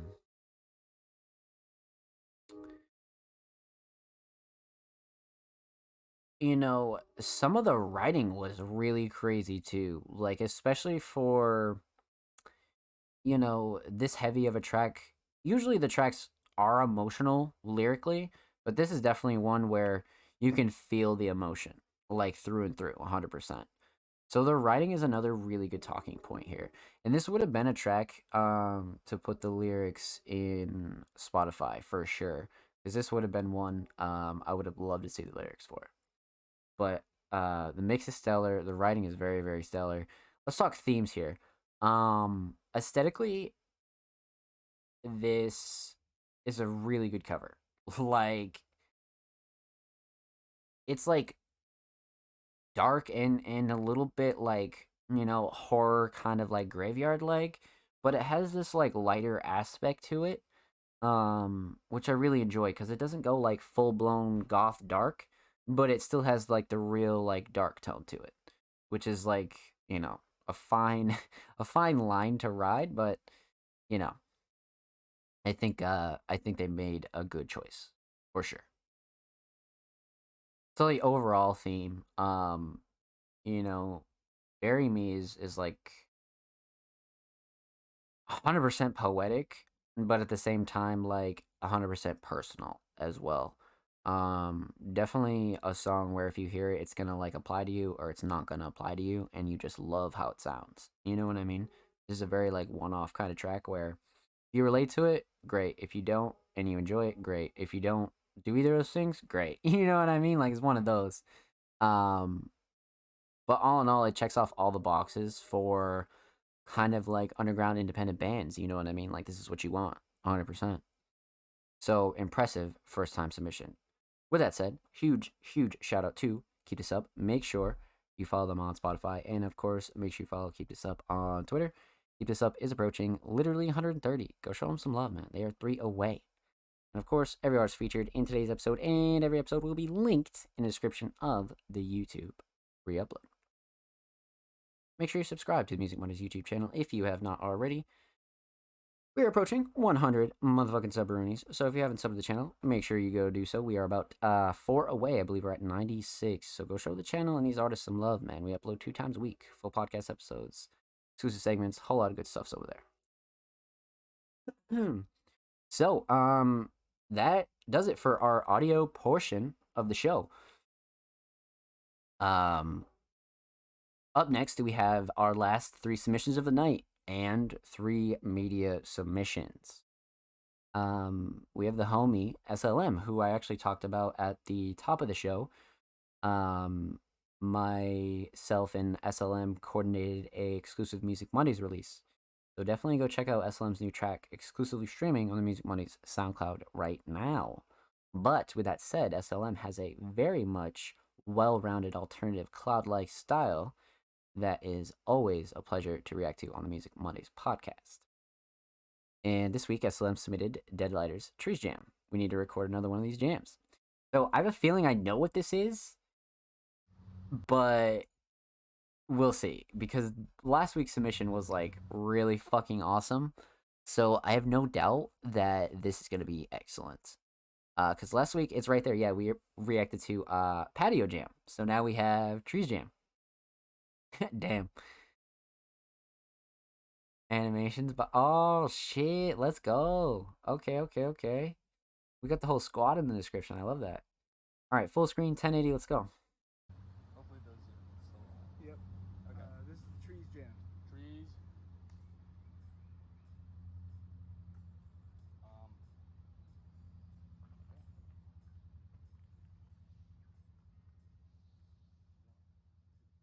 Oh, this is gas already. What the fuck?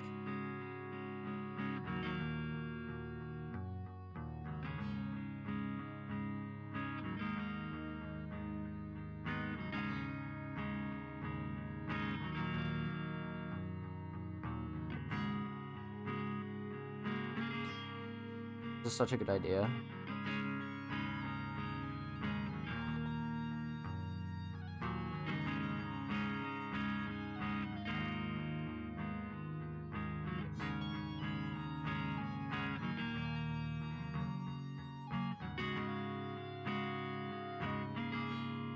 I love this a lot.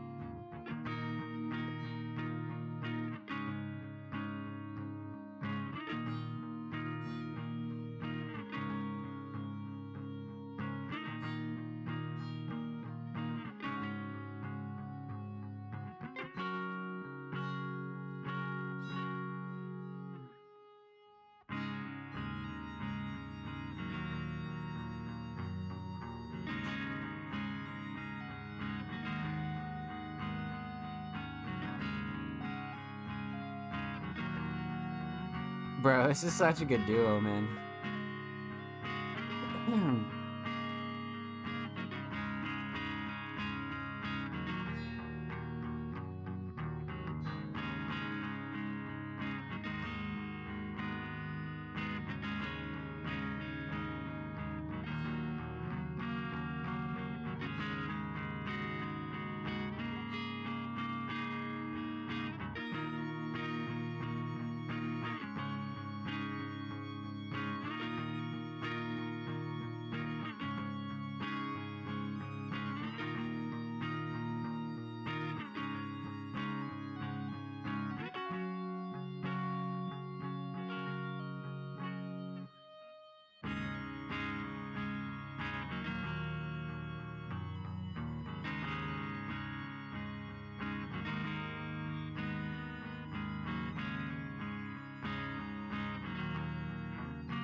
Well fucking done. Well fucking done. That was pretty solid, pretty sick. All right. Yeah. So that's the Trees Jam. Yeah, dude. Let's how are we gonna do this? That's the Trees Jam. Bro, that is such a good duo right there. That is such a good fucking duo, man. What did SLM say? SLM said what? We need to record another one of these. Goddamn right you do. We need another one so we can fucking react to it, man. This is great. I love the concept, man. I love the concept. I think more artists need to go out and do shit like this on their own. And really present it in this way too. I think this is such an awesome thing. It's just such a cool concept to me. And we need more of this in the underground, man. Like, the branding's on point, like they're repping their logos, they're out just chilling, like this is excellent. Like really fucking excellent. So obviously no vocals here, so we're gonna talk about two things. We're talking about the instrumental and talk about the visual.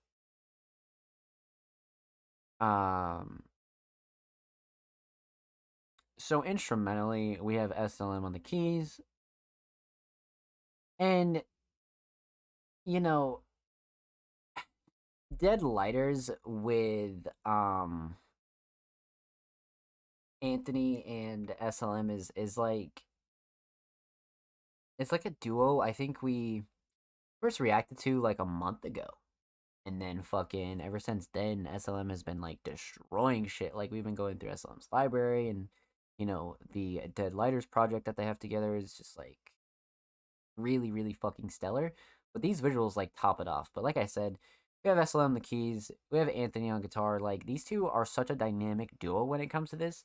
And like, it's so nice to hear alternative music like this that is not like overproduced, and it's like you can just tell it's genuine. It's just like for their enjoyment, you know what I mean? And shit that sounds really solid. Like really, really solid and fucking peaceful. Like, that's what I love about this. And the mix is fucking stellar. Like, the mix is always stellar from these two. And that's one thing I always neglect to point out, is they always have a really crisp mix.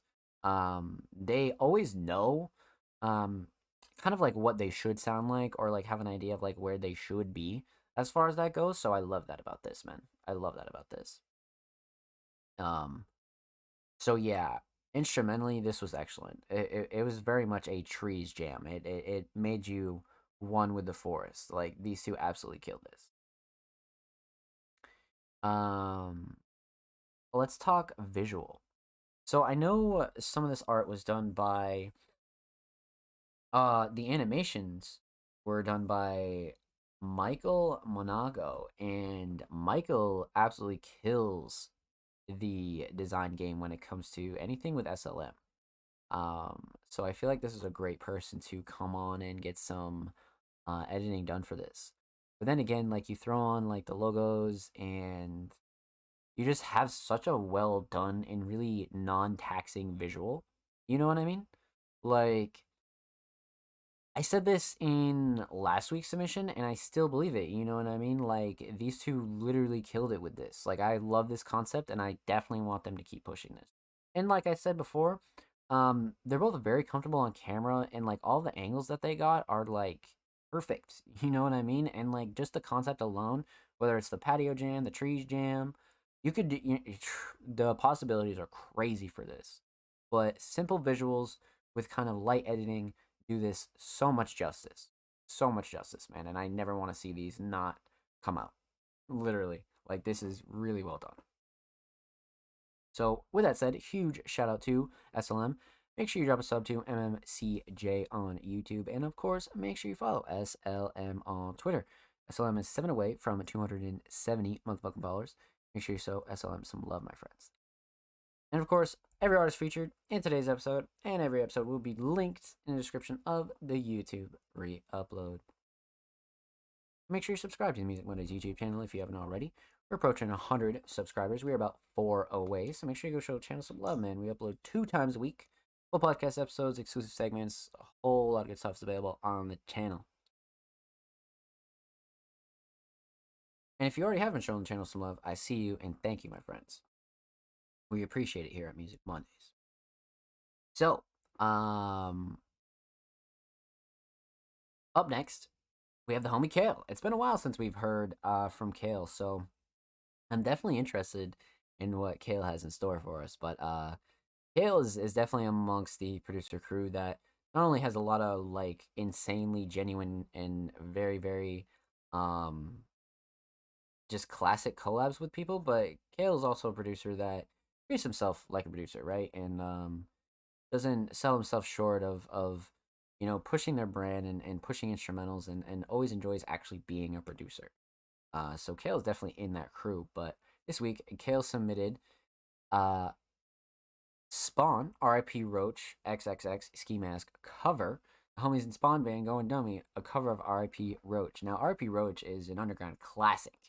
You definitely have heard that song if you even are remotely slightly invested in the underground. But we've also reacted to Spawn once before on the show, but it was last year sometime early last year. And I'm definitely excited to check this out because wow. R.I.P. Roach is definitely one of X's top heaviest songs. So see it covered by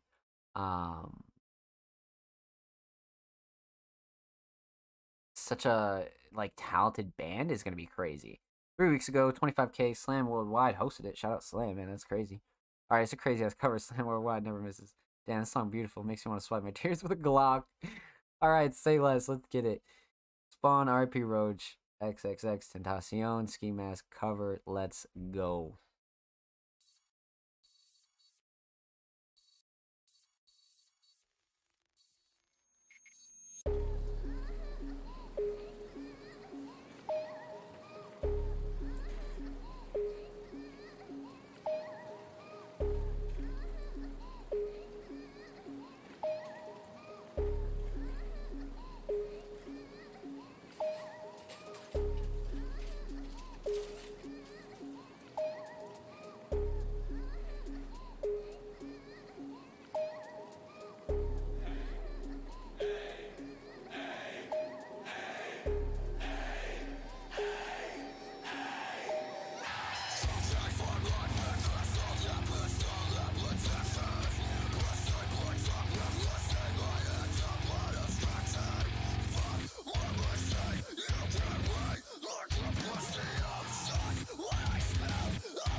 The visual is so good.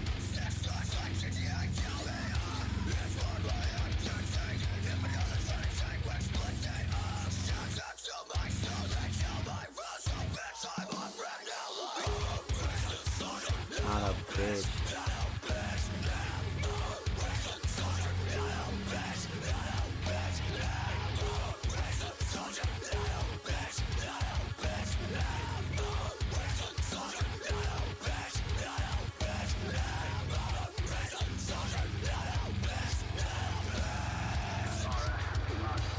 Holy fuck.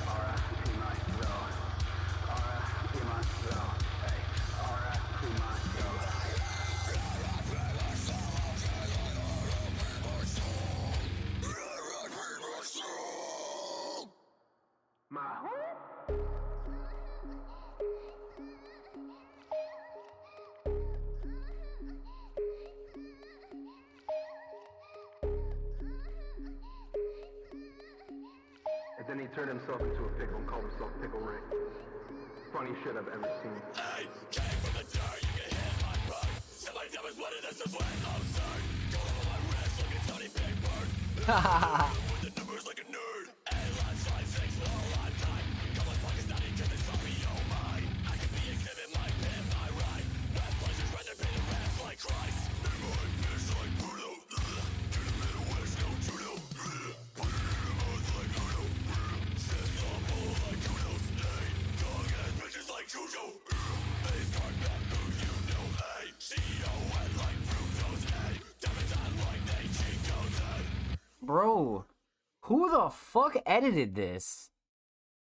This visual fucking went insane. Fuck. Shout out fucking Zach, bro. Holy shit. The fuck? Holy fucking wow. Oh man. Holy fuck. Okay, let's fucking break this down because holy shit.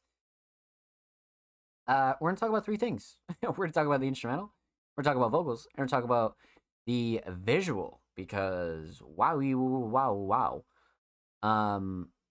So as many of you know, this is a cover of the Underground classic by X and Ski, and I think Spawn absolutely did it fucking massive justice, like without a doubt. But right off rip, the mix is insane. 10 out of 10 mix, especially with like how heavy this is. Whoever mixed this did a really fucking good job, man. Like a really, really good job. Drums were so fucking heavy. Actually, drums were the shining star to me, like without a doubt. The drums were just wow. That's what I was curious about, is how the drums were about to sound, and this was like exceeded my expectations, man. Like exceeded. Vocals were also really, really insane.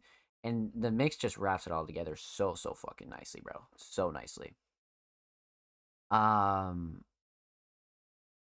Vocals themselves, though, again, really, really fucking well done. As I said, this is a cover, so it's not like we can dissect the lyrics, but for like what it is and like what it transferred into, wow. Fucking wow. Definitely the best cover I've heard from a band of R.I.P. Roach, without a doubt, for sure. This takes a cake. Like 100%. Yeah. Yeah. So let's talk visual, because this visual was like really fucking on point. Like from like the beat drops and like subtle like edits where the lyrics are and like the lyrics change and certain punchlines are. Like this editor was fucking stellar. Like this editor destroyed this, bro. Destroyed this. So 10 out of 10 on the visual for me as well. And like it was just so well done with like the basement footage, and like the intense editing is just like, it's like, damn, bro, you guys literally fucking killed this. Like this is like, yeah, this is fucking it right here. Huge shout out to Spawn, man. Definitely go check this out if you're interested. Go show Spawn some love, and go show Slam Will Ride some love, man, because that was wow. And make sure you go follow Kale on Twitter, man. Kale is literally 6 away from 660. So go show Kale some love.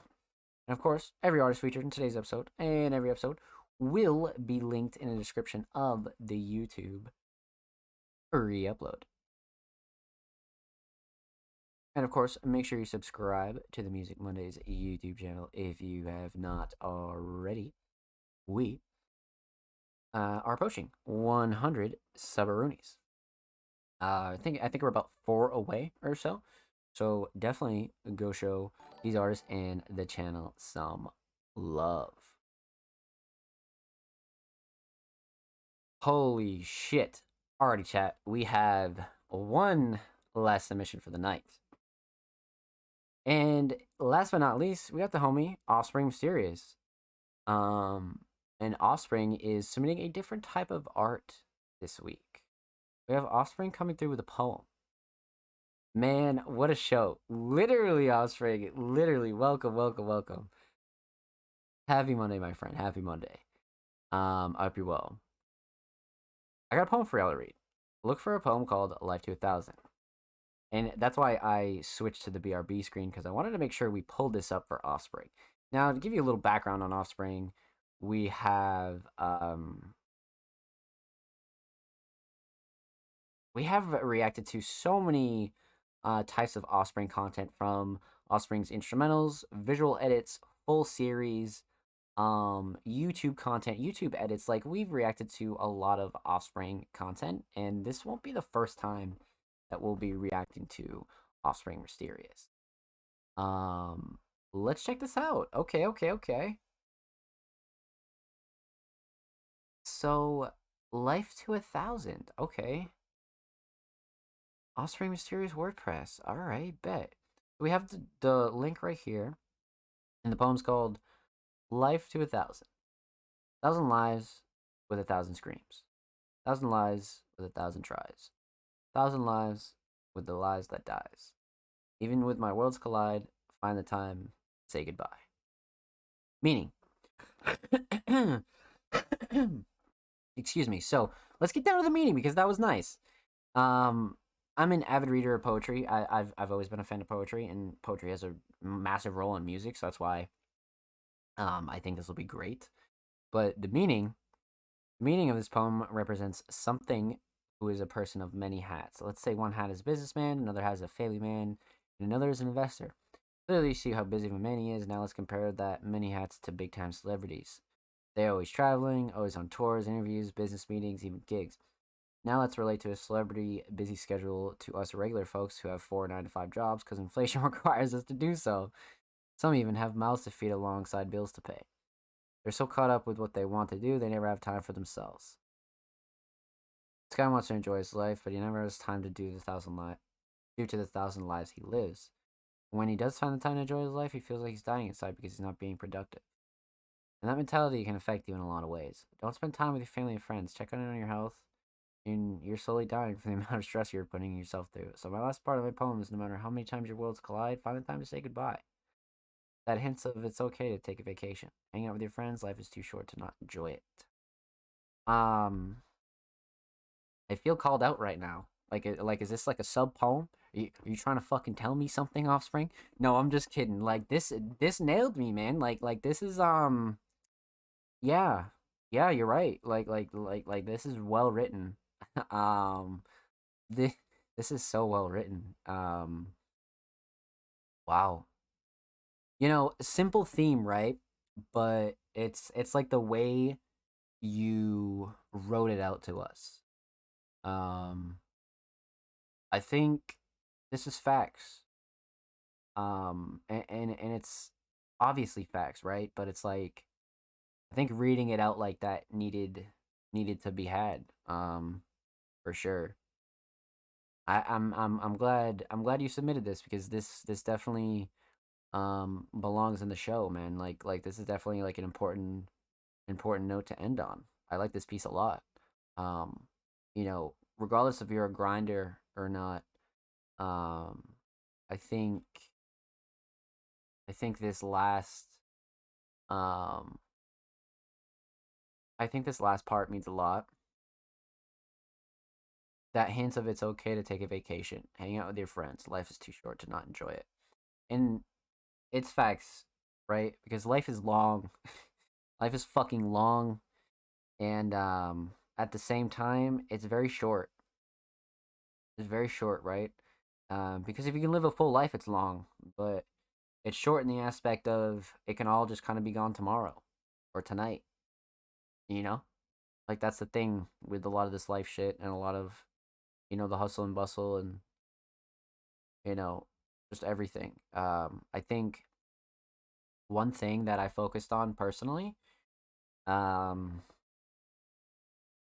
I guess almost, because like I had like a dark couple years, I guess, from like probably like 2017 to like 2020.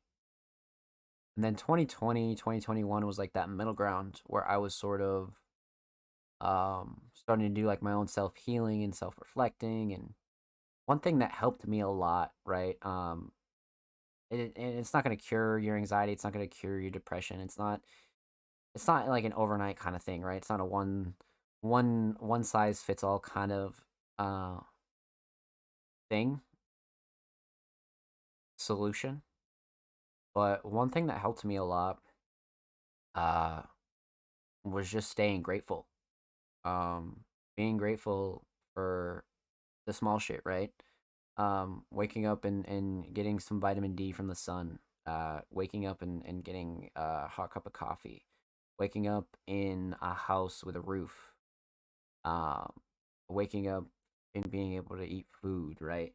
Like, it's weird at first because you're so used to like having like a different type of problem, so you're like, yeah, like I'm grateful for that, but like who cares? But like when you genuinely like understand that you gotta try to be grateful for all like the small stuff, it helps you be like, it doesn't like make you happy, it takes a little bit of the weight off because you're recognizing like what's important. You're not just putting it off, because that's like where everybody goes wrong, right?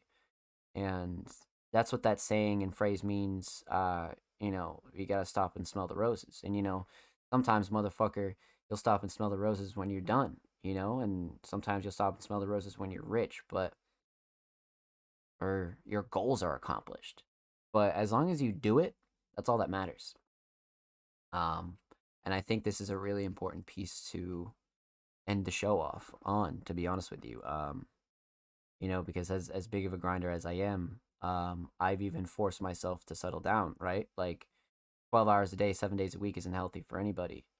That's why I take a dedicated day off, you know, especially with life, you know, like that's how you get burnt out is you do too much and you lose your enthusiasm for whatever you're doing. Um, you know, you do it too much, you burn yourself out, right? But what is burnout? No enthusiasm. So how do you stop that? Take a break. Take a fucking break. You know what I mean? Like as busy of a person as I am and as like as hard as I try to go and like push myself, um, I've found a middle ground where not only for your health, it's good to do that, but for your mental health as well. Um, you know, it's all so important and it gives you time to really reflect and try to be grateful, you know what I mean, for everything. You know, for your loved ones. It doesn't even matter who they are. It could be your grandparents, your aunt, uncle, mom, dad, your adopted. Doesn't fucking matter, bro. Like you got somebody that loves you, like go love them back. You know what I mean? Like go check up on somebody. Go make sure everybody's doing good. Go make sure that if anybody needs anything, you're there for them. Anybody that was there for you, especially, put them as priority. For sure, go return that favor. Don't make them ask. Um, it's just the good thing to do. It doesn't mean you have to go out and be fucking, you know, Mr. You know, step all over me. No, just take care of yourself, man. Take care of your people. And I think this is a big, big, big slap in the face for anybody that needed to hear it. And you know, take it from me, like Offspring said, right? Like I'll put in fucking 12 hours a day. You know what I mean? Like I can tell you a billion stories of what we did in the early underground with UVC, what I did with Music Mondays. You know what I mean? I'll tell you all these fucking stories about how I was grinding, putting in hours, falling asleep at my desk, bro. But like, none of that matters if your health goes. None of this shit matters if your health goes, if you're not paying attention to shit. Sometimes there is sacrifice, for sure. Don't get me wrong. A lot of sacrifice with anything chasing a dream. Or a goal. But balance is key to life. And this is very much a piece that reminds you of that. And this is like what poetry and art and music and everything is for. And this is such a positive message. And this is like, you like, we don't see these often here on the show, especially as meaningful as this, you know, without the bullshit, you know what I mean? Like there's no bias in this poetry. There's nothing. Like this is straight from the heart type shit. So that's why Offspring's a real one, man. That's why I fucking knew. Go back to the first time Offspring submitted to Music Mondays. What did I say? This is the fucking future because this motherfucker does everything. Writing, poetry, visuals, instrumentals, edits. Like, and like, it's like genuine shit. You know what I mean? Like, and so this is awesome to see. Like, this is fucking awesome to see. That made me really happy. That made me really fucking happy. And that's going on YouTube, so make sure you fucking like and subscribe, motherfuckers. Go watch that. Wow. Huge shout out to Offspring, man. Huge shout out to Offspring. Make sure you follow Offspring on Twitter. And of course, every artist featured in today's episode and every episode will be linked in the description of the YouTube re-upload. Make sure you subscribe to Music Buddy's YouTube channel. We're fucking 4 away, man. 4 away from 100. So go show the channel some love if you haven't already. And huge shout out to anybody that already has. Dropping likes, dropping subs, dropping comments. We see you, and I appreciate you, my friends. I got 3 more poems dropping soon. You'll love them. Oh, I'm fucking here for it. We are here for it. I'm down, Offspring. Like, I'm down. I love that content out of you, and I want you to keep creating like that. I want you to keep creating like that, whether it's through your music, your visuals. Keep doing your thing, my friend, because I'm a big fan of your content. I'm a big fan of it, for sure. W stream, let's fucking get it, my friend. You guys are amazing. You guys are fucking amazing. This was probably the longest. No, I think we've done a 5.5. I think we did 5.5 last year, if I'm not mistaken. We did 5.5 last year, and that was fucking nuts. That was fucking nuts. But yeah, man, huge shout out to everybody that came through, submitted tonight. Huge shout out to everyone that showed love. Let me shout out some some names right quick here. And of course, huge shout out to everybody that tuned in and showed love. You know what I'm saying? But yeah, let's shout out some names right here. Shout out to Lil Olipop, Cole Gerard, Heavy Metaphors, Raw, MC Mills, Vanko, Saint Wave, Alma, Mac 2 times, Bloodcat, King Mark, Seasons, Blank Thought, Matt Rocks, Surge, SLM, Kale, Midnight Samurai, Offspring, Fury, Solemn, TDG, Troy, Keep This Up, and anybody else that we missed in the submissions. I love you. Thank you, thank you, thank you, my friends. Huge shout out to Bananas for lurking in the channel. Thank you. You guys know the fucking drill, man. And huge shout out to anybody in the fucking stream right now too, man. You guys are the fucking late night crew, man. Shout out to anybody else that dropped a follow. That what are my notifications broken on Twitch? What am I, high? I know there's a couple people that came through and followed tonight. Surge, thank you for the follow. Small Panor, thank you for the follow. Welcome to the streaming family.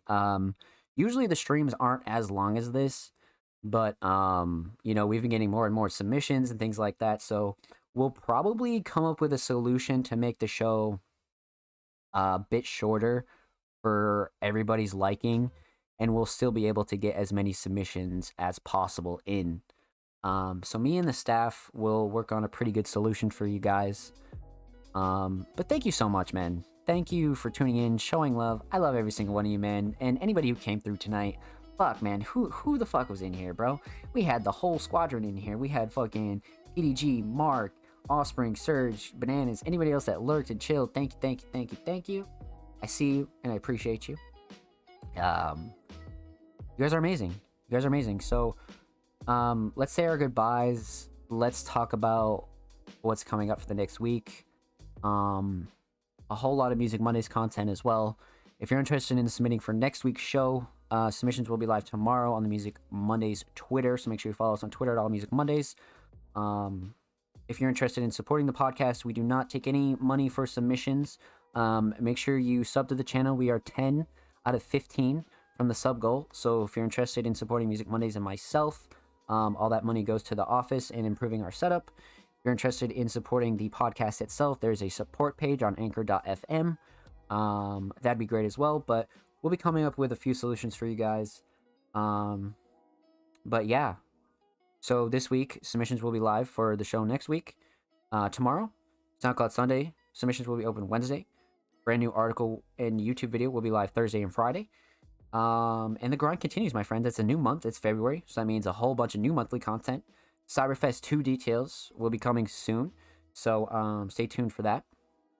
And just make sure you follow us on socials, man, because we're super active. We're very consistent. We are the most consistent fucking organization, media, underground blog out here, man. Nobody does streams like this. Nobody does them like this, especially not for free. Let's fucking get it, baby. I love you guys. Thank you so much for tuning in. It's been your boy, Zom Slays. Be safe. Take care. We'll see you next week for episode 107. And later.